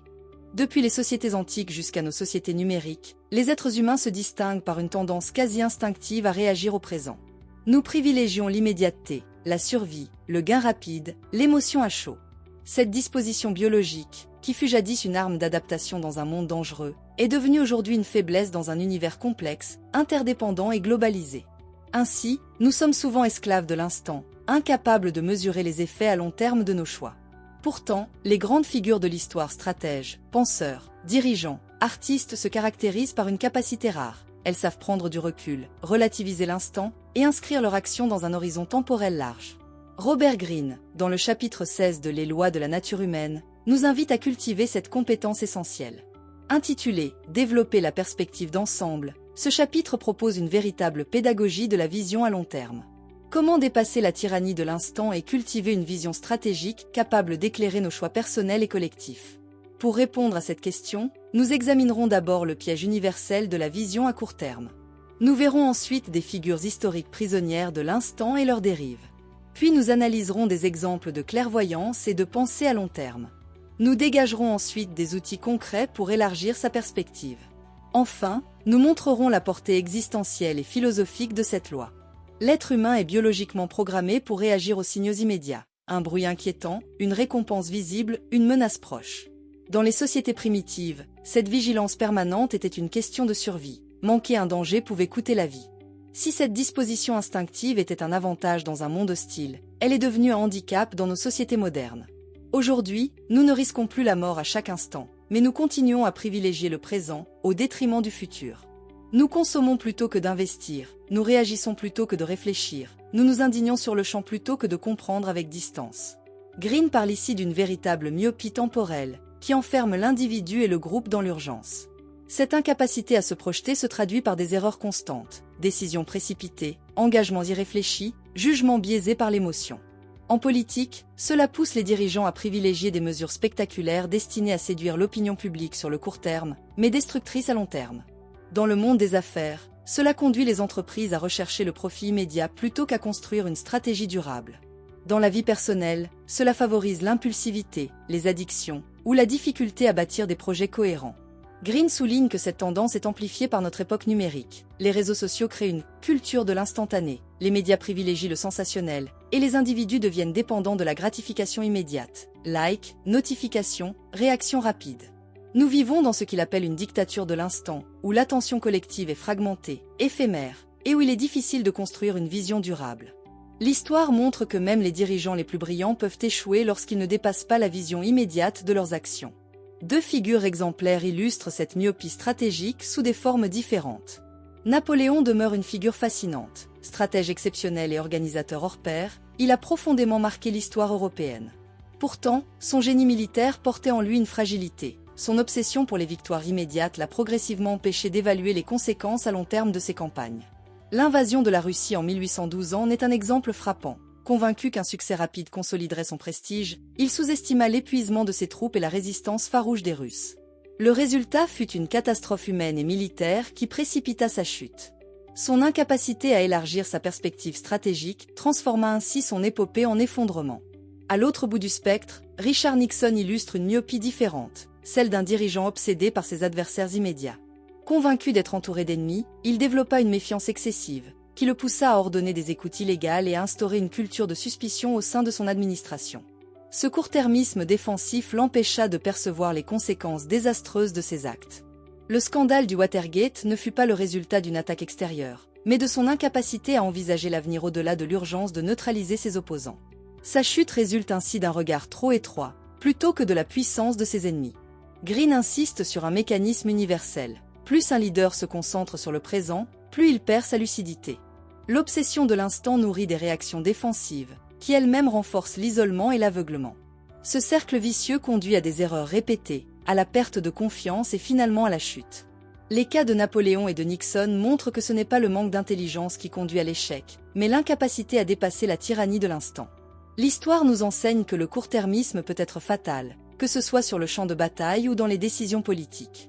Napoléon et Nixon ont payé le prix de leur vision étroite, concentrée sur l'urgence immédiate au détriment de l'avenir. À l'inverse, certains dirigeants et penseurs ont montré qu'il est possible de dépasser les pressions immédiates pour agir avec lucidité et construire des succès durables. La section suivante présente 4 figures emblématiques de cette clairvoyance stratégique et intellectuelle. Abraham Lincoln, président des États-Unis pendant la guerre de sécession, incarne l'art de voir au-delà des passions immédiates. Confronté aux pressions d'une guerre civile sanglante, il aurait pu céder à l'esprit de vengeance ou à l'impatience. Au contraire, il choisit une stratégie de réconciliation et d'unité. Sa priorité n'était pas seulement de vaincre militairement le Sud, mais de préserver l'avenir d'une nation unie et stable. En transformant ses émotions mélancolie, agressivité en lucidité politique, il fit de sa vision longue un instrument de paix durable. Comme Lincoln, d'autres stratèges historiques ont su se libérer de l'urgence pour penser à long terme. Zhu Liang, stratège chinois du IIIe siècle, démontre que cette maîtrise de soi et cette patience ne sont pas limitées au contexte occidental ou politique. Dans un contexte chaotique, Zhu Liang refusa de se laisser gouverner par l'urgence. Maître de ses émotions, il privilégiait la patience et l'anticipation. Il savait attendre le bon moment, user de la ruse et inscrire ses décisions dans une perspective à long terme. Son exemple illustre la vertu de la distance. Plus on se libère de la pression immédiate, plus on renforce sa lucidité et sa clairvoyance. Cette capacité à réfléchir avant d'agir ne se limite pas à la stratégie militaire ou politique. Dans le domaine scientifique, Charles Darwin incarne le même principe. La patience et l'accumulation méthodique des connaissances sont essentielles pour produire des résultats durables. Darwin incarne l'exemple scientifique de cette vision longue. Plutôt que de publier hâtivement ses observations, il passa plus de 20 ans à accumuler des preuves, comparer et vérifier avant de proposer sa théorie de l'évolution. Ce travail patient, loin des excitations du court terme, permit à son œuvre d'avoir une portée universelle et durable. Sa discipline intellectuelle illustre l'opposé de l'impatience. Les grandes idées exigent du temps pour mûrir. Enfin, dans le domaine économique contemporain, cette philosophie de patience et de clairvoyance trouve un écho chez Warren Buffett. Là encore, la capacité à ignorer les pressions immédiates et à penser sur le long terme se traduit par un succès durable. Buffett est l'incarnation moderne de cette loi. Alors que les marchés financiers oscillent au gré des paniques et des euphories, il refuse de céder aux émotions collectives. Sa philosophie d'investissement repose sur la stabilité, la confiance dans la durée et le refus du court-termisme. Là où d'autres voient une crise, il voit une opportunité pour l'avenir. Son succès durable témoigne de la puissance de la patience et de la vision à long terme. Le premier pas pour échapper à la tyrannie de l'instant consiste à suspendre la réaction spontanée. Lorsqu'un événement survient, une provocation, un échec, une opportunité, notre réflexe est d'agir immédiatement, souvent sous l'emprise de l'émotion. Green souligne que cette impulsivité est notre pire ennemi. Le leader lucide, ou simplement l'individu éclairé, doit apprendre à instaurer une distance intérieure, différer la réponse, prendre le temps d'analyser, se donner une respiration. Ce délai, même court, permet de transformer une réaction en décision. Comme le disait Sénèque, rien n'est plus nuisible que de céder à la colère du moment.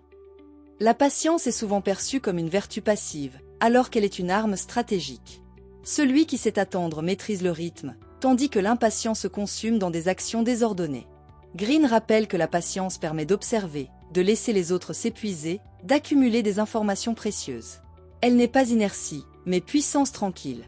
C'est elle qui permet à Zhuge Liang de l'emporter sans bataille inutile, ou à Darwin de produire une œuvre scientifique indestructible. En réalité, la patience est une manière de dominer le temps, de l'utiliser à son avantage. Un autre outil consiste à systématiquement replacer chaque décision dans un cadre plus large. Green invite à se poser des questions simples mais puissantes. En se projetant dans le long terme, on mesure l'impact durable de ses choix. Cela permet d'éviter les pièges du court-termisme. Les grands stratèges militaires, comme Sun Tzu, savaient déjà que la victoire ne résidait pas dans la bataille d'un jour, mais dans la préparation d'une campagne entière. De même, dans la vie personnelle, celui qui pense en années construit une stabilité là où l'impulsif accumule les regrets. Enfin, Green insiste sur la nécessité d'élargir son regard par la culture et l'histoire. Lire les biographies, étudier les cycles historiques, comprendre les dynamiques économiques ou sociales, tout cela nourrit une vision d'ensemble.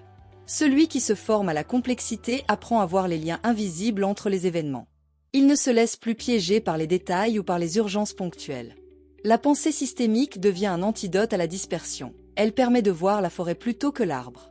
Ces outils, détachement émotionnel, patience, horizon temporel, formation à la complexité constituent une discipline intellectuelle et morale. Green insiste, la vision longue n'est pas innée, elle s'exerce, comme un muscle.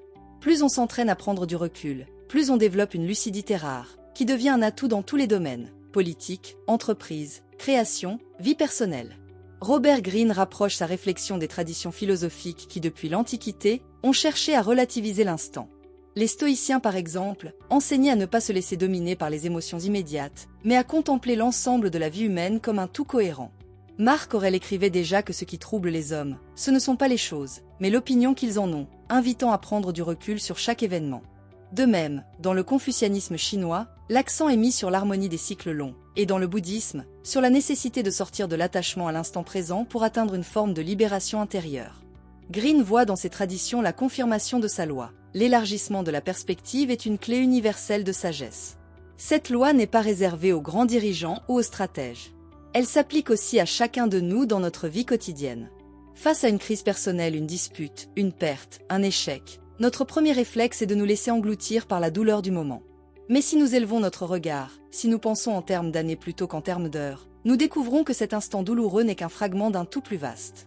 Green insiste, développer la perspective d'ensemble permet de mieux affronter les épreuves, de relativiser les succès et de donner une cohérence à son existence. En d'autres termes, c'est une école de sérénité. Enfin, Green suggère que la maturité véritable consiste à ne plus être esclave de l'instant. L'enfant vit dans l'immédiat, il veut tout, tout de suite. L'adulte sage apprend à attendre, à différer, à construire. Cette maîtrise du temps est une conquête de liberté. Celui qui n'est pas prisonnier du présent devient maître de sa vie. Il n'est plus ballotté par les urgences, les modes, les passions collectives. Il devient capable de gouverner son existence comme un stratège gouverne une campagne, avec vision, patience et profondeur. C'est pourquoi Green conclut que la véritable liberté humaine ne réside pas dans la satisfaction immédiate des désirs, mais dans la capacité à voir l'ensemble et à se projeter au-delà de soi. En définitive, Robert Greene dans ce chapitre met en lumière une tension universelle, la tendance naturelle de l'homme à se laisser absorber par l'instant et la nécessité vitale de développer une vision d'ensemble. Le court terme fragilise, enferme, détruit, le long terme élargit, stabilise et inspire. Nous avons vu que les figures historiques prisonnières du présent, Napoléon ou Nixon, ont fini par s'effondrer, tandis que celles qui ont cultivé la patience et la clairvoyance, Lincoln, Zhuge Liang, Darwin, Buffett, ont bâti une autorité durable et une œuvre pérenne. Les outils proposés par Green, détachement émotionnel, patience active, élargissement de l'horizon, formation à la complexité ne sont pas de simples techniques de gestion, ce sont des disciplines de vie. La portée de cette loi est donc double. Elle est stratégique. Savoir se projeter dans le temps l'on permet de gouverner, d'innover, de créer sans se perdre. Mais elle est aussi existentielle. Relativiser l'instant, dépasser la dictature de l'urgence, c'est se donner les moyens de vivre avec plus de sérénité et de liberté. Dans une époque marquée par l'instantanéité numérique, où tout se joue en secondes et où les opinions se retournent en quelques heures, cette sagesse devient encore plus urgente. Apprendre à penser en décennies, en cycles, en générations n'est pas un luxe, c'est une nécessité pour bâtir des sociétés stables et des vies accomplies. En somme, le véritable pouvoir ne réside pas dans la réaction immédiate, mais dans la capacité à voir grand et voir loin. Merci de m'avoir écouté. Si vous avez apprécié ce contenu, n'hésitez pas à le partager autour de vous et à nous faire part de vos réflexions dans les commentaires. À très bientôt. Chapitre 17. La loi de la myopie générationnelle. Depuis les débuts de l'humanité, l'homme a dû apprendre à se protéger du réel par des filtres, des croyances, des illusions. Le monde, dans sa brutalité et son imprévisibilité, est trop difficile à affronter de manière frontale. Les mythes fondateurs des civilisations, les religions ou les idéologies politiques n'ont-ils pas avant tout servi à donner un sens rassurant à l'existence et à masquer une réalité souvent cruelle? Pourtant, cette protection psychologique a un coût. Plus nous nous éloignons de la vérité brute, plus nous risquons de nous égarer dans des décisions erronées, de répéter les mêmes erreurs, finalement, de sombrer dans la désillusion. Cette tension entre l'illusion et la lucidité traverse l'histoire. Les grands penseurs, de Socrate à Nietzsche, en passant par Montaigne ou Spinoza, n'ont cessé de rappeler qu'il n'y a pas de liberté possible sans un regard clair sur soi et sur le monde. Comme le montre Robert Greene dans son ouvrage Les lois de la nature humaine, chapitre 17, intitulé « Voir les choses telles qu'elles sont », nous restons profondément vulnérables à la distorsion du réel. Nos désirs, nos peurs, notre ego, nos conditionnements sociaux créent une barrière entre nous et la vérité. La problématique est alors évidente. Comment dépasser ces filtres subjectifs et affronter la réalité brute sans se laisser piéger par les illusions confortables? Greene propose dans ce chapitre une réflexion à la fois psychologique, historique et stratégique sur les causes de notre aveuglement, les conséquences destructrices de l'illusion et les moyens concrets d'accéder à une perception plus juste. Ainsi, après avoir analysé les causes profondes de l'aveuglement humain, nous verrons les conséquences individuelles et collectives de cette cécité volontaire. Nous présenterons ensuite les stratégies que Greene propose pour cultiver une vision lucide, avant d'illustrer ses principes par des exemples historiques de clairvoyance et d'aveuglement. Enfin, nous réfléchirons à la portée existentielle et contemporaine de cette loi dans nos sociétés actuelles. Greene commence par un constat universel. L'homme ne voit pas le monde tel qu'il est, mais tel qu'il voudrait qu'il soit. Ce décalage n'est pas seulement une faiblesse individuelle, il s'agit d'une tendance anthropologique profonde. Pour comprendre pourquoi nous tombons si souvent dans l'illusion, il faut analyser plusieurs ressorts psychologiques. Notre esprit est traversé par des désirs intenses qui déforment notre vision du réel. Nous projetons sur les situations ce que nous espérons ou ce que nous craignons. Par exemple, un investisseur qui souhaite ardemment la réussite d'un projet financier sera tenté d'ignorer les signes de risque. De même, une personne amoureuse peut refuser de voir les défauts ou les manipulations de l'être aimé. La peur joue un rôle tout aussi décisif. Elle exagère certains dangers, nous pousse à voir des ennemis imaginaires, à interpréter des événements neutres comme des menaces. C'est la fameuse paranoïa politique que Greene a étudiée dans d'autres chapitres. L'incapacité à distinguer entre un risque réel et une projection issue de nos angoisses. Aucun individu n'est totalement libre de son époque, de sa culture ou de son milieu social. Nos valeurs, nos idéologies, nos traditions façonnent la manière dont nous percevons la réalité. L'histoire regorge d'exemples où des civilisations entières ont refusé de voir l'évidence parce que cela contredisait leurs dogmes. Ainsi, au XIXe siècle, de nombreux scientifiques rejetaient encore la théorie de l'évolution de Darwin, non pas parce qu'elle manquait de preuves, mais parce qu'elle ébranlait les croyances religieuses dominantes. Ce type de résistance montre combien la culture agit comme une lentille déformante. Elle sélectionne certaines vérités acceptables et en écarte d'autres. Un autre facteur central est notre incapacité à reconnaître nos erreurs. L'ego humain supporte mal la dissonance cognitive. Il préfère justifier une décision fausse plutôt que d'admettre qu'il s'est trompé. Greene insiste sur ce point. La plupart des illusions sont entretenues par orgueil. Un dirigeant politique, par exemple, peut persister dans une stratégie désastreuse simplement pour ne pas perdre la face. L'histoire militaire est remplie de batailles perdues parce que les généraux refusaient de reconnaître une mauvaise estimation initiale. Cet aveuglement par vanité est l'un des plus destructeurs, car il transforme une erreur limitée en catastrophe durable. Greene note que notre perception est souvent écrasée par le présent.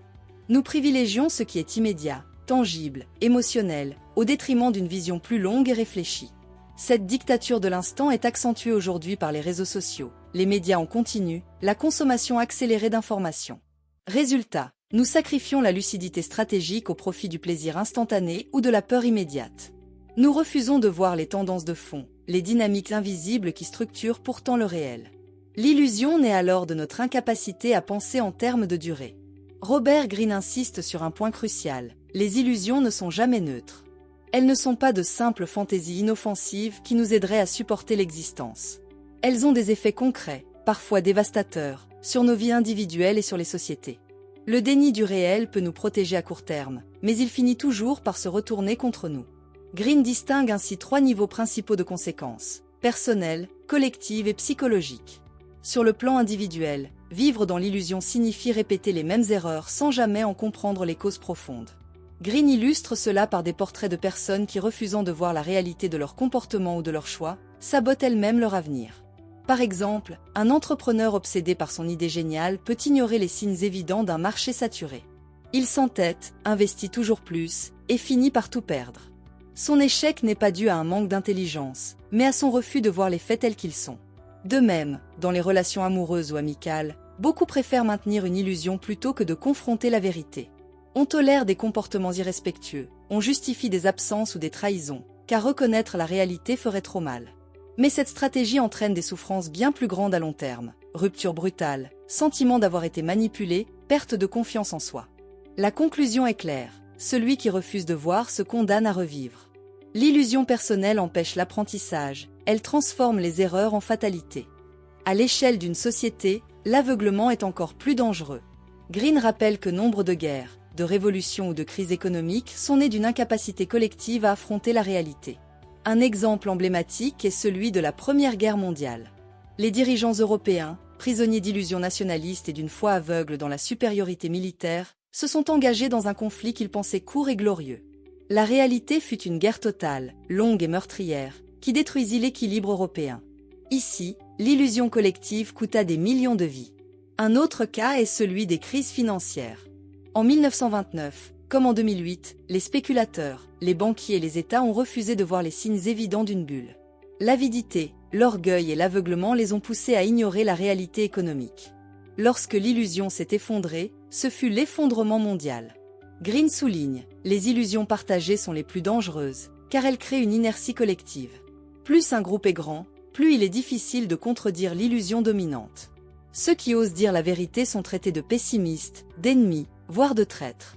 Ce mécanisme explique la persistance des erreurs historiques. Au-delà des aspects pratiques, les illusions ont aussi un coût psychologique majeur. Elles génèrent une forme de désenchantement violent lorsque la réalité finit par s'imposer. Plus l'illusion a été forte, plus la chute est brutale. Un individu qui s'est bercé d'illusions sur son couple, sa carrière ou ses finances ressentira le jour de la désillusion, une colère intense contre lui-même, mais surtout contre les autres. Greene explique que ce transfert de responsabilité est fréquent. Plutôt que d'admettre son propre aveuglement, on accuse autrui de trahison ou de malveillance. Ce mécanisme est encore plus fort au niveau des foules. Quand une population entière croit à une promesse politique illusoire, prospérité immédiate, rédemption nationale, sécurité absolue, la désillusion collective peut se transformer en haine, en ressentiment ou en violence. Les régimes autoritaires prospèrent sur cette mécanique. Ils alimentent des illusions massives, puis canalisent la colère née de leur effondrement vers des boucs émissaires. Ainsi, l'illusion n'est pas seulement une erreur de perception, c'est une source de souffrance et de violence. Greene en tire une règle simple. Plus on s'éloigne de la réalité, plus le retour du réel sera douloureux. Après avoir identifié les causes de l'aveuglement et mesuré les conséquences destructrices des illusions, la question centrale demeure. Comment s'en protéger ? Est-il possible de développer une discipline intérieure et des outils concrets pour voir les choses telles qu'elles sont, même lorsque la vérité est inconfortable ? C'est ce que Robert Greene propose dans la 3e partie de ce chapitre, en définissant plusieurs stratégies pour cultiver la lucidité, le doute méthodique, l'observation détachée, la maîtrise émotionnelle et l'élargissement du regard par l'histoire et la complexité. Robert Greene n'est pas seulement un analyste des illusions humaines, il propose également des outils pratiques pour les dépasser. Pour lui, la lucidité n'est pas une qualité innée réservée à quelques génies visionnaires. C'est une discipline, une pratique quotidienne, presque une forme d'ascèse intellectuelle. Tout individu peut apprendre à s'approcher d'une vision claire, à condition d'accepter un effort constant et une remise en question profonde. Greene définit plusieurs principes concrets qui permettent de corriger nos distorsions naturelles et d'entraîner notre regard à s'orienter vers la vérité. Le premier outil est inspiré de la philosophie de Descartes et des traditions sceptiques, apprendre à douter de ses propres certitudes. Green constate que l'erreur la plus courante consiste à prendre ses impressions pour des faits. Nos émotions, nos désirs, nos préjugés donnent une couleur particulière à la réalité, mais nous oublions souvent cette subjectivité et croyons voir le monde tel qu'il est. Pratiquer le doute méthodique signifie interroger systématiquement nos convictions. Green invite à se poser régulièrement des questions simples mais décisives. Sur quoi repose cette idée? Quel fait concret la confirme? Quelle preuve pourrait la contredire? En adoptant cette posture, nous découvrons que beaucoup de nos certitudes ne sont que des constructions fragiles. Le doute ne détruit pas la pensée, il la fortifie. Il nous oblige à vérifier, à comparer, à chercher des sources plus fiables. En ce sens, le doute est la première étape vers une perception plus objective. Green insiste sur un réflexe courant. Nous avons tendance à interpréter immédiatement ce que nous voyons, sans laisser les faits s'exprimer d'eux-mêmes. Par impatience, nous attribuons un sens à une situation avant d'avoir accumulé suffisamment d'informations. Pour corriger ce biais, il faut cultiver une attitude d'observation détachée. Cela implique de regarder, d'écouter, de noter, sans tirer tout de suite une conclusion. Les stratèges militaires et les grands scientifiques savent qu'une hypothèse trop rapide conduit souvent à l'échec. Mieux vaut accumuler des indices, attendre que des motifs apparaissent, et seulement ensuite formuler une interprétation. Green compare cette méthode à celle d'un peintre réaliste. Il observe longtemps son sujet, ses proportions, ses couleurs, avant de poser le pinceau. La patience de l'observation permet de voir ce que l'œil pressé néglige. Un autre principe fondamental est d'élargir son horizon temporel et culturel.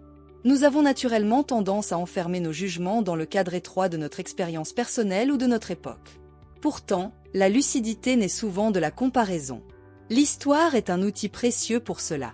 Green recommande d'étudier les cycles passés, les grandes erreurs répétées, les motifs récurrents. Par exemple, la lecture des effondrements d'empires ou des crises économiques aide à relativiser nos propres crises contemporaines. Nous comprenons qu'aucune situation n'est entièrement nouvelle. Tout événement s'inscrit dans un cycle plus vaste. De même, l'écoute attentive des expériences d'autrui élargit notre vision. Les témoignages, les récits, les disciplines différentes nous révèlent des angles morts que nous ne pouvions percevoir seuls. Cette diversité de perspectives nous rapproche d'une compréhension plus complète de la réalité. L'un des obstacles majeurs à la lucidité est l'emprise des émotions. Peur, colère, euphorie, désir, chacune de ces forces agit comme un filtre colorant qui altère notre perception. Green rappelle que les grands leaders ou penseurs qui ont su voir la réalité telle qu'elle est avaient en commun une maîtrise émotionnelle exceptionnelle. Cela ne signifie pas supprimer les émotions, elles font partie intégrante de notre humanité, mais apprendre à ne pas en être prisonnier. La pratique de la respiration consciente, de la méditation ou du simple recul réflexif peut aider à calmer les réactions immédiates. Lorsque l'esprit se stabilise, les faits apparaissent avec plus de netteté. C'est ce que Green appelle la lucidité détachée, un état d'esprit où l'on observe sans être submergé, où l'on analyse sans céder à la panique ni à l'enthousiasme aveugle. Enfin, Green considère que la capacité à reconnaître ses erreurs est la marque la plus sûre d'un esprit lucide. Ceux qui refusent d'admettre leurs fautes s'enferment dans une bulle d'illusion qui grossit jusqu'à éclater. À l'inverse, celui qui accepte humblement de revoir ses jugements construit une force intérieure. L'autocritique est une discipline difficile car elle heurte l'ego. Mais elle libère une énergie immense. Elle permet de corriger rapidement le tir, d'apprendre de chaque échec et de progresser beaucoup plus vite que ceux qui persistent dans l'erreur. Green cite à ce propos l'exemple de Charles Darwin, qui consigna non seulement ses preuves en faveur de l'évolution, mais aussi tous les arguments qui pouvaient la contredire. Cette rigueur critique donna à sa théorie une solidité exceptionnelle. Ces stratégies ne garantissent pas une vision parfaite du réel, l'homme reste un être limité et partiellement aveugle. Mais elles permettent de réduire considérablement le poids des illusions et de s'approcher d'une lucidité rare. Green insiste, ce travail demande de la discipline, mais il procure un avantage immense, car il distingue celui qui voit du commun des mortels qui se bercent d'illusions. La prochaine étape de l'analyse consiste à illustrer ces principes par des exemples historiques concrets. Certains ont su voir avec une clarté visionnaire, tandis que d'autres se sont laissés piéger par leurs illusions. L'histoire offre ainsi une leçon vivante sur le prix de la lucidité et celui de l'aveuglement. Robert Greene, fidèle à sa méthode, ne se contente pas de donner des principes théoriques. Il illustre toujours ses lois par des figures historiques, car l'histoire est selon lui, un miroir puissant qui révèle nos forces et nos faiblesses. Le chapitre 17 met ainsi en lumière des personnages qui ont su voir le réel avec une lucidité rare, et d'autres, au contraire, qui se sont engloutis dans leurs illusions. Ces exemples montrent que la clairvoyance n'est pas seulement un atout personnel, mais une condition de survie, tandis que l'aveuglement mène presque toujours à la ruine. Charles Darwin incarne pour Greene le modèle même de l'esprit lucide. Contrairement à ses contemporains qui cherchaient à briller par des théories rapides ou spectaculaires, Darwin passa des décennies à observer minutieusement la nature. Sa méthode reposait sur une règle simple, ne pas conclure avant que les faits ne soient irréfutables. Darwin notait aussi scrupuleusement les arguments qui contredisaient sa propre théorie, refusant de s'aveugler par orgueil. Cette discipline intellectuelle fit la solidité de sa pensée. Son livre L'origine des espèces bouleversa la science parce qu'il reposait sur une lucidité patiemment construite, affranchie des illusions dominantes. Darwin prouve que la clairvoyance exige patience, humilité et courage face à la vérité, même si elle est inconfortable. Lincoln est une autre figure que Greene cite souvent. Pendant la guerre de sécession, il aurait pu céder à la haine et aux passions de l'époque. Pourtant, il conserva une vision claire. L'objectif n'était pas la destruction du Sud, mais la réconciliation d'une nation.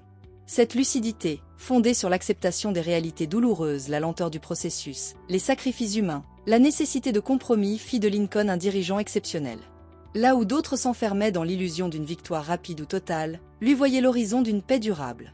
Sa clairvoyance transforma un conflit destructeur en projet de reconstruction nationale. Au XXe siècle, George Orwell incarne l'écrivain clairvoyant qui perçoit les illusions collectives avant les autres. Dans 1984 et La ferme des animaux, il dénonça les dérives totalitaires alors que beaucoup d'intellectuels de son époque continuaient à croire aux promesses utopiques des régimes autoritaires. Son génie fut de voir derrière les discours idéologiques la mécanique de manipulation, de propagande et de domination. Orwell incarne l'esprit libre qui refuse de se laisser hypnotiser par les illusions collectives. Son œuvre reste d'une actualité brûlante, car elle nous rappelle combien l'aveuglement volontaire face aux abus de pouvoir peut être destructeur. Napoléon Bonaparte illustre le danger de l'ego aveuglant. Après avoir remporté de brillantes victoires en Europe, il s'est cru invincible. Cette illusion de toute-puissance le poussa à entreprendre la campagne de Russie en 1812, malgré les avertissements de ses généraux et l'évidence des risques logistiques. Incapable de voir la réalité, un hiver rigoureux, un territoire immense, une armée épuisée, Napoléon lança ses troupes dans une catastrophe annoncée. La défaite fut écrasante et marqua le début de sa chute. Ici, l'illusion n'était pas le manque d'intelligence, mais l'incapacité à reconnaître les limites de son pouvoir. Richard Nixon, président des États-Unis de 1969 à 1974, représente un autre type d'aveuglement, la paranoïa. En apparence discipliné et froid, Nixon nourrissait un ressentiment ancien, une méfiance obsessionnelle envers les élites et les médias. Cette illusion intérieure, celle d'être constamment attaqué, le conduisit à commettre des abus de pouvoir, écoute illégale, manipulation politique, surveillance de ses adversaires. Le scandale du Watergate révéla cette dérive. Nixon ne tomba pas à cause de ses ennemis, mais à cause de sa propre incapacité à distinguer entre menaces réelles et menaces imaginaires. Un autre exemple frappant est celui des crises financières. En 1929 comme en 2008, les spéculateurs et les banques furent aveuglés par leur avidité. Ils croyaient que la croissance serait infinie, que les prix ne cesseraient jamais de monter. Cette illusion collective fut entretenue par des institutions entières, agences de notation, gouvernements, marchés. Tout le monde refusait de voir les signes pourtant évidents d'une bulle spéculative. Lorsque la réalité éclata, l'illusion se transforma en effondrement économique mondial. Greene insiste, l'illusion partagée est encore plus dangereuse que l'illusion individuelle, car elle crée une force d'inertie qui empêche tout correctif. Celui qui ose dire la vérité est rejeté, ridiculisé ou marginalisé jusqu'au jour où la réalité s'impose brutalement. Ces exemples montrent que la lucidité est une ressource rare mais décisive. Elle ne garantit pas toujours la victoire, mais elle évite les catastrophes. L'illusion, au contraire, conduit inévitablement à la chute, même lorsqu'elle est partagée par des foules entières ou des empires puissants. Après ces illustrations historiques, il reste à s'interroger sur la portée plus large de cette loi. Quelle est son actualité pour nous aujourd'hui ? Quelle dimension existentielle ou collective peut-on en tirer à l'ère des réseaux sociaux, des fake news et de la post-vérité ? C'est ce que Greene explore dans la dernière partie de ce chapitre. L'un des points les plus intéressants du chapitre 17 est que Robert Greene ne réduit pas sa réflexion à des leçons historiques ou stratégiques. Il souligne la dimension universelle et existentielle de la lucidité. Voir les choses telles qu'elles sont n'est pas seulement une compétence utile pour diriger ou investir, c'est une manière d'être au monde, une posture intérieure qui peut transformer notre rapport à la vie.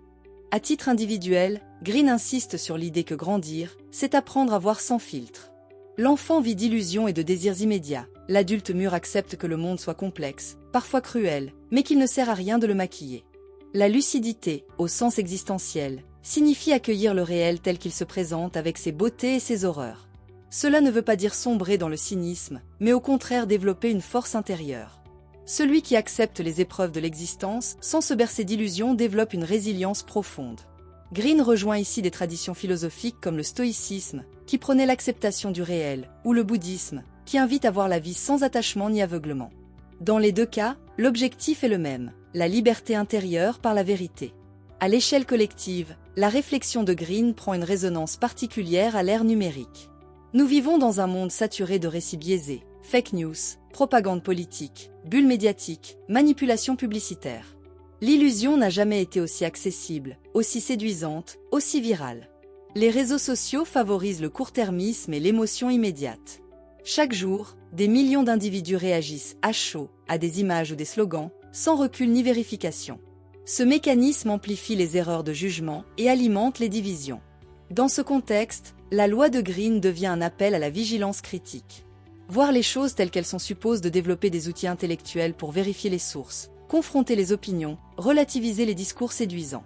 La clairvoyance n'est plus seulement un luxe, elle est une compétence de survie dans la société de l'information. Enfin, Green propose une leçon plus vaste, apprendre à relativiser l'instant. Trop souvent, nous donnons une importance démesurée à ce qui se passe aujourd'hui, oubliant que le temps transforme tout. Les passions, les colères, les crises du moment paraissent absolues, mais vues sur une échelle de 10 ans, elles deviennent presque insignifiantes. Celui qui sait relativiser l'instant trouve une sérénité rare. Il n'est plus esclave des émotions passagères. Il peut agir avec prudence, patience et cohérence. Green rejoint ici l'idée que la lucidité est une forme de sagesse intemporelle, valable pour toutes les époques. La capacité à voir les choses telles qu'elles sont, sans dramatisation ni illusion, ouvre un espace de liberté intérieure. On n'est plus prisonnier de ses désirs ni de ses peurs. On devient capable de diriger sa vie avec clarté et équilibre. L'exploration du chapitre 17 de Les lois de la nature humaine met en lumière un enseignement essentiel. L'illusion est naturelle, mais la lucidité est un choix. L'homme est spontanément porté à se tromper, à projeter ses désirs et ses peurs sur le monde. Mais il peut, par discipline et par courage, apprendre à corriger ses biais. Nous avons vu que l'aveuglement provient de désirs, de préjugés, de l'ego et du court-termisme. Qu'il entraîne des conséquences personnelles, collectives et psychologiques parfois dramatiques. Qu'il peut être combattu par des stratégies de doute, d'observation, de maîtrise émotionnelle et d'élargissement de perspective. Que l'histoire nous offre des exemples éclatants de clairvoyance, Darwin, Lincoln, Orwell, et d'aveuglement aussi à titre d'exemple, Napoléon, Nixon, les spéculateurs. Enfin, que cette loi a une portée existentielle et contemporaine. Elle nous appelle à une vigilance personnelle et collective face aux illusions modernes. On peut apprendre à voir les choses telles qu'elles sont en disciplinant son regard, en acceptant l'inconfort de la vérité, et en cultivant une vision élargie et patiente. Dans un monde dominé par la vitesse, l'image et la manipulation, la véritable puissance n'est plus seulement militaire ou économique, c'est la puissance de perception. Celui qui voit clair, là où les autres s'aveuglent, détient un avantage décisif. La loi de Green est donc plus actuelle que jamais. La lucidité n'est pas un fardeau, mais la condition même de la liberté.